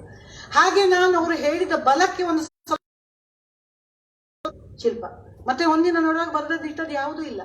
ನಾನು ನನ್ನ ಗಂಡನ ಹತ್ರ ಕೇಳಿದೆ, ನೀವೇನಾದ್ರೂ ನಾನು ಬರೆದಿಟ್ಟದ್ದು ನೋಡಿದ್ದೀರಾ ಅಂತ. ನೀನು ಬರೆದದ್ದ? ನಾನು ಮನೆಗೆ ಬರೋದನ್ನು ಬಿಟ್ಟಿದ್ದೇನೆ, ನೀನು ಬರೀಲಿಕ್ಕೆ ಶುರು ಮಾಡಿದ ಮೇಲೆ ಹೇಳಿದ್ರು. ಉಪದ್ರ ನಿನಗೆ ಬೇಡ, ಬರೀತಾ ಕೂತ್ಕೊಳ್ಳಿ ಅಂತೇಳಿ. ಅಲ್ಲ, ಕೆಲಸದವಳು ನೀ ಒಲೆಗೆ ಹಾಕಿದ್ಲಾ ಹೇಳಿ, ಸ್ವಲ್ಪ ಸುಮ್ಮನೆ ಅವಳಿಗೆ ಓದ್ಲಿಕ್ಕೆ ಬರ್ತಿದ್ರೆ ಅವಳು ಯಾವಾಗಲೂ ಒಲೆಗೆ ಹಾಕ್ತಿದ್ಲು, ಈಗ ಆಗ್ತಾಳ ಅಂತ ಕೇಳಿ. ಆದರೂ ನಾನು ಧೈರ್ಯದಲ್ಲಿ ಒಂದು ಪುಸ್ತಕ ಬರೆದಿದ್ದೇನೆ, ನೀವೆಲ್ಲರೂ ಅದನ್ನು ಒಪ್ಪಿಸಿಕೊಳ್ಬೇಕು. ನಾನು ಶಿವಮೊಗ್ಗದಲ್ಲಿ ಒಂದು ಕಾರ್ಯಕ್ರಮ ಕೊಟ್ಟದ್ದು ಸರ್ ಹೇಳಿ ಎಲ್ಲರ ಹತ್ರ ಪುನಃ.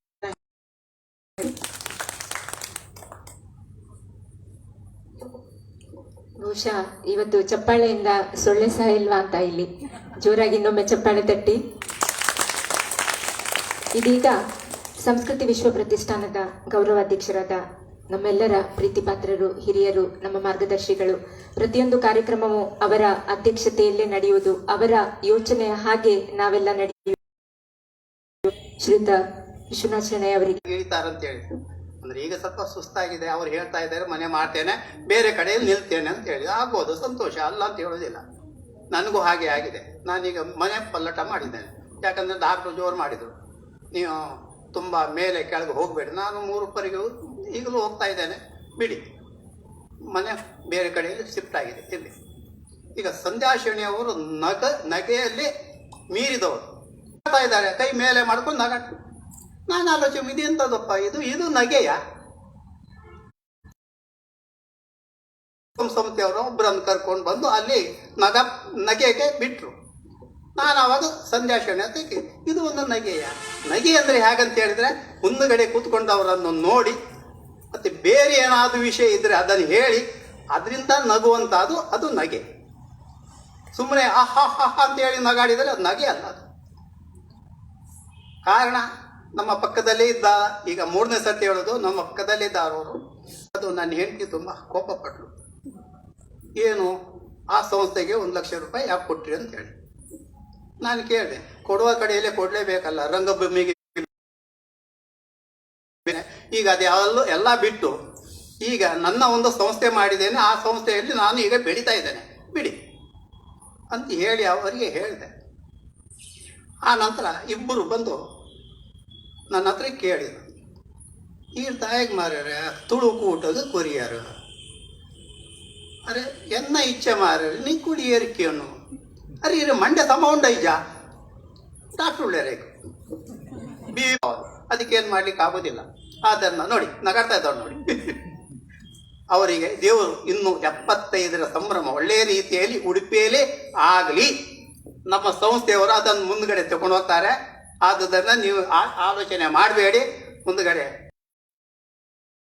ನಿಮ್ಮನ್ನು ಬದುಕಿಸ್ಲಿ ಅಂತ ಹೇಳ್ತಾ ಇನ್ನೂ ನಗಪಾಟಲಿಗೆ ಹೋಗಿ ಮುಂದ್ಗಡೆ ದೇವ್ರ ಹತ್ರ ಬೇಡ್ತಾ ನನ್ನ 2 ಮಾತನ್ನು ಮುಗಿಸ್ತೇನೆ. ಜೈ ಹಿಂದ್, ಜೈ ಕರ್ನಾಟಕ, ಜೈ ಶ್ರೀರಾಮ್. ನಿಮ್ಮ ಆಶೀರ್ವಾದದ ರಕ್ಷೆ ನಮಗೆ ಯಾವತ್ತೂ ಇರಲಿ. ನಿಮಗೆ ಭಗವಂತ ಆಯುಷ್ಯ, ಆರೋಗ್ಯ, ನೆಮ್ಮದಿಯನ್ನ ಸದಾ ಕೊಡ್ಲಿ ಅಂತ ಹಾರೈಸುತ್ತಾ, ಇದೀಗ ಒಂದು ವಿಶಿಷ್ಟವಾದ ಕಾರ್ಯಕ್ರಮ ಬೀಯಿಂಗ್ ಸೋಷಿಯಲ್ ಹಾಗೂ ಸಂಸ್ಕೃತಿ ವಿಶ್ವ ಪ್ರತಿಷ್ಠಾನದ ಏಳು ಬೀಳುಗಳು ಇದನ್ನೆಲ್ಲವನ್ನ ಕೇಳಿಕೊಂಡು ನಂತರ ಅವ್ರ ಜೊತೆ ಮಾತುಕತೆಯನ್ನು ಮಾಡುವಂತ ಕಾರ್ಯಕ್ರಮನೇ ಕೂತು ಮಾತಾಡುವ. ಸೊ ಈ ಸಂಚಿಕೆನಲ್ಲಿ ಗೆಸ್ಟ್ ಯಾರು ಅಂತ ಬಹಳ ಜನರಿಗೆ ನನ್ಗೆ ಆಲ್ರೆಡಿ ಫೇಸ್ಬುಕ್ ಅಲ್ಲಿ ಕೇಳಿದೆ. ನಾನು ನಿನ್ನೆ ಒಂದು ಪೋಸ್ಟ್ ಹಾಕಿದಾಗ ನನ್ನ ಗುರುಗಳು, ನಾನು ಇಷ್ಟು ಒಂದು ಸ್ವಲ್ಪ ಮೇಲ್ ಬಿದ್ದಿದ್ದೇನೆ ಜೀವನದಲ್ಲಿ ಅಂತಂದ್ರೆ ಅದಕ್ಕೆ ಅವ್ರ ಪಾತ್ರ ಕೂಡ ಇದೆ. ತ್ರಿಷಾ ಕ್ಲಾಸಸ್, ತ್ರಿಷಾ ಕಾಲೇಜ್ ಆಗಿದೆ, ತ್ರಿಷಾ ವಿದ್ಯಾ ಕಾಲೇಜ್ ಆಗಿದೆ, ತ್ರಿಷಾ ಗ್ರೂಪ್ ಆಫ್ ಇನ್ಸ್ಟಿಟ್ಯೂಷನ್ಸ್ ಆಗಿದೆ. ಇದರ ಸಂಸ್ಥಾಪಕರಾದಂಥ ನೇರ್ಲಮನಿ ಶ್ರೀಧರ್ ಗೋಪಾಲ್ ಕೃಷ್ಣ ಭಟ್ ಅಂತ ಹೇಳಿ ಅವರು ತಪ್ಪದೆ ಎಲ್ಲರೂ ಬನ್ನಿ. ಡಿಸೆಂಬರ್ 6 ಭಾನುವಾರ ಸಂಜೆ 4:30ಕ್ಕೆ. ನಮಸ್ಕಾರ. ಒಂದು ಪ್ರಕಟಣೆ ಇದೆ. ಕನಕದಾಸ ಅಧ್ಯಯನ ಸಂಶೋಧನಾ ಪೀಠ Udupi, Manipal academy of higher education ಇವರ ವತಿಯಿಂದ ದಿನಾಂಕ 3/12/2020, ಸ್ಥಳ ಗೀತಾಂಜಲಿ, ಇದೇ MGM ಕಾಲೇಜಿನ ಆವರಣ, ಕನಕ ಜಯಂತಿ ಕಾರ್ಯಕ್ರಮ ನಡೆಯಲಿಕ್ಕಿದೆ. ಈ ಕಾರ್ಯಕ್ರಮಕ್ಕೆ ನಮ್ಮ ಊರಿನ ಪ್ರತಿಭೆಯಾದ ಕುಮಾರಿ ದಿವ್ಯಶ್ರೀ ಅವರು ಹಾಡಲಿಕ್ಕಿದ್ದಾರೆ. ಹಾಗೂ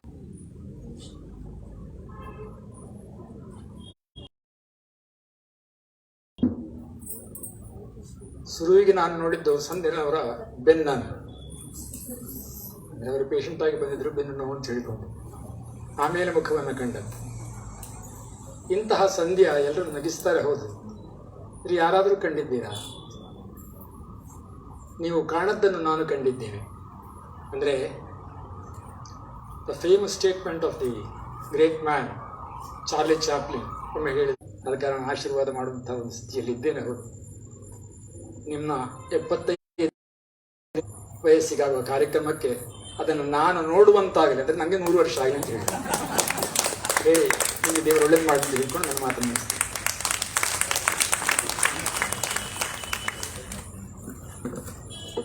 ತಮ್ಮ ಪ್ರೀತಿಯ ಹಾರೈಕೆಗೆ ಶಿರಬಾಗಿ ವಂದಿಸುತ್ತಾ, ಸಂಧ್ಯಕನ ಗೆಳತಿ ವಸಂತ್ಯಕ್ಕ ತುಂಬ ಸುಂದರವಾಗಿ ಹಾಡನ್ನು ಹಾಡಿದ್ರು. ಸಂಧ್ಯಕನ ಆಶಯದ ಮೇರೆಗೆ ದೀಪವು ನಿನ್ನದೆ ಪುನಃ ಹಾಡುವಾಗ ಒಳ್ಳೆ ಶಿರಗಂಗೆ ಅವ್ರು ಮಾತಾಡುವಾಗ ಹೇಳಿದ್ರು, ಧಾರವಾಡ ಅಂದ್ರೆ ವಿಶೇಷ ಅಂತ, ಅದರಲ್ಲೂ ಬೆಳಗಾಂ ರೋಡ್ ಅಂತ ಹೇಳಿದ್ರೆ ಇನ್ನೂ ವಿಶೇಷ. ನಾನು ಬೆಳಗಾಂ ರೋಡಿಂದ ಬಂದವ, ಹಾಗಾಗಿ ಆ ಪ್ರಸ್ತಾಪವನ್ನ ಹೇಳಲಿಕ್ಕೆ ಇಷ್ಟಪಡ್ತೇನೆ. ನಿಮಗೆಲ್ಲ ಗೊತ್ತಿರುವ ಹಾಗೆ ಒಂದು ಶಾರ್ವರಿ ಸಂವತ್ಸರ ಚಕ್ರದಲ್ಲಿ ಹುಟ್ಟಿ 1 ಸಂವತ್ಸರವನ್ನ ಮುಗಿಸಿದ ಸಂಧ್ಯಾ ಶೆಣೈ ಅವರಿಗೆ ಈ ಸಂದರ್ಭದಲ್ಲಿ ಹುಟ್ಟುಹಬ್ಬದ ಹಾರ್ದಿಕ ಶುಭಾಶಯಗಳು. ಹಾಗೂ ಹೊಸದಾಗಿ ಮದುವೆಯಾದ ಮಗ ಮತ್ತು ಸೊಸೆ ಕಳೆದ ಬಡ್ಡಿಯೂ ಜಾಸ್ತಿ ಸಿಗ್ತದೆ, ಅದರಿಂದ ಸಂತಸ ಪಡ್ಲಿಕ್ಕೆ ಸುಮಾರು ಹೊಸ ನೈ ದುನಿಯಾ ಅಂತ ಹೇಳ್ತಾರೆ, ಆ ರೀತಿ ನಿಮ್ಗೆ ಅವೆಲ್ಲ ಹೊಸ ಅವಕಾಶಗಳು ತೆರೆದಿವೆ ಅಂತ ಹೇಳಲಿಕ್ಕೆ ಇಷ್ಟಪಡ್ತೇನೆ. ಅವರು ಬರವಣಿಗೆಯಲ್ಲಿ ಇವತ್ತು ಮುಸ್ಸಂಜೆಯಲ್ಲೊಂದು ಮುಂಜಾವು ಬರ್ಲಿಕ್ಕೆ ಮೊದಲು ನಮ್ಮ ಸುಹಾಸಂ ನಡು ಮನೆಯಲ್ಲಿ ವಾರ್ಷಿಕ ಸಂಚಿಕೆ ಪ್ರಕಟ ಆಗ್ತಿತ್ತು, ಅಲ್ಲಿ ಬರವಣಿಗೆಯನ್ನ ಆರಂಭಿಸಿದ್ರು. ಮತ್ತೆ ಅವರು ಪ್ರಖ್ಯಾತಿಗೆ ಬಂದ ಮೇಲೆ ಈ ಸ್ಟ್ಯಾಂಡ್ ಅಪ್ ಕಾಮಿಡಿಯನ್ಗೆ ಏನ್ ಹೆಸರು ಅಂತ ಗೊತ್ತಿಲ್ಲ. ಪತ್ರಿಕೆಯವರು ಹೆಚ್ಚಿನವರು ಹಿರಿಯ ಹಾಸ್ಯ ಸಾಹಿತಿ ಅಂತ ಅವರಿಗೆ ಹೇಳ್ತಾ ಇದ್ರು. ಅದಕ್ಕೆ ಸ್ಟ್ಯಾಂಡ್ ಅಪ್ ಕಾಮಿಡಿ ಮಾಡಿದ್ದು ಕೂಡ ಇವಾಗ ನನ್ನ ಮನಸ್ಸಿನಲ್ಲಿ ಅಚ್ಚಳಿದೆ ಉಳಿದಿದೆ. ಆ ಸಂದರ್ಭದಲ್ಲಿ ಒಂದು ಘಟನೆ ಹೇಳಬೇಕಾಗಿದೆ. ಅವರು ಕೋಟದಲ್ಲಿ ಎಕ್ಸ್ಪ್ರೆಸ್ ಬಸ್ ನಿಲ್ತದೆ, ಮನೂರಿನಲ್ಲಿ ನಿಲ್ಲೋದಿಲ್ಲ, ಮುಂದೆ ಅದು ತೆಕ್ಕಟ್ಟೆ ನಿಲ್ತದೆ. ಆದರೆ ಇವರು ಅದು ಯಾವ ಅಯಸ್ಕಾಂತದ ಕೆಲಸ ಮಾಡಿದಾರೋ ಗೊತ್ತಿಲ್ಲ, ಮೊದಲ ಬಾರಿಗೆ ಸರ್ವಿಸ್ ಸ್ಟೇಷನ್ ಸರ್ವಿಸ್ ಟೈಮ್ನಲ್ಲಿ ಬಸ್ ನಿಲ್ಲಿಸಿದಾರೆ ಅಂದರೆ ಇವರೇ. ಅವರಿಗೆ ಕೋಟೆಗೆ ಬಂದರು, ಅಲ್ಲಿ ನಿಲ್ಲಲಿಲ್ಲ. ಆಮೇಲೆ ಅವರು ಟಕ್ಕಟ್ಟೆ ಹೋದ್ರು, ಪುನಃ 2 ಕಿಲೋಮೀಟರ್ ಬರ್ಬೇಕಲ್ಲ. ಅದು ಇವ್ರು ನೋಡಿ ಅವ್ರು ಹೇಳ್ತಾರೆ, ಭಾಷಣದಲ್ಲಿ ಹೇಳಿದಾಗ ನಂಗೆ ಇವಾಗಲೂ ಅವ್ರು ಹೇಳಿದ ನೆನಪಿದೆ. ನಾನು ಈಗ ಸರ್ವಿಸ್ ಉಪಯೋಗ ಪಡಿಸ್ಕೊಂಡು, ನಾನು ಅಷ್ಟೇ, ನನಗೀಗ 60 ಲಾಕ್ಡೌನ್ ಸಂದರ್ಭದಲ್ಲಿ 40 ದಿವಸದಲ್ಲಿ 1,000 ಪುಟ ಬರ್ತಿದ್ದೀನಿ. ಅದು ಈಗ ಪ್ರಿಂಟ್ ಆಗ್ತಾ ಇದೆ, ನೆನಪುಗಳು ನೆನಪಿನ ಬುತ್ತಿ ಅಂತ ಹೇಳಿ ಭಾಗ 1, 2. ಅದು ನನ್ನ 60ನೇ ವರ್ಷದ ಕಾರ್ಯಕ್ರಮದಲ್ಲಿ ಅದನ್ನ ಬಿಡುಗಡೆ ಮಾಡ್ಬೇಕಂತ ಇದ್ದೀನಿ. ಸಂಧ್ಯವರು ನಾನು ನೀಲಾವರ ಅರ್ಚಕರ ಕುಟುಂಬದಿಂದ ಬಂದವನು. ದೇವರು ನಿಮ್ಮನ್ನು ಚೆನ್ನಾಗಿಟ್ಟಿರಲಿ, ಸದಾಕಾಲವೂ ನಿಮಗೆ ಶುಭವಾಗಲಿ, ನಿಮ್ಮ ಇಷ್ಟಾರ್ಥಗಳು ಈಡೇರಲಿ ಅಂತ ತಿಳಿಸಿ ದೇವರಲ್ಲಿ ಪ್ರಾರ್ಥಿಸ್ತೇನೆ. ನಾನು ಅರ್ಚಕರ ಮನೆಯವರಾದ್ರೆ ನಮ್ಮ ML ಸಾಮಗುರು ಅವರಿಗೆ ಅದು ಕುಲ ಅಷ್ಟು ಮಾತಾಡಿದ್ದಾರೆ, ಸಾಕಷ್ಟು ಅಂತ ಹೇಳೋದು ಮಾಡಿದ್ದಾರೆ. ಮುಖ್ಯವಾಗಿ ಈ ಸಂದರ್ಭ ಶ್ರೀಮತಿ ಸಂಧ್ಯಾ ಶೆಣೈ ಅವರನ್ನು ಅಭಿನಂದಿಸಕ್ಕಿರುವಂತಹ ಸಂದರ್ಭ. ನನ್ನದೇನು ಭಂಡಾರಿ ಅವರ ಹಾಗೆ ನಿಯೋಜಿತ ಹಾಸ್ಯಪೂರ್ಣವಾದಂತಹ ಮಾತುಗಳು ಅಲ್ಲವೇ ಅಲ್ಲ. ಹಾಗೆ ನೋಡಿದರೆ ನನ್ನನ್ನು ಈ ಸಭೆಗೆ, ಈ ಕಾರ್ಯಕ್ರಮಕ್ಕೆ ಕರೆಸಿಕೊಂಡದ್ದೇ ಒಂದು ಸುಂದರ ಮುಖದಲ್ಲಿ ದೃಷ್ಟಿ ಬೊಟ್ಟಿಟ್ಟ ಹಾಗೆ. ನಿಮ್ಮ ಮನೆಯಲ್ಲಿ ನಿಮ್ಮ ಹೆಂಡತಿ ಹೇಳಿದ ಒಂದು ವಿಶಾಲ ಮನೋಭಾವ ಇದೆಯಲ್ಲ, ಅದು ಮುಖ್ಯ. ಯಾಕಂದ್ರೆ ಕೆಲವರಿಗೆ ನನ್ನನ್ನು ಇನ್ಸಲ್ಟ್ ಮಾಡ್ತಾನ ಅಂತ ಕೂಡಲೇ ಇರಿಟೇಟ್ ಆದಾಗ್ತದೆ. ಹಾಗಲ್ಲ, ಯಾರನ್ನು ಇನ್ಸಲ್ಟ್ ಮಾಡೋದಿಲ್ಲ, ನನ್ನನ್ನೇ ಇನ್ಸಲ್ಟ್ ಅಲ್ಲ, ತನ್ನನ್ನೇ ವಸ್ತುವಾಗಿ ಅವರು ಮಾತಾಡುವಂತಹ ಮಾತುಗಳು ಅಷ್ಟು ನಿರರ್ಗಳವಾಗಿ, ಹಾಗಾಗಿ ಅವರ ಮಾತಿನಲ್ಲಿ ವಾಗ್ಮಿತೆ ಇದೆ. ನನ್ನ ಬಗ್ಗೆ ಅವರು ಮಾತಾಡಿದ್ರು, ನಾಟಕದಲ್ಲಿ ನನ್ನನ್ನು ನೋಡಿದ್ರಂತೆ, ಮತ್ತೆ ಹೆಂಡತಿ ಹತ್ರ ಕೇಳಿದ್ರಂತೆ, ಹೇಳಿದ್ರು. ಅದು ಪ್ರಧಾನವಾಗಿರ್ತದೆ. ಆಮೇಲೆ ನನ್ನ ಹೆಂಡತಿ ಹೇಳಿದ್ರು, ಅದು ಅವರು ಬೆಸ್ಟ್ ಕೋದವರ ಹೆಂಡತಿ ಅಂತ ಹೇಳಿದ್ರು. ಕೂತವ ನಾನು ನೋಡ್ತಾ ಇದ್ದೆ ಅವರನ್ನಲ್ಲ, ಅವರ ಫೋಟೋವನ್ನು. ಫೋಟೋಗ್ರಾಫರ್ಸ್ ಏನು ಹೇಳ್ತಾರ ನನ್ಗೆ ಗೊತ್ತಿಲ್ಲ, ಯಾಕಂದ್ರೆ ಫೋಟೋಗ್ರಫಿ ಸ್ಪರ್ಧೆ ಮಾಡುವ ಉದಯವಾಣಿಯವರಿದ್ರೆ ಅವರು ಯಾವ ದೃಷ್ಟಿಯಿಂದ ನೋಡ್ತಾರೆ ನನಗೆ ಗೊತ್ತಿಲ್ಲ. ನನಗಂತೂ ಆ ಫೋಟೋ ನೋಡುವಾಗ ಅದರಲ್ಲಿ ರೇಡಿಯೇಟ್ ಆಗುವುದು, ಅದರಲ್ಲಿ ಹೊರಗೆ ಸೂಸುವಂತಹದ್ದು ಒಂದು ಭಾವ, ಒಂದು ಇಮೋಷನ್. ಆ ಇಮೋಷನ್ ಅನ್ನು ಹೀಗೆ 2 ಬಾರಿ ಹೇಳಿದ್ದಾರೆ. ಇಷ್ಟೆಲ್ಲ ದೈಹಿಕವಾದಂತಹ ತೊಂದರೆಗಳನ್ನು ಒಳಗಿರಿಸಿಕೊಂಡು, ನಂಜುಂಡನ ಹಾಗೆ ಇರಿಸಿಕೊಂಡು ಅವರು ಯಾವಾಗಲೂ ರೇಡಿಯೇಟಿಂಗ್ ಸ್ಮೈಲ್ ತೋರಿಸ್ತಾ ಇರಬೇಕಿದ್ರೆ ಅದೊಂದು ಅದ್ಭುತವಾದಂತಹ ಜೀವನ ದೃಷ್ಟಿಯೇ. ಆ ಸೆನ್ಸ್ ಆಫ್ ಹ್ಯೂಮರ್ ಉಂಟಲ್ಲ, ಅದು ಸ್ವಭಾವಜನ್ಯ. ಹ್ಯೂಮರ್ ಅನ್ನೋದಕ್ಕೆ ಇಂಗ್ಲಿಷ್ನಲ್ಲಿ ಬರೀ ಹಾಸ್ಯ ಅಂತ ಅರ್ಥ ಅಲ್ಲ, ಅದಕ್ಕೆ ಮೆಡಿಕಲ್ ನಾಲೆಡ್ನಲ್ಲಿ ಅದಕ್ಕೆ ಬೇರೆ ಅರ್ಥ ಉಂಟು. ಅಂದರೆ 4 ಬಗೆಯ ಫ್ಲೂಯಿಡ್ಗಳು ಬಾಡಿಯಲ್ಲಿವೆ, ಅದರಿಂದಾಗಿ ಒಂದು ಅದು ಆ ಪ್ರಜಾವಾಣಿಯ ಲೇಖನದಲ್ಲಿ ಬರೆದು ಹೇಳಿದ್ದಾರೆ. ಈ ಕೋವಿಡ್ನ ಸಮಯದಲ್ಲಂತೂ ವೃದ್ಧರು ಅವರಿಗೇನಾದ್ರು ತೊಂದರೆ ಆದ ಅವರನ್ನು ಯಾವುದೋ ಇಟಲಿಯಲ್ಲಿ ಅರಬ್ ಕಂಟ್ರಿಲಿ ಅವರು ಡಾಕ್ಟರ್ ಹೇಳಿದ್ದಾರೆ, ಅವರನ್ನೆಲ್ಲ ಬೇರೆ ಇಟ್ಬಿಡ್ಬೇಕು, 60 ದಾಟಿದವರನ್ನು ಬೇರೆ ಐಸೋಲೇಷನ್ ಇಡಬೇಕು ಅಂತೇಳಿ. ಅಲ್ಲ, ಮೆಡಿಕಲಿ ಅದು ಡಿಸೈರಬಲ್ ಇರಬಹುದು, ಅಪೇಕ್ಷಣೀಯವಾದಂತಹ ಸಂಗತಿ ಇರಬಹುದು, ಆದರೆ ಮಾನಸಿಕವಾಗಿ ಪ್ರತ್ಯೇಕವಾಗಿ ಲೋನ್ಲಿ ಜೀವನ ಬದುಕುವುದುಂಟಲ್ಲ, ಅದು ಬಹಳ ಕಷ್ಟ. ವಿದೂಷಕರ ಬದುಕಿನಲ್ಲಿಯೂ ಕೂಡ ಇದೆ. ಹಾಗಾಗಿ ಬಹುಶಃ ಹಾಗೆ ಸಂಘರ್ಷ, ಈ ಕಾನ್ಫ್ಲಿಕ್ಟ್ ಅನ್ನುವಂಥದ್ದು ಮನುಷ್ಯನ ಸೃಜನಶೀಲ ಶಕ್ತಿಯನ್ನು ಹುಟ್ಟು ಹಾಕಿದದೋ, ಅವನ ಕ್ರಿಯೇಟಿವಿಟಿಯನ್ನು ಉಂಟು ಮಾಡುತ್ತದೋ, ಅದೇ ರೀತಿಯಲ್ಲಿ ವೈಯಕ್ತಿಕ ಬದುಕಿನ ನೋವಾದರೂ ಮಾಡಿ ಹಾಸ್ಯದಲ್ಲಿ ಅವರು ಮುಳುಗಿರ್ತಾರೆ ಅನ್ನೋ ಅಂತ ಸಂತೋಷವನ್ನು ಉಳಿದವರಿಗೆ ಕೊಡಬೇಕು. ಸಂತೋಷ ನೆನಪಾಯಿತು. ಸಂತೋಷಂ ಜನಯೇತು ಪ್ರಾಜ್ಞ, ಇತರಲ್ಲಿ ಸಂತೋಷವನ್ನು ಉಂಟು ಮಾಡಬೇಕು. ಯಾಕೆ? ಈಶ್ವರ ಪೂಜೆ ಅದು. ಆದರೆ ನಮ್ಮ ಇಷ್ಟು ಜನರಲ್ಲಿ ನೀವು ಸದಾ ಸಂತೋಷವನ್ನು ಉಂಟು ಮಾಡ್ತೀರಿ, ಮಾತಿನಲ್ಲಿ, ಮುಖದಲ್ಲಿ, ನಿಮ್ಮ ವರ್ತನೆಯಲ್ಲಿ, ನಡೆಯಲ್ಲಿ, ನುಡಿಯಲ್ಲಿ, ಎಲ್ಲದರಲ್ಲಿ ಕೂಡ. ಆದ್ರಿಂದ ಈ ಲವಲವಿಕೆ, ಜೀವನೋತ್ಸಾಹ, ಇನ್ನೊಬ್ಬರಿಗೆ ಸಂತೋಷದ ಹಾಗೆ ಈಗ ಒಂದು ಸಂವತ್ಸರ ಚಕ್ರವನ್ನು ಪೂರೈಸಿದ್ದೀರಿ, ಇನ್ನೂ ಒಂದು ಚಕ್ರ. ಕೆಲವರಿಗೆ ಹೇಳ್ತಾರೆ ಮನುಷ್ಯನ ಬದುಕಿನ ಒಟ್ಟು ಅವಧಿ ಅಂತ ಹೇಳಿದ್ರೆ 120 ಅಂತ ಹೇಳ್ತಾರೆ ಕೆಲವರು, ಅಲ್ಲ 100 ಅಂತ ಸಾಮಾನ್ಯವಾಗಿ ರೂಢಿಯಲ್ಲಿ ಮಾತುಂಟು. ಅದರಿಂದ ನೀವು ದೀರ್ಘಕಾಲ ಚೆನ್ನಾಗಿ ಬದುಕಿ. ಯಾವ ಮನುಷ್ಯನಿಗೂ ತುಂಬಾ ವರ್ಷ ಆದ್ಮೇಲೆ ಹೇಳುವಂತಹದ್ದು, ಯಾವ ಮನುಷ್ಯನಿಗೂ ಕೊನೆಗೆ ಅಯ್ಯೋ ನನಗೆ ಯಾಕೆ ಸಾವು ಬರಲಿಲ್ಲಪ್ಪ ಅಂತ ಅನ್ನಿಸಬಾರದು. ಹಾಗೆ ಅನ್ನಿಸದ ರೀತಿಯಲ್ಲಿ ನೀವು ತುಂಬು ಜೀವನವನ್ನು ಬದುಕಿ ಅಂತ ಇನ್ನೊಮ್ಮೆ ಎಲ್ಲರ ಪರವಾಗಿ ನಾನು ಪ್ರಾರ್ಥಿಸಿ ಶುಭ ಆಶಯ. ಬಹುಮುಖ ಪ್ರತಿಭೆಯ ಶಿಲ್ಪಾ ಜೋಶಿ ಅವರನ್ನು ನಮ್ಮ ನಿಮ್ಮೆಲ್ಲರ ಪರವಾಗಿ, ಸಂಸ್ಕೃತಿ ವಿಶ್ವ ಪ್ರತಿಷ್ಠಾನದ ಪರವಾಗಿ ಆತ್ಮೀಯವಾಗಿ ಅಭಿನಂದಿಸಬೇಕು ಅಂತ ಇಂದಿನ ಕಾರ್ಯಕ್ರಮದ ಅಧ್ಯಕ್ಷತೆ ವಹಿಸಿಕೊಂಡಿರುವ ಪ್ರೊಫೆಸರ್ ML ಸಾಮ್ಗಾರ್ ಅವರಲ್ಲಿ ವಿನಂತಿಸಿಕೊಳ್ತಾ ಇದ್ದೇನೆ.